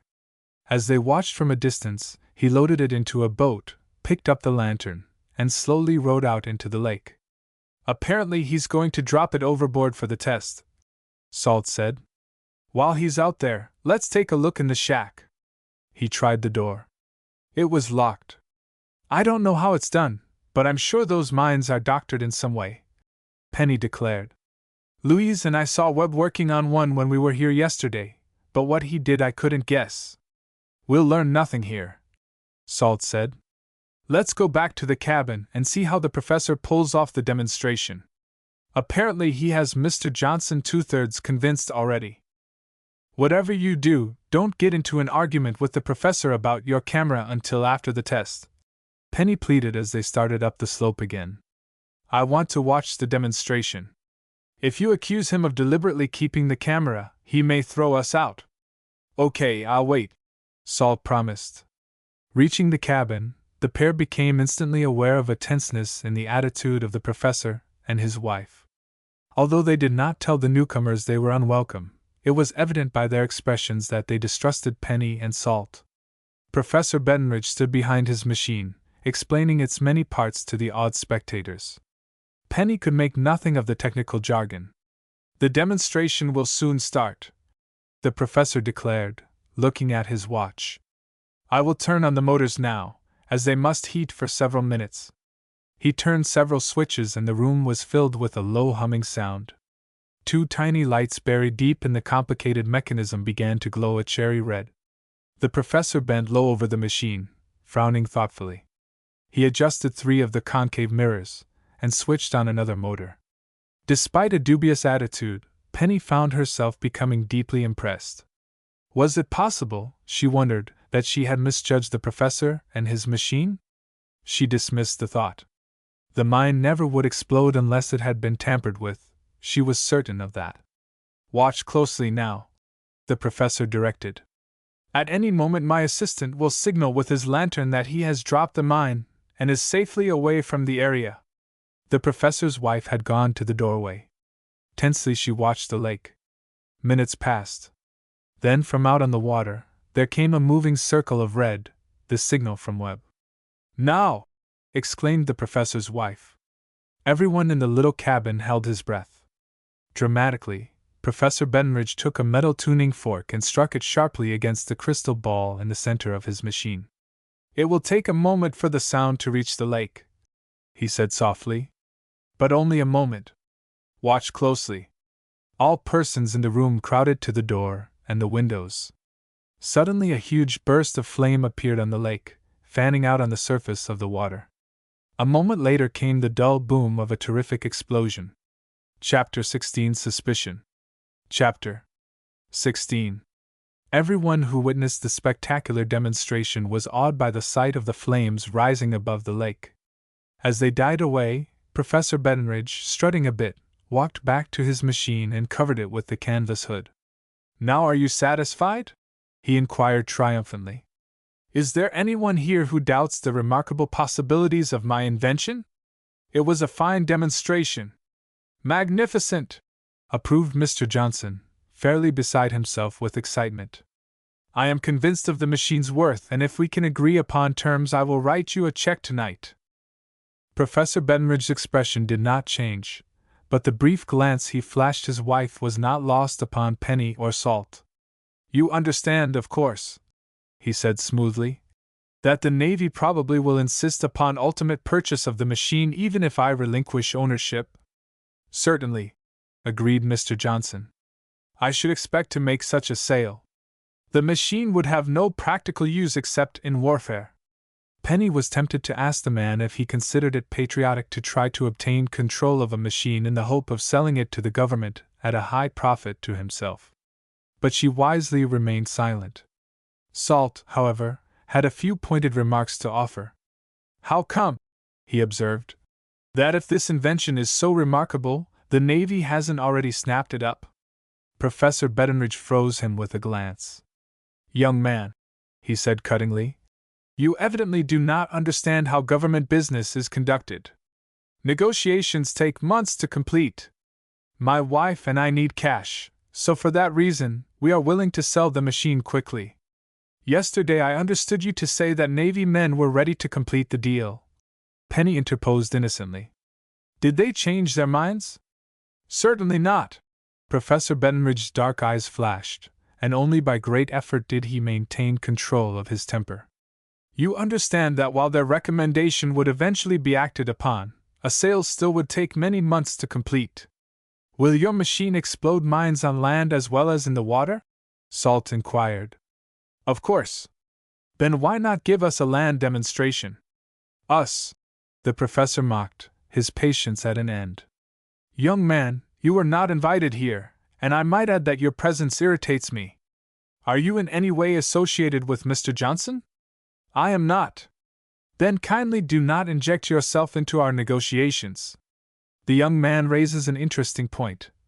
Mr. Johnson interposed, frowning thoughtfully. Perhaps we should have a land demonstration before I pay over the money. So you doubt my honesty? The professor demanded. Not at all. It's only that I must be very careful before I purchase such an expensive machine. I must satisfy myself that it will do everything you claim for it. You have just witnessed a successful demonstration. What more do you ask? A successful water test, Salt remarked softly, does not necessarily mean a successful land test. I think we should have a land test, Mr. Johnson decided. If you convince me that the machine will work equally well under such circumstances, I will write the check instantly. A land test is impossible, the professor said stiffly. But why? Inquired Mr. Johnson. The dangers are too great. Windows would be smashed for many miles around. Authorities would not permit such a test. Only with the greater difficulty did I obtain permission to discharge the mines under water. I had not thought of that, Mr. Johnson acknowledged. He hesitated, and it was evident that in another moment he would decide to purchase the machine without further tests. Mr. Johnson, I suppose you have witnessed tests made with your own minds, Penny interposed. Or have they all been made with those supplied by the professor? The remark infuriated Mr. and Mrs. Bettenridge, as she had expected it would. You and this young man are trying to discredit my machine, he exclaimed wrathfully. Please leave. Why, certainly, agreed Penny, but made no move to depart. Seeds of suspicion already had been implanted in Mr. Johnson's mind. The young lady is right, he said. I should request a test on a mine which I provide myself. Ridiculous, snapped the professor. The machine will work equally well on any mine. Then surely you should not object to one further test? The delay is unnecessary. I am certain I can provide a mine within 2 days, insisted Mr. Johnson. Suppose we set the next test for Thursday night at this same hour? Thus trapped, Professor Bettenridge could not refuse without losing the sale. Scowling, he gave in. Very well. But this will be the final demonstration. If you are not satisfied Thursday night, the deal is off. Agreed, said Mr. Johnson. Bowing to the Bettenridges, he departed. Others who had witnessed the demonstration began to melt away. Only Salt and Penny remained. Professor Bettenridge closed the doors so that the conversation would not be overheard. Then he turned angrily to the pair. Now what's your little game? He demanded. You deliberately tried to queer my sale? Why? Mr. Johnson seems like such an innocent little rabbit. Maybe we thought he ought to be protected. Salt drawled. Protected? Why, he's being given the opportunity of a lifetime. How much is it worth to you to keep out of my affairs? Not a cent, Salt retorted. We don't want any part of your deal. But there's something I did come here for, my camera. I've already told the young lady I know nothing about it. If you were stupid enough to throw it into a passing automobile, then you deserve to lose it. Now get out! Salt was tempted to argue the matter, but Penny took his arm, pulling him toward the door. The professor slammed it hard behind them as they went out into the night. That fellow is a crook, Salt exploded. I'll bet a cookie he has my camera too. Well, we can't prove it, Penny sighed. After all, we did act in a high-handed way. We may have queered his sale to Mr. Johnson. A good thing if we have. But we have no proof the machine is a fake. With our own eyes we saw the mine explode. Of course, we think Webb tampered with it in some fashion, but we're not certain of that either. The proof of the pudding will come Thursday night when and if the old boy explodes Mr. Johnson's mine. He's just clever enough to do it, too, Penny said gloomily. The couple had walked only a short distance up the lane when they were startled to hear a shrill whistle in the darkness. It came from the beach. Halting, they waited. In a moment the sound was repeated. Then, to their surprise, came an answering whistle from inside Professor Bettenridge's cabin. That must be Webb, Salt whispered, observing a shadowy form approaching. The whistle evidently is a signal to make certain the coast is clear. As they watched, the hunched figure emerged from the darkness, was silhouetted momentarily in the light which came from the cabin, then disappeared inside. I wish we knew what they were talking about in there, Penny said. It might clear up some of the mystery. Why not see what we can learn? Proposed Salt. It's safe enough. Taking care to walk softly, the pair stole back to the cabin. Crouching by the window, they could hear a low murmur of voices inside. At first it was difficult to catch the trend of the conversation, but gradually Professor Bettenridge's voice grew louder. I don't like it any better than you do, Salt and Penny heard him say. But that's the way it is. If we're to finish the deal, we've got to explode one of Johnson's mines Thursday night. The question is, can we do it? Depends on the type of mine, Webb replied gruffly. How soon can we have it ahead of the test? I'll insist that he deliver it here at least by afternoon. Will that give you time enough? Sure, it won't take more than a half hour to fix her for the test, providing it can be done. But I ain't making no promises until I see the mine. It's a chance we have to take, Professor Bettenridge said. The deal would have gone through tonight if it hadn't been for a couple of young newspaper fools who came nosing around here. They may make us trouble Thursday night, too. I mean to get mixed with the police, Webb said uneasily. If this deal don't go through Thursday night, I'm quitting. We're in a mighty risky business. But we stand to make at least $200,000, the professor reminded him. You'll get a third cut. If Johnson holds off Thursday night, I'll drop to $100,000. The thing we've got to do is to pull off that test okay and clear out. Penny and Salt had heard enough to be certain that the men with whom they were dealing were crooks of the first rank. Slipping noiselessly away, they trudged to the car. Now what do we do? Penny questioned. Notify the police? We could, Salt debated. But so far, it's only our word against Professor Bettenridge's. He'd probably convince the police he was only a crackpot inventor who thought he had a wonderful machine. They might let him go. Any other ideas? A slick trick would be to fix that mine so it won't explode. That automatically would cause complications and probably delay the deal with Mr. Johnson. Just how do you propose to fix Mr. Johnson's mine? Penny inquired. It would take some doing. The mines are all kept in that shack on the beach? Yes, Louise and I saw Webb working on one of them there. Evidently it was the one the professor exploded tonight.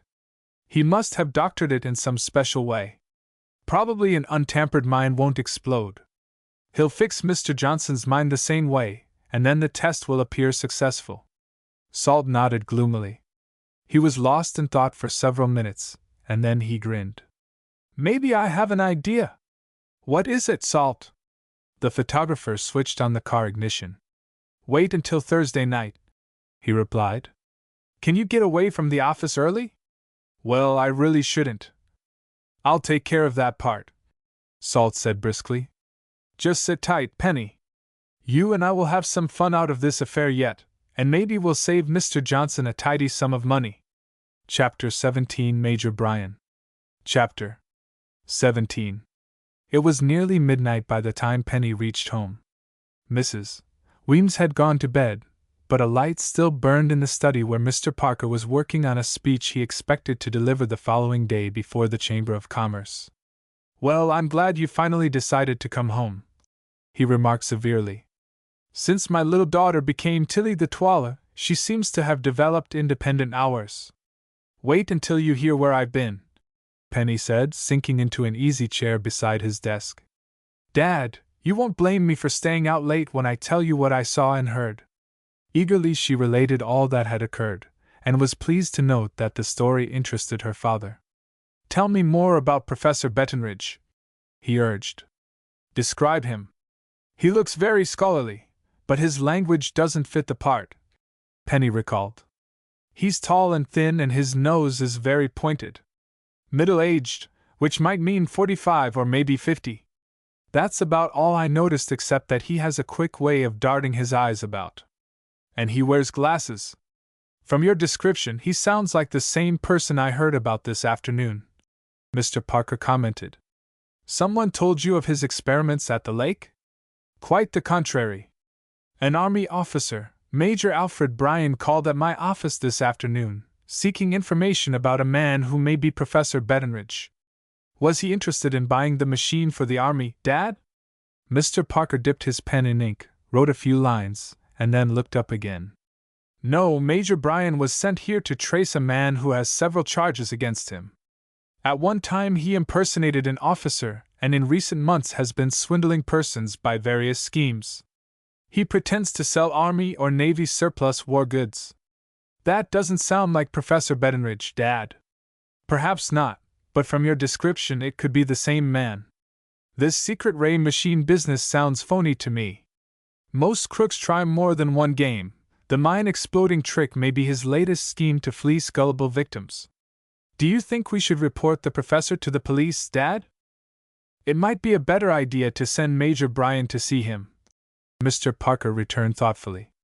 If the professor should prove to be the man he's after, then the army would take over. Where is Major Bryan now, Dad?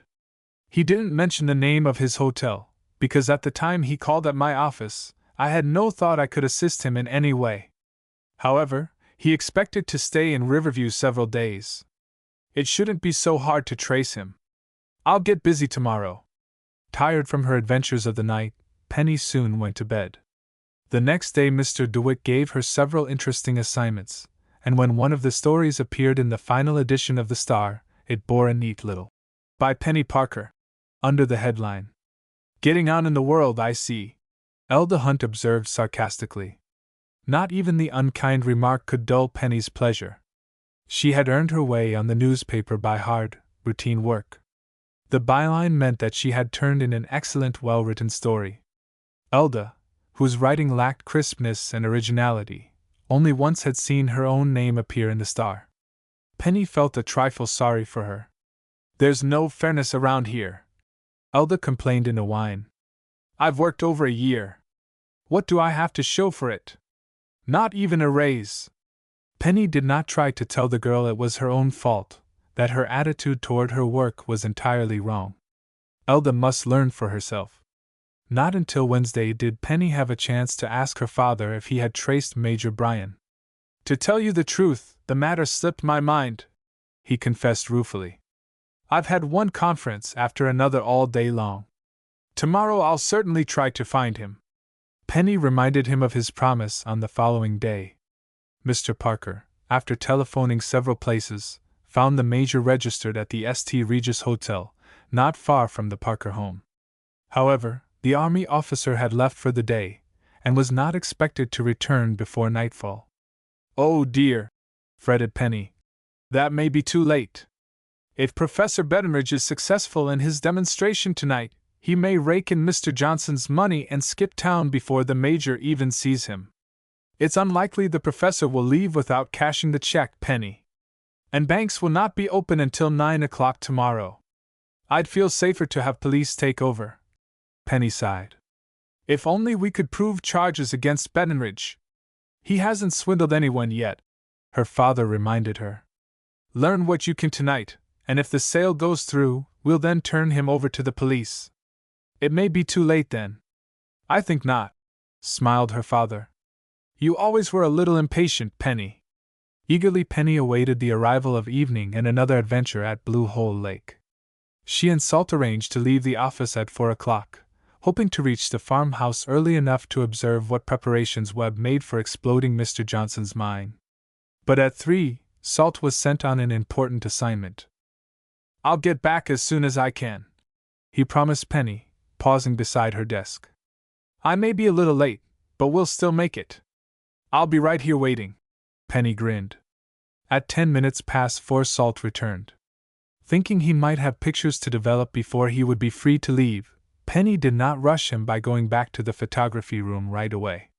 When she had typed her last story of the day and brought it to the editor's desk for inspection, she gathered up her purse and hat. "Leaving early, aren't you?" Elda inquired in a loud voice so that everyone would notice. "That's right," Penny replied, without explaining her special mission.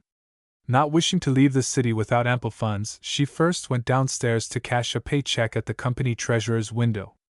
He gave her the crisp $5 bills, joking with her about skipping town with so much money. Penny tucked the bills into her purse and was turning to go back upstairs again, when through the window she saw a man coming down the alley from the rear of the Star building. Recognizing him as Mr. McCluskey, the deep-sea diver she had assisted, she darted to the window and rapped to attract his attention. Not hearing her, he walked hurriedly on, and was lost in the crowd of the street. "Wonder what he was doing here," she thought as she slowly climbed the stairs. "Perhaps he came to see me. But in that case, he probably would have come up the front way." Dismissing the matter from her mind, she sought Salt in the photography room. The outside gallery was empty, though the photographer's hat and coat hung on a hook by the window. Salt! She called, thinking he must be in the darkroom. No one answered. Nevertheless, a strange feeling Penny could not have explained took possession of her. She sensed a presence somewhere near, as if she were being watched. Nervously, Penny stepped to the door of the darkroom. She tapped lightly on it, but there was no answer. Suddenly fearful, she jerked open the door and groped for a light. As the tiny room blazed with illumination, she uttered a startled gasp. Almost at her feet, cheek against the floor, lay Salt Summers. Chapter 18 A Second Test. Chapter 18. As Penny knelt beside Salt, he stirred slightly and raised a hand to his head. She saw then that there was a tiny break in the skin which also was slightly discolored. Either the photographer had fallen, or he had been slugged. Before she could go for help, he sat up, staring at her in a bewildered manner. Penny assisted him to a chair, and dampening a handkerchief with water from the tap above the developer trays, applied it to his forehead. "What happened?" she inquired anxiously when Salt seemed able to speak. "Slugged," he answered in disgust. "By whom?" "Don't know. The fellow must have been in the darkroom when I came here to develop my films. Fact is, I thought I heard someone moving around. I stepped to the door to see, and bing! That's the last I knew. Has anything been taken, I wonder?" Switching on another light, Penny glanced over the room. The drawer of a filing cabinet where old films and plates were kept remained open. "Someone may have been looking in there," she commented. "Salt, whoever he is, he must be searching for a film he is afraid we'll publish in the paper." "Maybe so," Salt agreed, holding a hand to his throbbing forehead. "But I don't know of any picture we have that would damage anyone." Penny stepped to the doorway of the darkroom. In the larger room, the skylight remained closed. It was impossible to tell if anyone had entered the building in that way. Some distance down the hall was a seldom-used stairway which led to the roof. Finding a door opening into it, Penny climbed the steps to look about. The rooftop was deserted, but in the building directly across from the star, a corridor window remained open. How easy it would be for a man to step out onto the roof from there, she thought. If the skylight or the stairway door were unlocked, he easily could enter the star photography room without being seen. Across the way, in the adjoining building, a man stood at an office window, watching Penny curiously. Sun glared on the panes so his face was distorted. But from the location of the window, she felt certain it was Mr. Cordell. After a moment, Penny turned and went back down the stairs. The exit at its base was barred by a door with a rusty key in the lock. Passing through, Penny locked it and slipped the key into her purse. That should stop our prowler for a few days, she thought. In the photography room again, she checked the skylight, and finding it locked, was convinced that this time the mysterious visitor had entered the building by means of the stairs. She knew the door was usually kept locked, but undoubtedly the janitor had been careless. By this time Salt was feeling much better. While Penny waited, he explained to the editor why the photos would not be ready until morning, then declared he was ready to start for Blue Hole Lake. "Do you really feel like going?" Penny asked dubiously. "Sure thing," the photographer insisted. "It takes more than a little tap on the head to put me out of running." Salt walked a trifle unsteadily as they went down the back stairs together, but once they were in the press car, he seemed his usual jovial self. "Now tell me about that plan of yours for tonight," Penny urged as they jounced along the country road. "It's not much of a plan," the photographer confessed ruefully. "First, we've got to learn exactly what Webb does to those mines to make them explode. Then somehow we'll have to undo the work to cause the demonstration to turn out a flop." "It sounds like a big order," Penny sighed. "We'll need plenty of luck to carry it out. Especially as we're arriving rather late." Having no intention of announcing their presence, the pair drew up about a quarter of a mile from the lake, parking in a side road. Shadows were casting long arms over the ground as they started hurriedly across the fields toward the beach. They had covered 2/3 of the distance when Penny suddenly caught Salt's arm, pointing toward the lake. "Look!" she exclaimed. "There they are now!" Out on the lake, a barge-type boat was being steered toward the beach near the shack where Professor Bettenridge stored the mines. The watching couple recognized 3 persons aboard the craft: the professor, Mr. Johnson, and Webb. The barge also bore a large mine, similar in type to those Penny had seen inside the shack. "That must be the mine Mr. Johnson is supplying for the test tonight," she whispered. Hand in hand, Penny and Salt crept closer to the shore. The boat grated on the sand, and Webb, with the professor helping him, carried the heavy mine toward the building. "If the mine is to be exploded tonight, wouldn't it be easier to leave it on the barge ready to drop into the lake?" Penny commented. "Webb and the professor must have a special reason for hauling it ashore." "I think you have something there," Salt observed. "Obviously, they're going to doctor it in some way. We'll see what happens."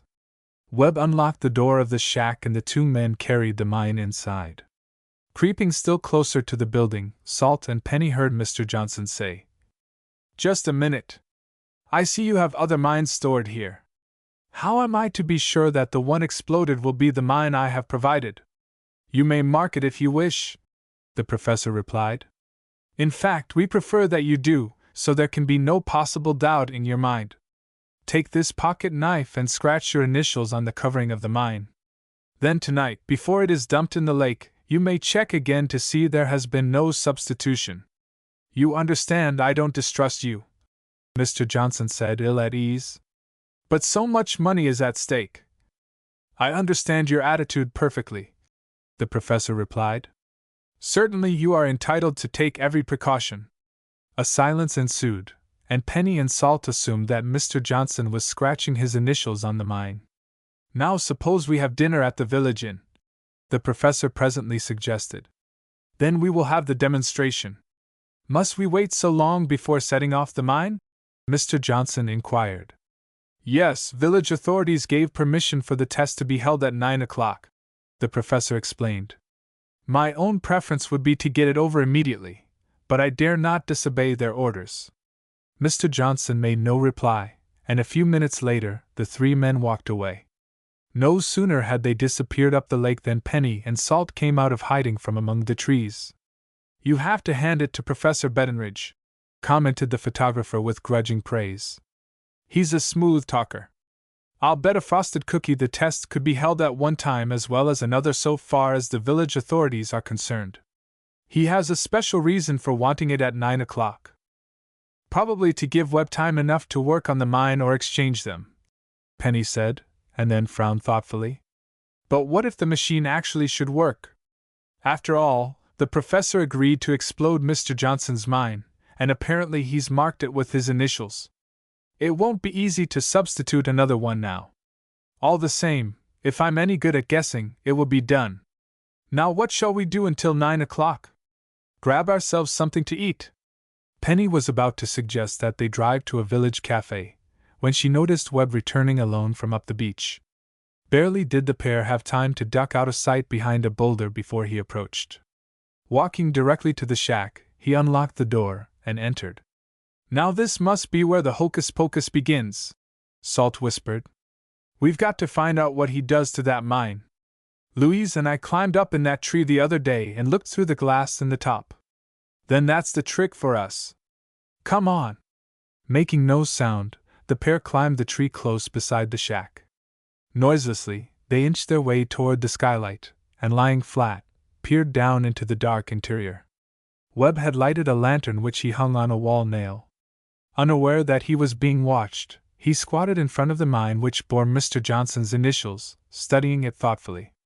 Muttering to himself, he next took a powerful ratchet drill, and for a long time worked with it on the mine, boring a tiny but deep hole. "I'm getting stiff in this position," Penny whispered. "What is he doing, Salt?" "Don't know," the photographer admitted, puzzled. "Apparently, he's doctoring Mr. Johnson's mine so it will explode tonight, but I'm not smart enough to figure how the trick will be accomplished." By now it was so dark that the pair in the tree no longer feared they would be seen. Keeping perfectly still, they watched the work in the room below. "It's clear why Professor Bettenridge set 9 o'clock for the demonstration," Salt whispered.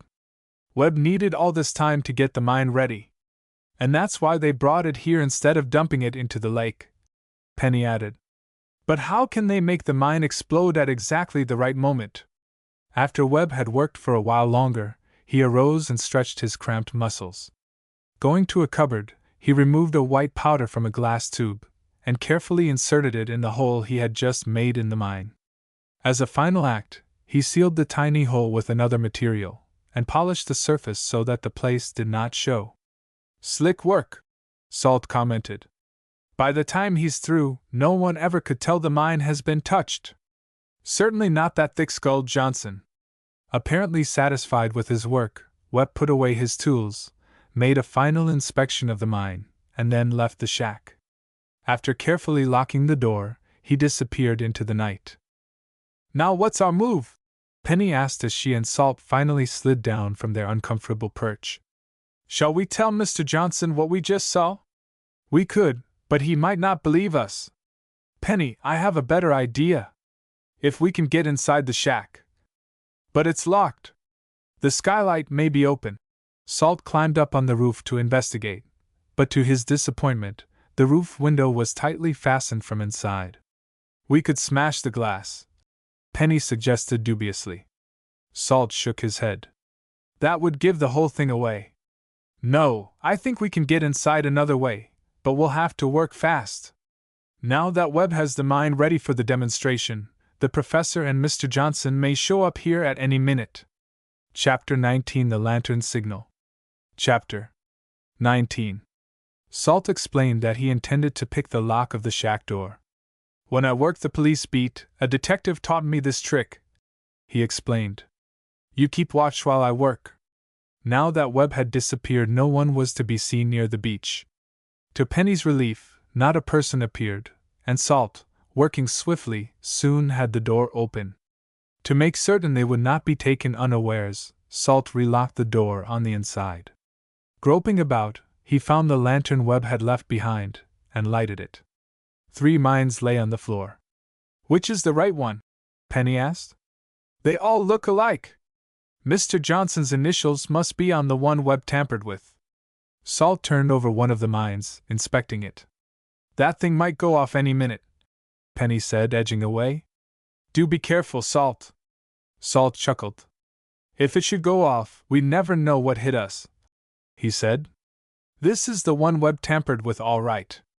Penny, how are you at forging?" "Forging?" she repeated, not understanding what he meant. "Can you duplicate Mr. Johnson's initials on another mine?" "Oh, I don't think so.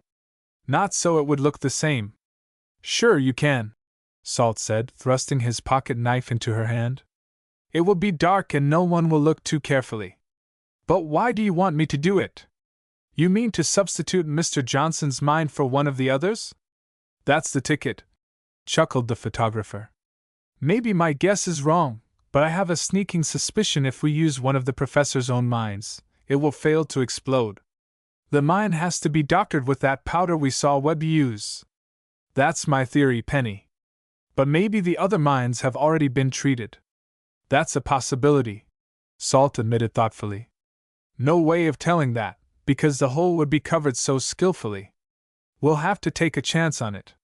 While Salt held the lantern, Penny scratched Mr. Johnson's initials on the metal covering of the mine.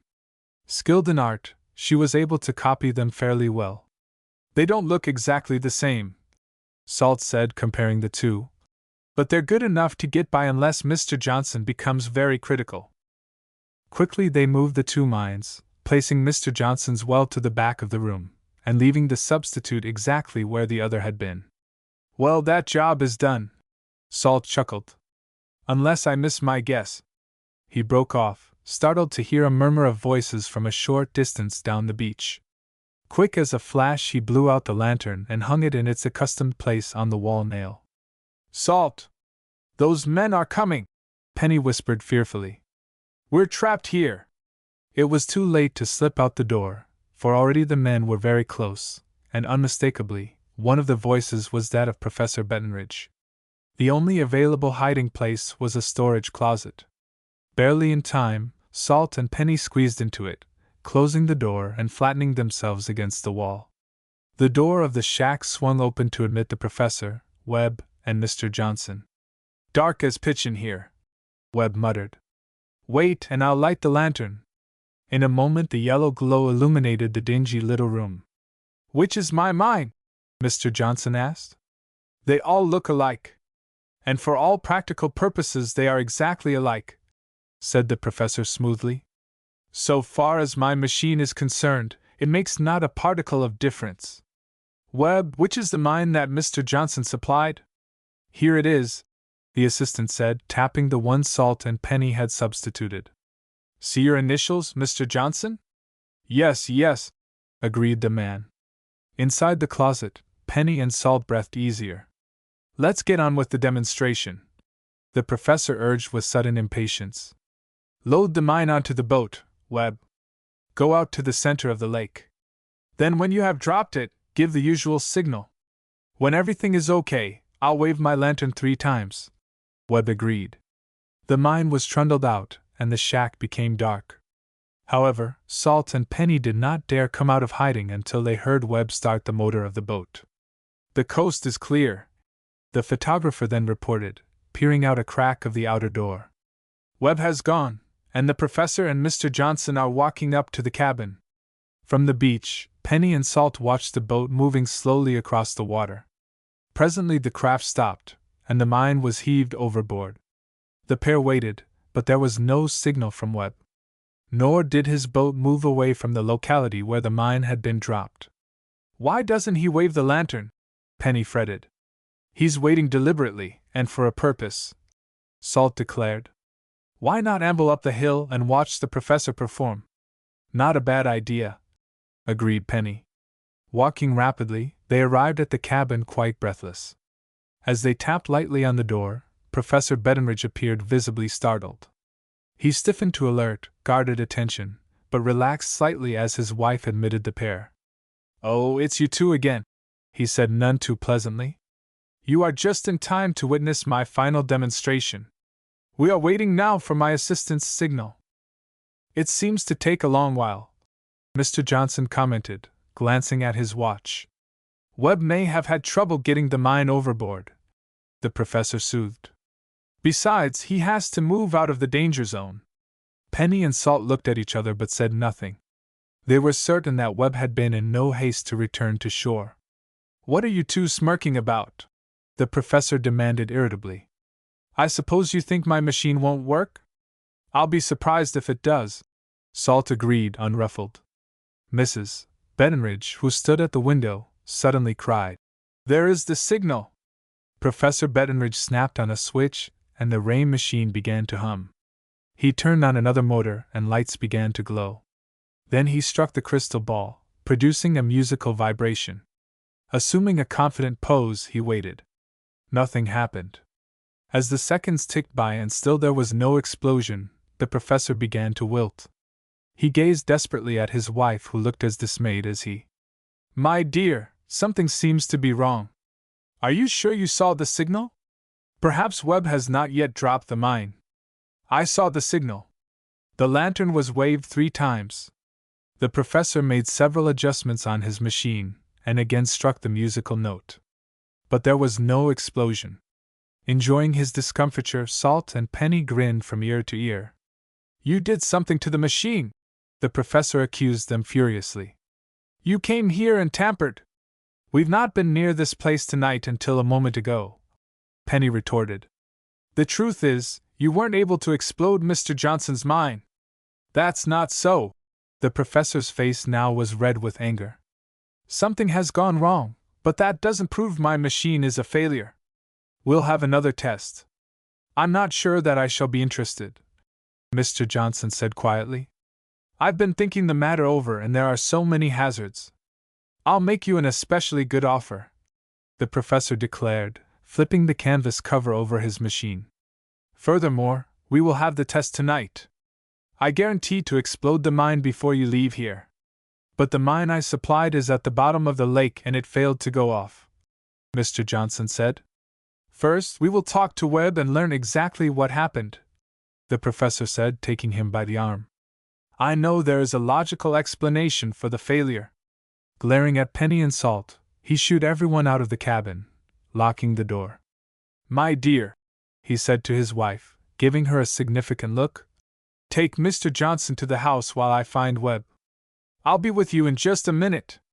The professor went hurriedly down the beach while Mrs. Bettenridge and Mr. Johnson walked slowly toward the rooming house. Penny and Salt remained beside the cabin until everyone was beyond hearing.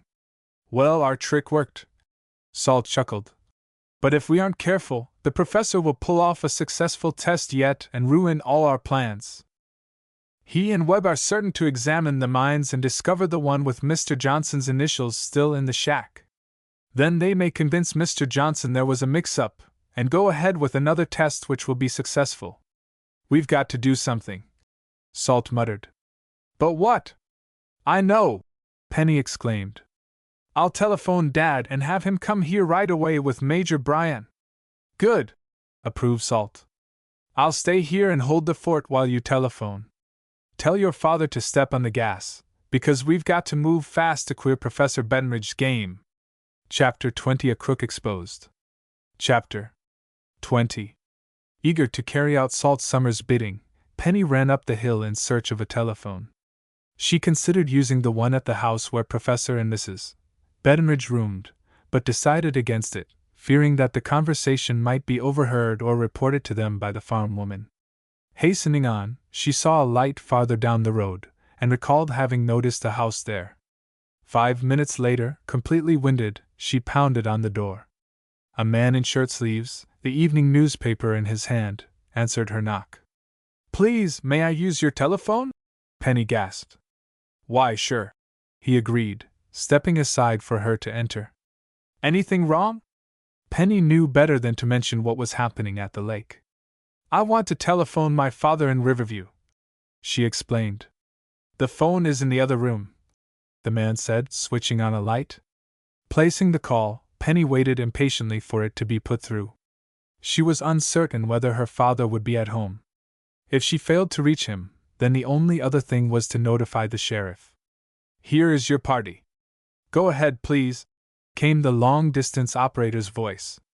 The next moment Penny heard her father's clear tones at the other end of the line. Dad, I'm at Blue Hole Lake with Salt, she explained hurriedly. Can you drive here right away?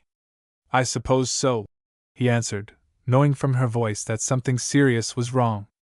What's up? We've learned plenty about Professor Bettenridge, Dad. Unless something is done quickly, he may sell his fake machine to Mr. Johnson. But what can I do about it? The publisher asked. Can you get hold of the Major and bring him with you? Penny pleaded. Professor Bettenridge may be the man he's after. Maybe I can reach him, Mr. Parker agreed. If I have luck, I'll be out there within 20 or 30 minutes. I'll come as fast as I can. Before hanging up the receiver, Penny gave her father detailed instructions for reaching the lake and told him where to park. Leaving a dollar bill to pay for the call, she then hastened back to find Salt. The photographer was nowhere near the cabin, and she was afraid to call his name lest she be overheard by the Bettenridges. As she stood in the shadow of the building, she heard voices from the beach.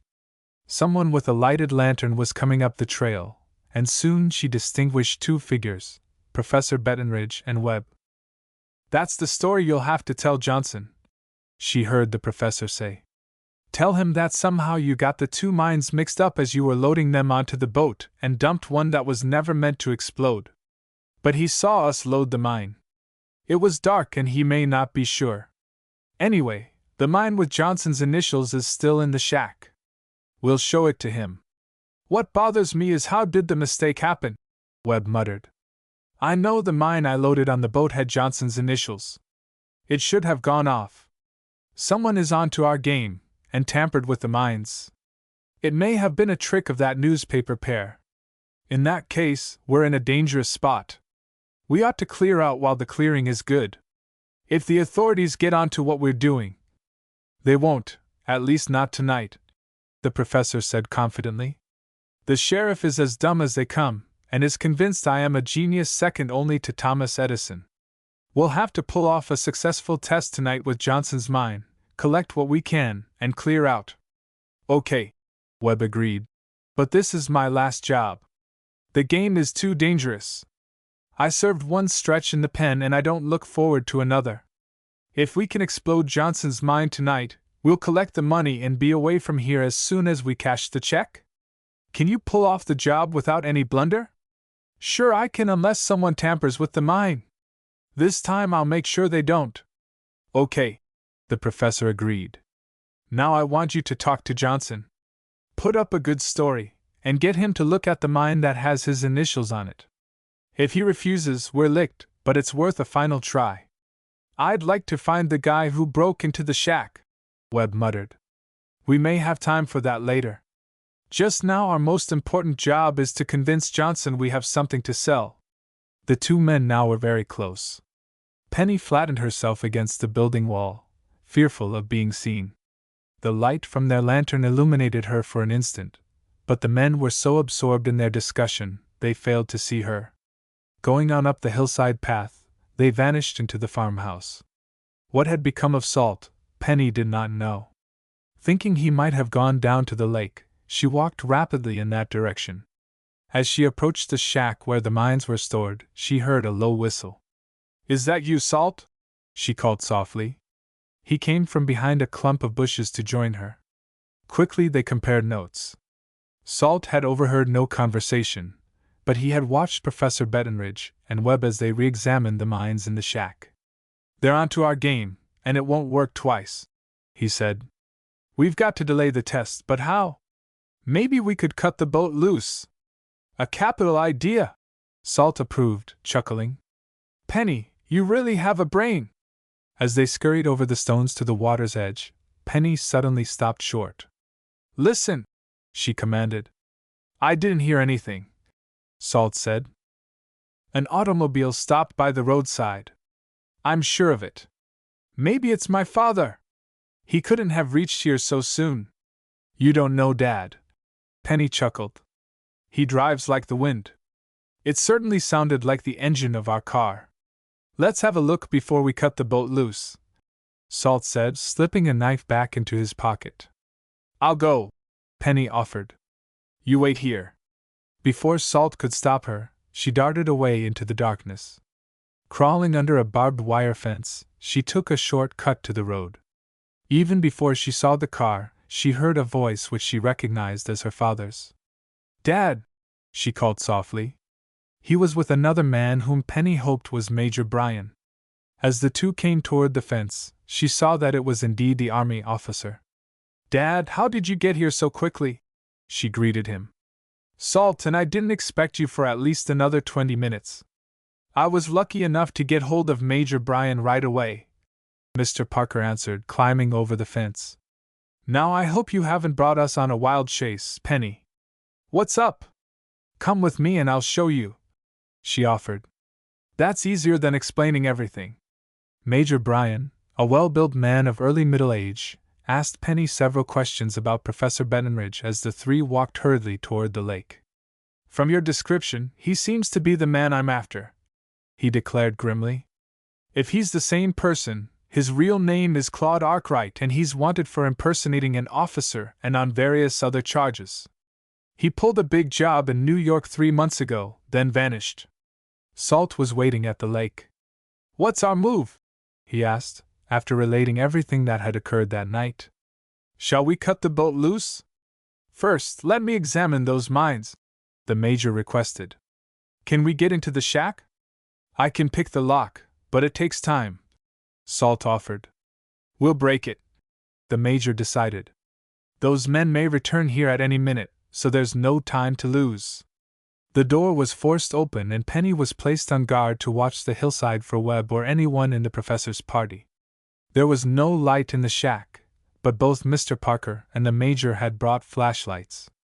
Salt pointed out the mine which had been doctored by Webb. Carefully, the army officer examined it. I can't tell much by looking at it, for the work has been cleverly concealed, he admitted. But from what you've told me, I am quite certain how the mine is made to explode. How is it done? Salt demanded. After the hole is made, a chemical, probably sodium, is inserted. Then another substance which melts slowly in water is used to seal up the opening. Then that explains why Webb delayed so long in giving the signal after the mine had been dropped into the water, Penny exclaimed from the doorway. He was waiting for the substance to melt, Exactly, agreed the Major. If my theory is correct, only the action of water is required to explode this mine. The Professor's machine, of course, has nothing whatsoever to do with it. Why don't we explode the mine now? Penny suddenly proposed. That would put an end to the Professor's little scheme. It might also prevent us from arresting him, the Major said. He debated a moment. Then he exclaimed, It's worth trying. We'll load the mine on the boat and dump her in the lake. The men would not permit Penny to help with the dangerous work. Carefully they transported the mine to the boat. Salt was about to start the motor, but the Major stopped him. No, we don't want the sound of the engine to give us away, he said. We'll row out into the lake. Penny was eager to accompany the men, but they would not hear of it. To her disappointment, she was compelled to remain on the beach. Sitting down on the sand, she nervously watched until the boat faded into the black of the night. Presently, she heard a splash which told her that the mine had been lowered overboard. Anxiously, she waited for the boat to return. Why don't they come? She thought, straining to hear the sound of oars. If the explosion should go off while they're still out there. Then she heard the boat coming and breathed in relief. Soon the craft grated on sand, and the three men leaped out. Perhaps my theory is wrong, the Major commented, as they all huddled together, waiting. The mine should have gone off by this time. Several minutes elapsed and still nothing happened. And then, as the group became convinced their plan had failed, there came a terrific explosion which sent flame and water high above the lake's surface. Chapter 21 In Search of Webb. Chapter 21. Beautiful! Beautiful! Chuckled the Major as the flames began to die away. That proves our theory. No machine is required to set off the mines, only the action of water. Professor Bettenridge must have heard the explosion, Penny exclaimed, fairly beside herself with excitement. What will happen now? If human nature runs true to form, he will soon come here to investigate, the Major predicted. The four stepped back into the dense growth of trees to wait. Within 5 minutes they observed two shadowy figures scurrying down the path toward the shack where the mines were stored. As they came closer, Penny recognized the Professor and his wife. And someone is following them, she discerned. It looks like Mr. Johnson. Professor Bettenridge and his wife now were near the trees. Their voices, though low, carried to those in hiding. That stupid lout, Webb, the Professor muttered. He has ruined everything now by setting off the mine too soon. But how could it have been Webb? His wife protested. He was at the farmhouse only 5 minutes ago. He wouldn't have had time. Then it was someone else. Professor Bettenridge paused, and cast a quick alert glance about the lake shore. He noted that the boat was tied, but that the door of the shack was wide open. We've been exposed, he muttered. Our game is up, and we've got to get away from here before the authorities arrest us. But what about Johnson? His wife demanded, glancing over her shoulder at the man who was following them down the hillside path. We can do nothing now. He had begun to catch on even before tonight, and this explosion finishes everything. Don't even stop to pack your clothes. We'll get our car and clear out. Webb? He'll have to look out for himself. We're traveling alone and traveling fast. Those in hiding suddenly stepped forth from the trees, blocking the path. Major Bryan moved directly in front of the Professor, flashing a light into his face. Good evening, Claude Arkwright, he said distinctly. The Professor was startled, but recovered poise quickly. You are mistaken, he said in a cold voice. My name is Bettenridge. No doubt that is what you call yourself now. You are wanted by the federal government for impersonating an officer. Ridiculous. May I see your draft card? The Major requested curtly. Sorry, I haven't it with me. It is in my room. Then we will go there. Nettled, Professor Bettenridge could think of no further excuse. Glancing significantly at his wife, he said, My dear, will you go to the house and get the card for our inquisitors? We will all go, corrected the Major. Your wife may be wanted as your accomplice in this latest secret ray machine fleece. We prefer that she does not escape. You are very trusting. sneered the professor. By this time, Mr. Johnson had reached the hillside. Puffing from having hurried so fast, he gazed in bewilderment at the little group. "What does this mean?" he inquired. "What caused the mine to explode?" "It was set off by being dropped in the lake," explained the Major. "You mean the explosion was not touched off by Professor Bettenridge's invention?" "The machine had nothing whatsoever to do with it," Penny explained. "Professor Bettenridge and his accomplice, Webb Nelson, have been doctoring the mines with a powder and an outer shield which dissolves in water. They hoped to sell the worthless machine to you before you discovered the truth." The information stunned Mr. Johnson, but recovering, he turned furiously upon Professor Bettenridge. "You cheap trickster!" he shouted. "I'll have you arrested for this." "Have you given the man any money?" Mr. Parker inquired. $1,000 for an option on the machine. The rest was to have been paid tonight. "You're lucky to get off so easily," Mr. Parker said. "It's possible, too, that we can get part of your deposit back."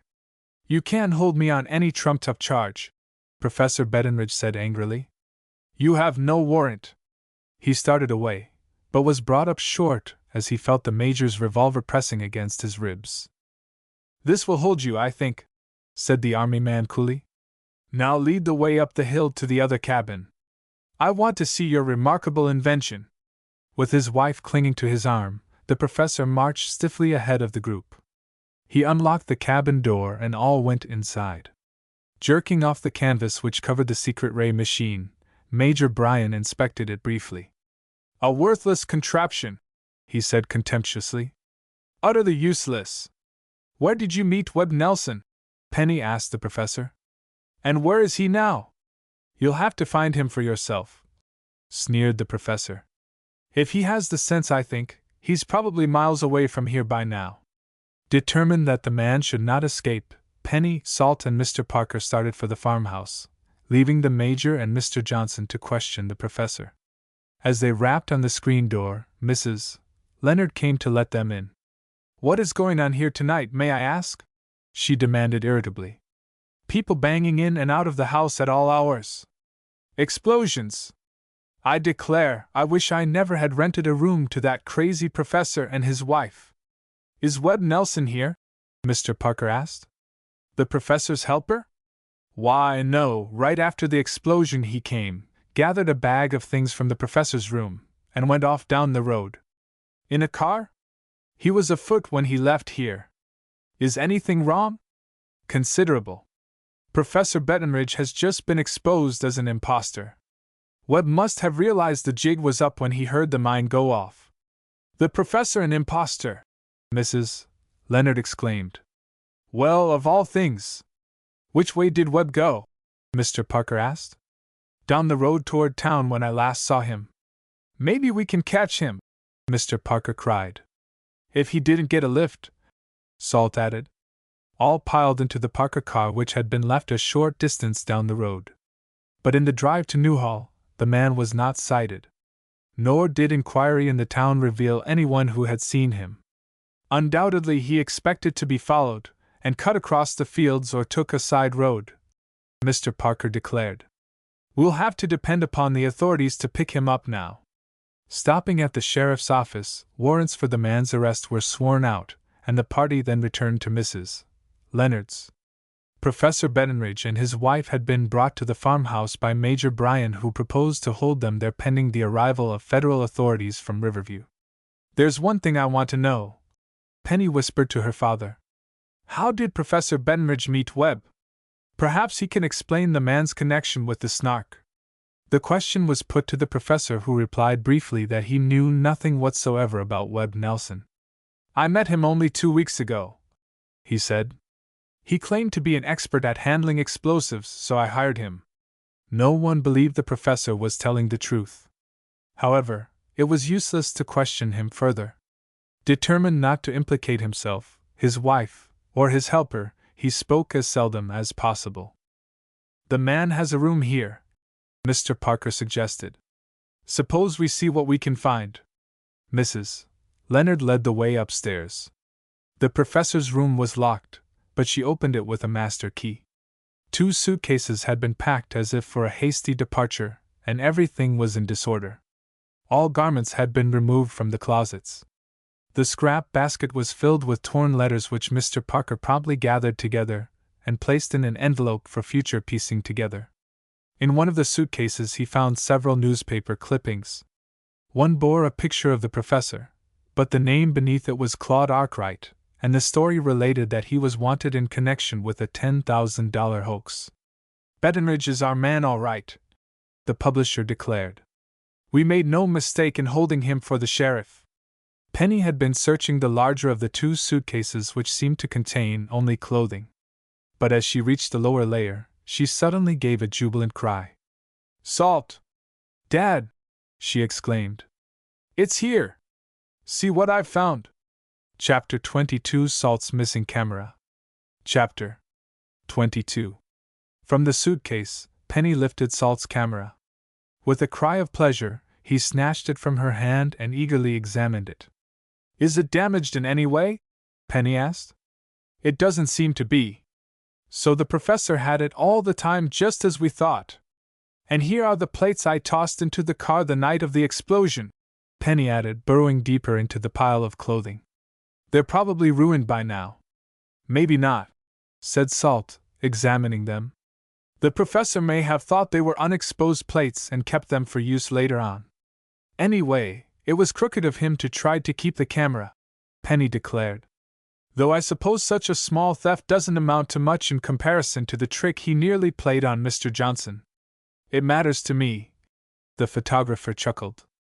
"Am I glad to get this camera back? The plates won't do us any good now they are outdated, but I'll take them along anyhow. I'm curious to see if they would have shown anything of significance." "By all means develop them," urged Mr. Parker. "Anything else in the suitcase?" In a pocket of the case Penny found several letters from Mr. Johnson which she gave to her father. Knowing they would be valuable in establishing a case of attempted fraud against the professor, he kept them.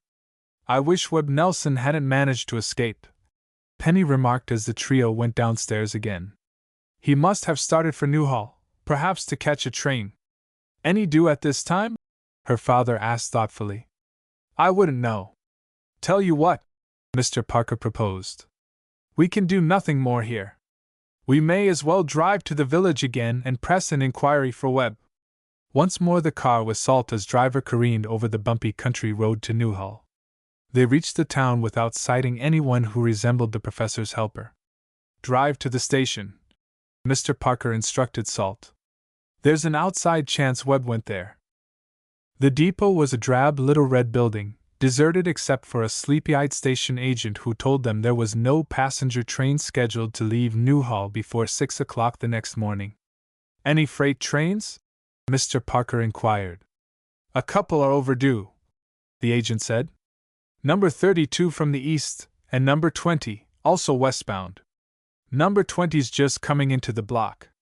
Although it seemed unlikely Webb would take a freight train out of town, Mr. Parker, Salt, and Penny decided to wait for it to come in. They went outside, standing in the shadow of the station. "No sign of anyone around," Salt declared, looking carefully about. "We may as well go back to the lake." "Let's wait," Penny urged. Number 20 rumbled into the station, stirring up a whirlwind of dust and cinders. A trainman with a lantern over his arm came into the station to get his orders from the agent. He chatted a moment, then went out again, swinging aboard one of the cars. A moment later, the train began to move. "Shall we go?" Mr. Parker said impatiently. Penny buttoned her coat as she stepped beyond the protection of the building, for the night air was cold and penetrated her thin clothing.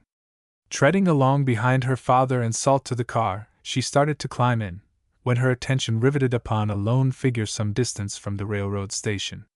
A man, who resembled Webb Nelson in build, had emerged from behind a tool shed and stood close to the tracks watching the slowly moving freight.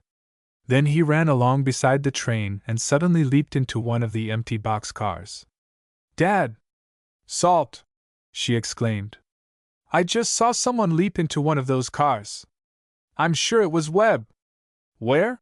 demanded her father. "Which car?" "The yellow one." Oh, he'll get away unless we can have him arrested at the next town. He won't escape if I can stop him, Salt muttered. Racing across the platform, he waited for the car Penny had indicated. Although the train was moving faster now, he leaped and swung himself to a sitting position in the open doorway. Look out! Look out! Penny screamed in warning. Behind Salt, the man who had taken refuge in the car moved stealthily toward him, obviously intending to push him off the train. But the photographer knew what to expect and was prepared. He whirled suddenly and scrambled to his feet. His attacker caught him slightly off balance, and they went down together, rolling over and over on the straw-littered floor. Worried for Salt, Penny and Mr. Parker ran along beside the train. The publisher tried to leap aboard to help the photographer, but lacking the younger man's athletic prowess, he could not make it. Already winded, he began to fall behind. Penny kept on and managed to grasp the doorway of the car, but she instantly realized she could not swing herself through the opening. The train now was moving rapidly and gaining speed each moment. Inside the boxcar, the two men were rolling over and over, each fighting desperately to gain the advantage. Penny could not see what was happening. Forced by the speed of the train, she let go her hold. Her feet were swept from beneath her, and she stumbled and fell along the right-of-way. Before she could scramble to her feet, her father had caught up with her. Are you hurt? He asked anxiously. Penny's knees were skinned, but the injury was so trifling she did not speak of it. Her one concern was for Salt. Oh, Dad, she said, grasping his arm nervously. What are we going to do? That brute may kill him. Mr. Parker shared Penny's concern, but he said calmly, There's only one thing we can do now. We'll have the station agent send a wire to the next station. Police will meet the train and take Webb into custody. He may not be on the train by the time it reaches the next town. Oh, Dad, Salt may be half killed before then. Penny and her father stared after the departing freight. The engineer whistled for a high trestle spanning a narrow river, and the train began to rumble over it. Suddenly Penny stiffened into alert attention. In the doorway of the open boxcar, she could see the two struggling men. Mr. Parker, too, became tense. As they watched fearfully, one of the men was pushed from the car. He rolled over and over down a steep embankment toward the creek bed. The other man, poised in the doorway an instant, then just before the car reached the trestle, leaped. Chapter 23 Escape by Night. Chapter 23. Fearful for Salt, Penny and her father ran down the tracks toward the railroad trestle. Scrambling and sliding down the slippery embankment, they saw Salt lying in a heap near the edge of the creek. Webb, his ankle injured, was trying to hobble toward a cornfield just beyond the railroad right-of-way. Get him! Don't let him escape! Salt cried, raising himself to his knees. Although alarmed for the photographer who appeared to have been injured by his leap, Penny and her father pursued Webb. Handicapped as he was with an injured ankle, they overtook him by the barbed wire fence. Already badly battered from the fight, and bruised as a result of his fall from the train, the man put up only a brief struggle as Mr. Parker pinned him to the ground. Quick! The publisher directed Penny. See what you can do for Salt. He may be badly injured. The photographer, however, had struggled to his feet. He stood unsteadily, staring down at his torn clothing. Are you all right? Penny asked anxiously, running to his side. Yes, I'm okay, he said, gingerly touching a bruised jaw. Boy! Is that lad a scrapper? Did you see me push him out of the boxcar? We certainly did, and we were frightened half to death. We thought you would be killed. Hobbling over to the fence, Salt confronted his assailant. Webb's face was a sorry sight. His nose was crimson, both eyes were blackened, and his lip was bleeding. You may as well come along without making any more trouble, Mr. Parker told him grimly. Professor Bettenridge has been taken into custody, and the entire fraud has been exposed. I figured that out when I heard the mine go off. The man returned sullenly. Okay, you got me, but I was only carrying out orders. I worked for Professor Bettenridge, but any deals he made were his business, not mine. That remains to be seen, replied Mr. Parker. We'll let you talk to the sheriff. Move along, and no monkey business. Having no weapon, Salt and the publisher walked on either side of the prisoner, while Penny brought up the rear. You don't need to hang on to me, he complained bitterly. I ain't going to try to escape. We're sure you won't, returned Salt. Because we'll be watching you every step of the way. At first, as the four tramped down the tracks toward the station, the prisoner showed no disposition to talk. But gradually his curiosity gained the better of him. He sought information about Professor Bettenridge's arrest, and then tried to build up a story that would convince his captors he had only been an employee hired on a weekly basis. I suppose you know nothing about the Snark either, Penny observed bitterly. After Ben Bartell and I pulled you out of the river, you repaid us by stealing his watch. To her astonishment, the man reached in his pocket and gave her the timepiece. Here, he said gruffly. Give it back to him. I won't need it where I'm going. Why did you take the watch when it didn't belong to you? Penny pursued the subject. Especially after Ben risked his life to pull you out of the river. Oh, I don't know, the man answered impatiently. I needed a watch, so I took it. Quit asking so many questions. Why were you pushed off the Snark? Penny demanded, refusing to abandon the subject. She did not expect Webb to answer the question as he had refused to explain at the time of his rescue. To her surprise, he replied grimly. They tried to get rid of me. We had a disagreement over a job they wanted me to pull. What job was that? Mr. Parker interposed. Dynamiting the Conway steel plant. The words produced a powerful effect upon the publisher, Salt, and Penny. At their stunned silence, Webb added hastily. You understand I didn't do it. They got sore because I refused to pull the job. Why, that doesn't make sense, Penny protested. Evidently you are mixed up on your dates, because the Conway plant explosion took place before the night we rescued you from the water. Sure, I know, the man muttered, trying to cover his slip of tongue. They were afraid I'd squawk to the police, and that was why they pitched me overboard. Who pulled the job? Salt asked. I don't know. Someone was hired to set off the explosion. Webb's story was accepted but not believed. Penny knew from previous experience that the man was more inclined to tell a lie than the truth.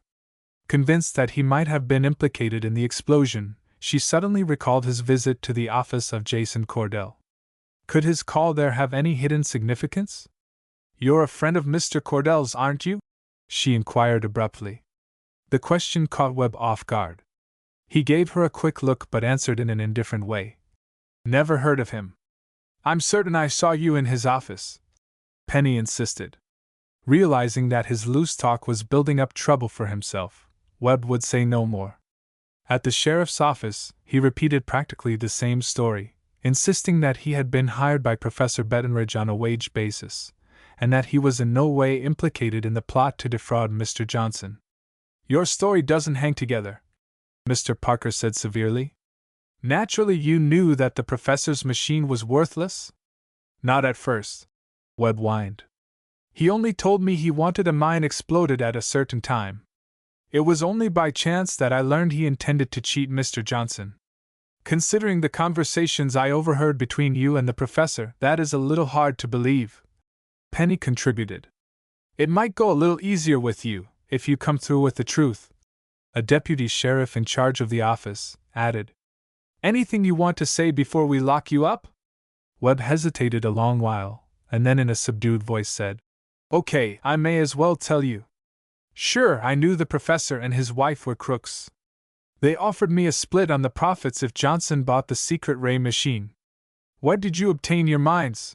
Salt asked curiously. I don't know, Webb answered, and for once spoke the truth. Professor Bettenridge had a friend hooked up in a munitions plant who supplied him with a few which were defective. Now tell us the truth about the Snark, Penny insisted. You said those men were mixed up in the dynamiting of the Conway steel plant. Was that one of the professor's jobs? No, he had nothing to do with it. His car was in the vicinity of the plant on the night of the explosion. It was just accident then, Webb maintained. He had nothing to do with it. Then you do know the persons involved? If I told you, you wouldn't believe me, Webb said sullenly. Why not go to the Snark and get information firsthand if you want it? It was evident the man would reveal no more, so the deputy sheriff locked him up. Within a few minutes Professor Bettenridge and his wife were brought in, and although they indignantly demanded release, they too were placed in jail cells. Mr. Johnson, who had accompanied Major Bryan to the sheriff's office, seemed rather stunned by the events which had transpired. He shook Penny's hand and could not praise her enough for exposing the professor's trickery. What a fool I was, he acknowledged. His smooth talk hypnotized me. Why, I might have paid a large sum of money to him, if it hadn't been for you. Now I shall prosecute charges vigorously. The wealthy man tried to press money upon both Penny and Salt, who smilingly refused to accept it. They assured him that knowing the professor's trick had failed was ample reward. By the time Penny, her father, and Salt finally reached the Parker home, it was nearly midnight. Somewhat to their surprise, Mrs. Weems was still waiting up. I'm so glad you came, she exclaimed, before they could explain what had happened. Nearly an hour ago someone telephoned, asking for Penny. I think the message may be important. Who was it? Penny asked. A man named Edward McCluskey. The river diver, Penny exclaimed. What did he want, Mrs. Weems? At first he wouldn't tell me, saying he had to talk to you personally. However, I finally persuaded him to trust me with the message. He said, tell Miss Parker that her friend Ben Bartell went aboard the Snark last night and hasn't been seen since. Chapter 24 A Raid on the Snark. Chapter 24. Oh, why didn't Mr. McCluskey call the police instead? Penny cried anxiously. Ben may be in serious trouble. Turning to her father, she added, Dad, we must go there right away. To the Snark? Mr. Parker frowned and reached for the telephone. The matter's one for the police, Penny. I'll call the night inspector. Contacting the police station, the publisher explained why he believed it advisable to search the Snark. He was assured that a squad would be sent there at once to investigate. We've had other complaints about that vessel, the inspector said. So far we've not been able to find anything out of the way.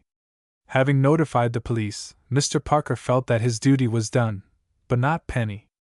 Dad, can't we go there too? She pleaded. Ben is in trouble and we may be able to help him. I don't see what we could do, Penny. Besides, you know how I feel about Ben. And you're dead wrong. You've done him a dreadful injustice.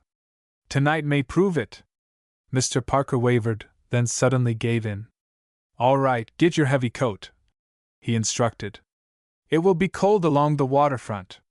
Penny raced for the warm garment and joined her father and Salt as they were backing the press car out of the driveway. The Snark is tied up at Pier 23, Penny directed. Straight down this street and turn at Jackson. The car reached the docks, parking alongside a dark warehouse. There was no sign of the police. A short distance away, the Snark, with only dim deck lights showing, and no one in view, tugged at her heavy ropes. We'll wait for the police, Mr. Parker decided. Within 5 minutes, 2 cars glided noiselessly up to the pier and a dozen men in uniform leaped out. Captain Bricker, in charge of the squad, strode to the Snark and called loudly, Ahoy there! No one answered. Ahoy, the Snark! He shouted again. Still receiving no answer, he ordered his men aboard. Single file, they crawled cautiously up a ladder to the dark deck. Anyone aboard? The captain called once more. Salt, Mr. Parker and Penny, eager for first-hand information, followed the policeman up the ladder. My men will search the vessel, Captain Bricker told them. But no one appears to be aboard. Everything seems in order. Spreading out over the ship, the policemen returned one by one to report they could find nothing amiss. Not even a watchman was aboard. This seems to be a wild goose chase, Captain, Mr. Parker apologized. Sorry to have bothered you. We considered our information reliable. The policemen began to leave. Penny, lingering on deck until the last, was being helped onto the ladder by Captain Bricker, when they both heard a sound below decks. What was that? The officer muttered, listening alertly. It sounded like someone thumping on a wall, Penny cried. There it is again! The noise was not repeated a third time, but Captain Bricker had heard enough to make him believe that someone remained below. Drawing his revolver, and warning Penny to keep back, he started down the dark companionway. At a safe distance, Penny trailed him. His bright flashlight beam cut paths of light over the walls as he tried the doors. Anyone here? He shouted. A thumping noise came from a room on the right. Guided by the sound, Captain Bricker tried the door. It was locked. A powerfully built man, the officer hurled his weight against the door, and the lock gave way. Keeping back, lest he become a target for a bullet, he kicked the door open. The room was empty, but the flashlight beam caught the outline of a trapdoor in the floor. The officer flung it open. Below, in the hold, lay a man gagged and bound hand and foot. Following the police officer into the room, Penny uttered a little cry as she recognized Ben Bartell. Blinking owlishly in the light which had been focused upon him, he was a deplorable sight. His face was bruised, his hair matted with blood, and one eye was swollen almost shut. Penny uttered a little cry. "Oh, Ben! What have they done to you?" Penny gasped in horror. Captain Bricker cut the young man free, and pulled the gag from his mouth. He helped Ben into a chair and then went to another cabin for water. "Who did this to you?" Penny asked, rubbing the reporter's hands to restore circulation. He seemed too exhausted to reply, so she did not urge him to speak. The captain brought water which Ben drank thirstily. "He's evidently been tied up several hours," the officer commented. "Since last night," Ben whispered, moistening his cracked lips. "How did you get aboard?"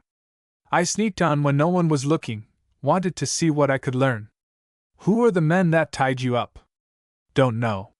But before they caught me, I heard plenty. The men on this boat are mixed up in the dynamiting of the Conway steel plant." Penny nodded, for this information correlated with what she already had learned. "Was Webb Nelson involved in the plot?" she asked eagerly. "He set off the dynamite according to what I overheard last night," Ben revealed. "But he got into a fight with the gang over his pay for the job.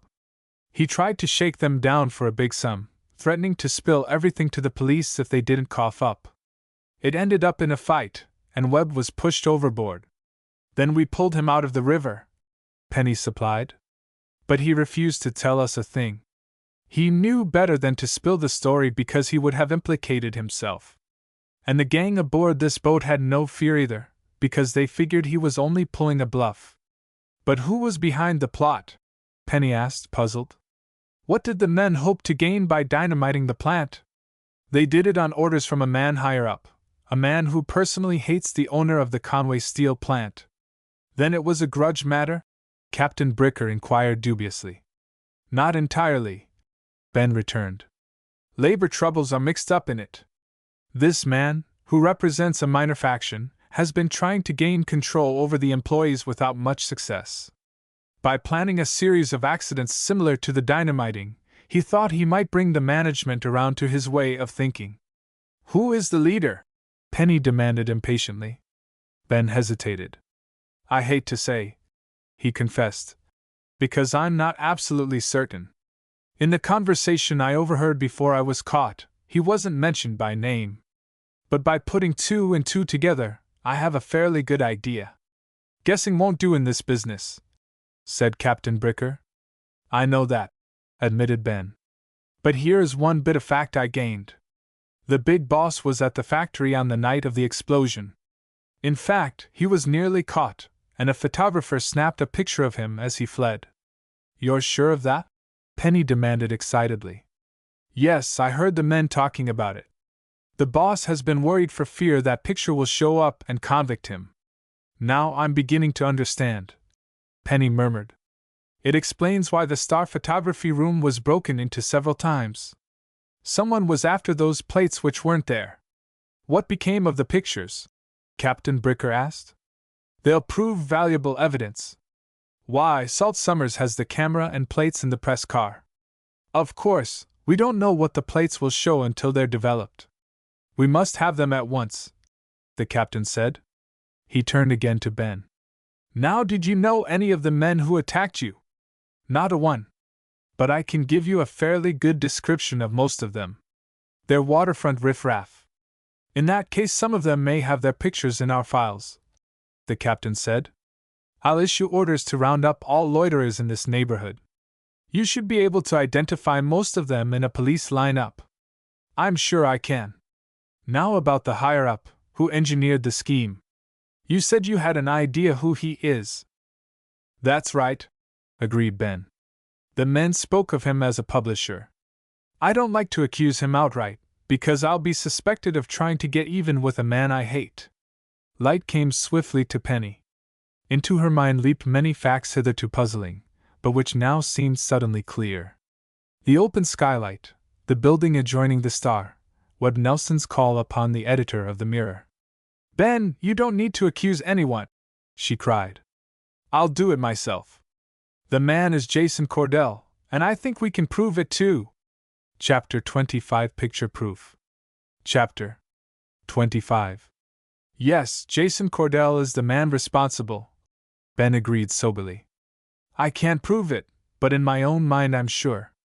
You used to work for him, didn't you? The police captain inquired, the inflection of his voice implying that he thought the former reporter might be prejudiced. I was fired, Ben admitted readily. Cordell let me go and blacklisted me everywhere to prevent me from exposing him. He wanted to discredit me, so that anything I might say would carry no weight. Why were you really discharged, Ben? Penny asked. What did you learn about Mr. Cordell? That he had pulled off no end of crooked deals and that he was mixed up with this outlaw labor group. Over a period of 3 or 4 years, Cordell has made a mint of money, and not from his paper either. We'll question Cordell tonight, Captain Bricker promised. The trick now is to get you to the station for first aid treatment. Then we'll want you to look through the police morgue and identify the pictures of as many of the Snark's crew as you can. The officer turned to Penny. As for those undeveloped plates, can you get them right away? I think so, Penny returned. While Captain Bricker helped Ben up the companionway, she ran ahead to find her father and Salt and tell them of the latest developments. The two were waiting in the press car. But when Mr. Parker learned how significant the pictures of the Conway plant explosion might prove to be, he surprised Penny by declining to turn them over immediately to the police. We may want those plates for the Star, he declared. If the police once get their hands on them, it might be a job to get them back again in time to be of any use to us. But Jason Cordell's arrest may depend upon them, Penny protested. We'll have the plates developed, and let police see them, Mr. Parker decided. But the plates must remain in our hands. Come on, let's go! At a nod from the publisher, Salt started the press car, and without being instructed, headed for the Star building. How long will it take you to develop those plates? Mr. Parker asked the photographer. 10 minutes. Good, approved the publisher. If they reveal anything, we'll telephone the police station at once. As the car coasted to a standstill alongside the Star building, Penny's gaze roved to the darkened offices next door. All of the floors save one were without light. But in the suite occupied by the Mirror, a man plainly could be seen moving to and fro. There is Jason Cordell now. She drew attention to him. Why do you suppose he's at his office so late tonight? There's no crime in that, replied Mr. Parker. He may be guilty as Ben says, but I'll not believe it until I have the proof. Letting themselves into the newspaper building, the three went up the back stairs to the photography studio. Salt immediately set about developing the plates. Something is coming up all right, he declared jubilantly, as he rocked the developer tray back and forth. In a few minutes, Salt had washed the plates and was able to examine them beneath the red light. One was blurred and revealed little, but the other plainly showed a man fleeing toward a waiting car. Why, the man is Webb Nelson! Penny exclaimed, recognizing him. But notice the driver of the car, Salt said. It's Jason Cordell. Ben was right. Then the man is guilty, Penny cried. Oh, Dad, I was certain of it. Mr. Parker scanned the plate carefully to ascertain there was no possible mistake. Yes, it's Jason Cordell, he agreed. The truth is hard to believe. Why, I lunched with him only yesterday. Dad, he's a criminal no matter how respectable he has acted. You're right, acknowledged Mr. Parker. I'll notify the police at once and have him picked up for questioning. Transmitting the important information to police headquarters, Mr. Parker talked with Captain Bricker, who promised to take personal charge of the matter. As the publisher hung up the receiver, he was startled to have Penny grasp his arm. Excitedly, she pointed out the window. Now what? He asked, failing to understand. The light just went off in Mr. Cordell's office. He's leaving. Then we'll stop him, her father decided. Salt, you stay here and rush that plate through. I'll detain Cordell by one means or another until the police arrive. With Penny close beside him, he ran down the back stairs to the street. Breathlessly they arrived at the next building. The elevator was not running, but they could hear someone coming down the stairway. Then Jason Cordell, a briefcase tucked under his arm, came into view. He stopped short upon seeing Mr. Parker and his daughter. Working late? Mr. Parker inquired pleasantly. That's right, agreed the other. He would have walked on, but the publisher barred the exit. By the way, I met a friend of yours tonight, Mr. Parker said, stalling for time. That's so? Who was he? Webb Nelson. Mr. Cordell's face did not change expression, but his eyes narrowed guardedly. Not a friend of mine, he corrected carelessly. But I've seen him in your office, Penny said. Mr. Cordell looked her straight in the eyes and smiled as if in amusement. That may be, he admitted, but all who come to my office are not my friends. He tried to pass again, but Mr. Parker stood his ground. Say, what is this? Mr. Cordell demanded, suddenly suspicious. I'm afraid I'll have to ask you a few questions about your friend Webb Nelson. Suppose we go back to your office. Suppose we don't, Cordell retorted. I'm tired and I'm going home. If you want to see me, come around tomorrow during business hours. Which may be too late. I don't know what you're talking about, the Mirror editor blustered. Furthermore, I'm not interested. Get out of my way. Instead, Mr. Parker grasped him firmly by the arm. Cordell tried to jerk free, and in so doing, dropped his briefcase, which Penny promptly seized. Give that to me, the man shouted furiously. Penny smiled, for through the plate glass windows she had observed the approach of a police car.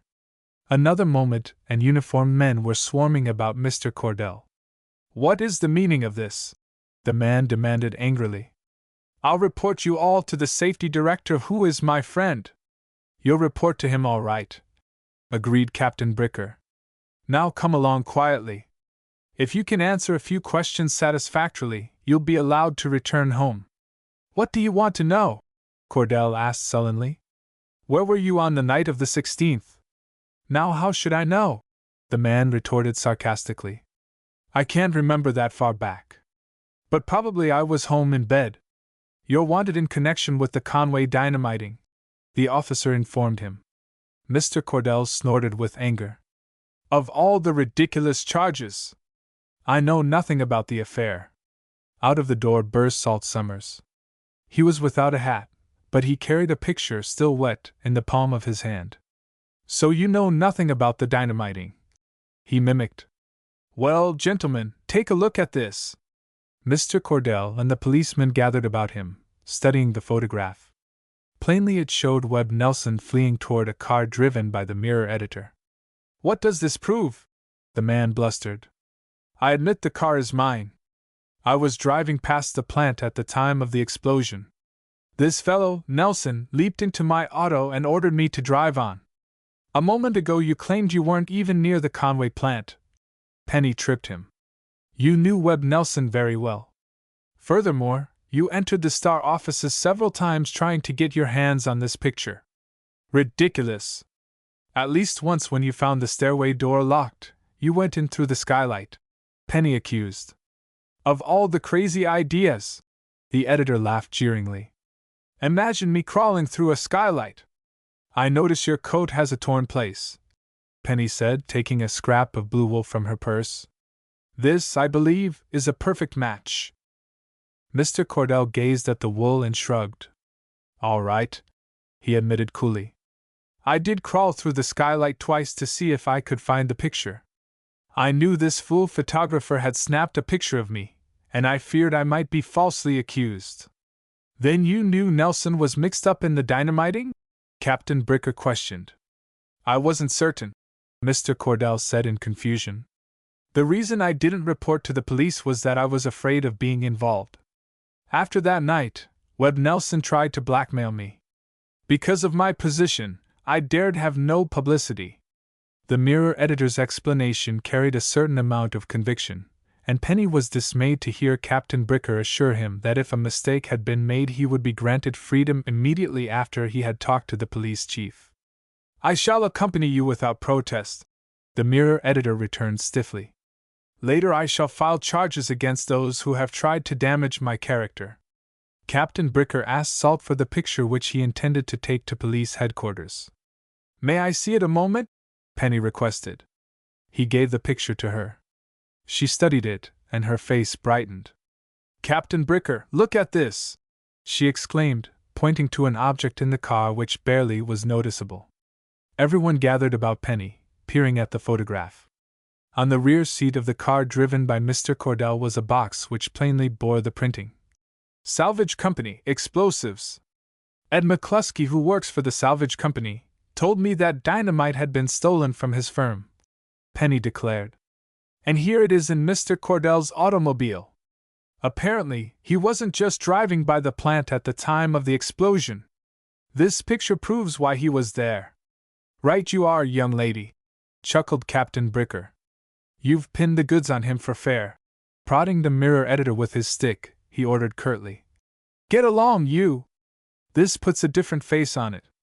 You'll be spending the rest of the night in the safety building. After Mr. Cordell, still protesting his innocence, had been taken away, Penny, her father, and Salt returned to the deserted newspaper building. Will Cordell manage to get free? She asked anxiously. Not a chance of it, Mr. Parker answered. That picture tags him right. With Ed McCluskey and Ben to testify against him, he's the same as convicted now. Speaking of Ben, what's to be done about him, Dad? We'll give him a job here. He's had unfair treatment, but we'll make it up to him. However, we'll have to let one employee go. Not me? Penny asked anxiously. No, her father laughed. It's your friend, Elda Hunt. Her attitude isn't right. We've tried to give her a chance, but over and over she has demonstrated that she isn't cut out to be a newspaper woman. She'll probably blame me for her discharge, Penny sighed. Not that it matters. I ceased worrying about Elda a long while ago. She'll have no difficulty getting work elsewhere, and I hope she'll be better adjusted. How about the story of Mr. Cordell's arrest? And the picture? Penny inquired. Will the Star print them tomorrow? On the front page of our first edition. Mr. Parker chuckled. Salt didn't turn over the plate to the police, so we're all set. By morning, the story should be bigger and better than ever. By then, the guilt will be well pinned on Cordell, and some of the Snark gang may have been rounded up. Curious to learn the very latest details, Salt called the police station. He was told that Ben Bartell had identified several of the Snark's crew from police pictures, and it was expected all would be arrested within 24 hours. Not a bad night's work, Mr. Parker chuckled, as he snapped off the photography room lights. Everything locked? How about the skylight? Asked Penny. Open again, reported Salt as he checked it. It's just no use trying to get folks to cooperate around here. Too many fresh air fiends. Let it stay unlocked, Mr. Parker directed carelessly. With our prowler safely behind bars, we've no further cause for worry. He looked at his watch. Now, even though it is late, suppose we go and celebrate? Oh, fine, cried Penny. And why not stop at the safety building and ask Ben Bartell to go with us? I want to tell him about his new job. So do I, agreed her father heartily. Where shall we go? Penny linked arms with Salt and her father, skipping as she piloted them down the dark hall. Just a quiet place where they serve big juicy steaks, she decided. If I know Ben, that's what he would like best of all. Transcriber's notes. Replace the list of books in the series by the complete list, as in the final book. The Cry at Midnight. Silently corrected a handful of palpable typos.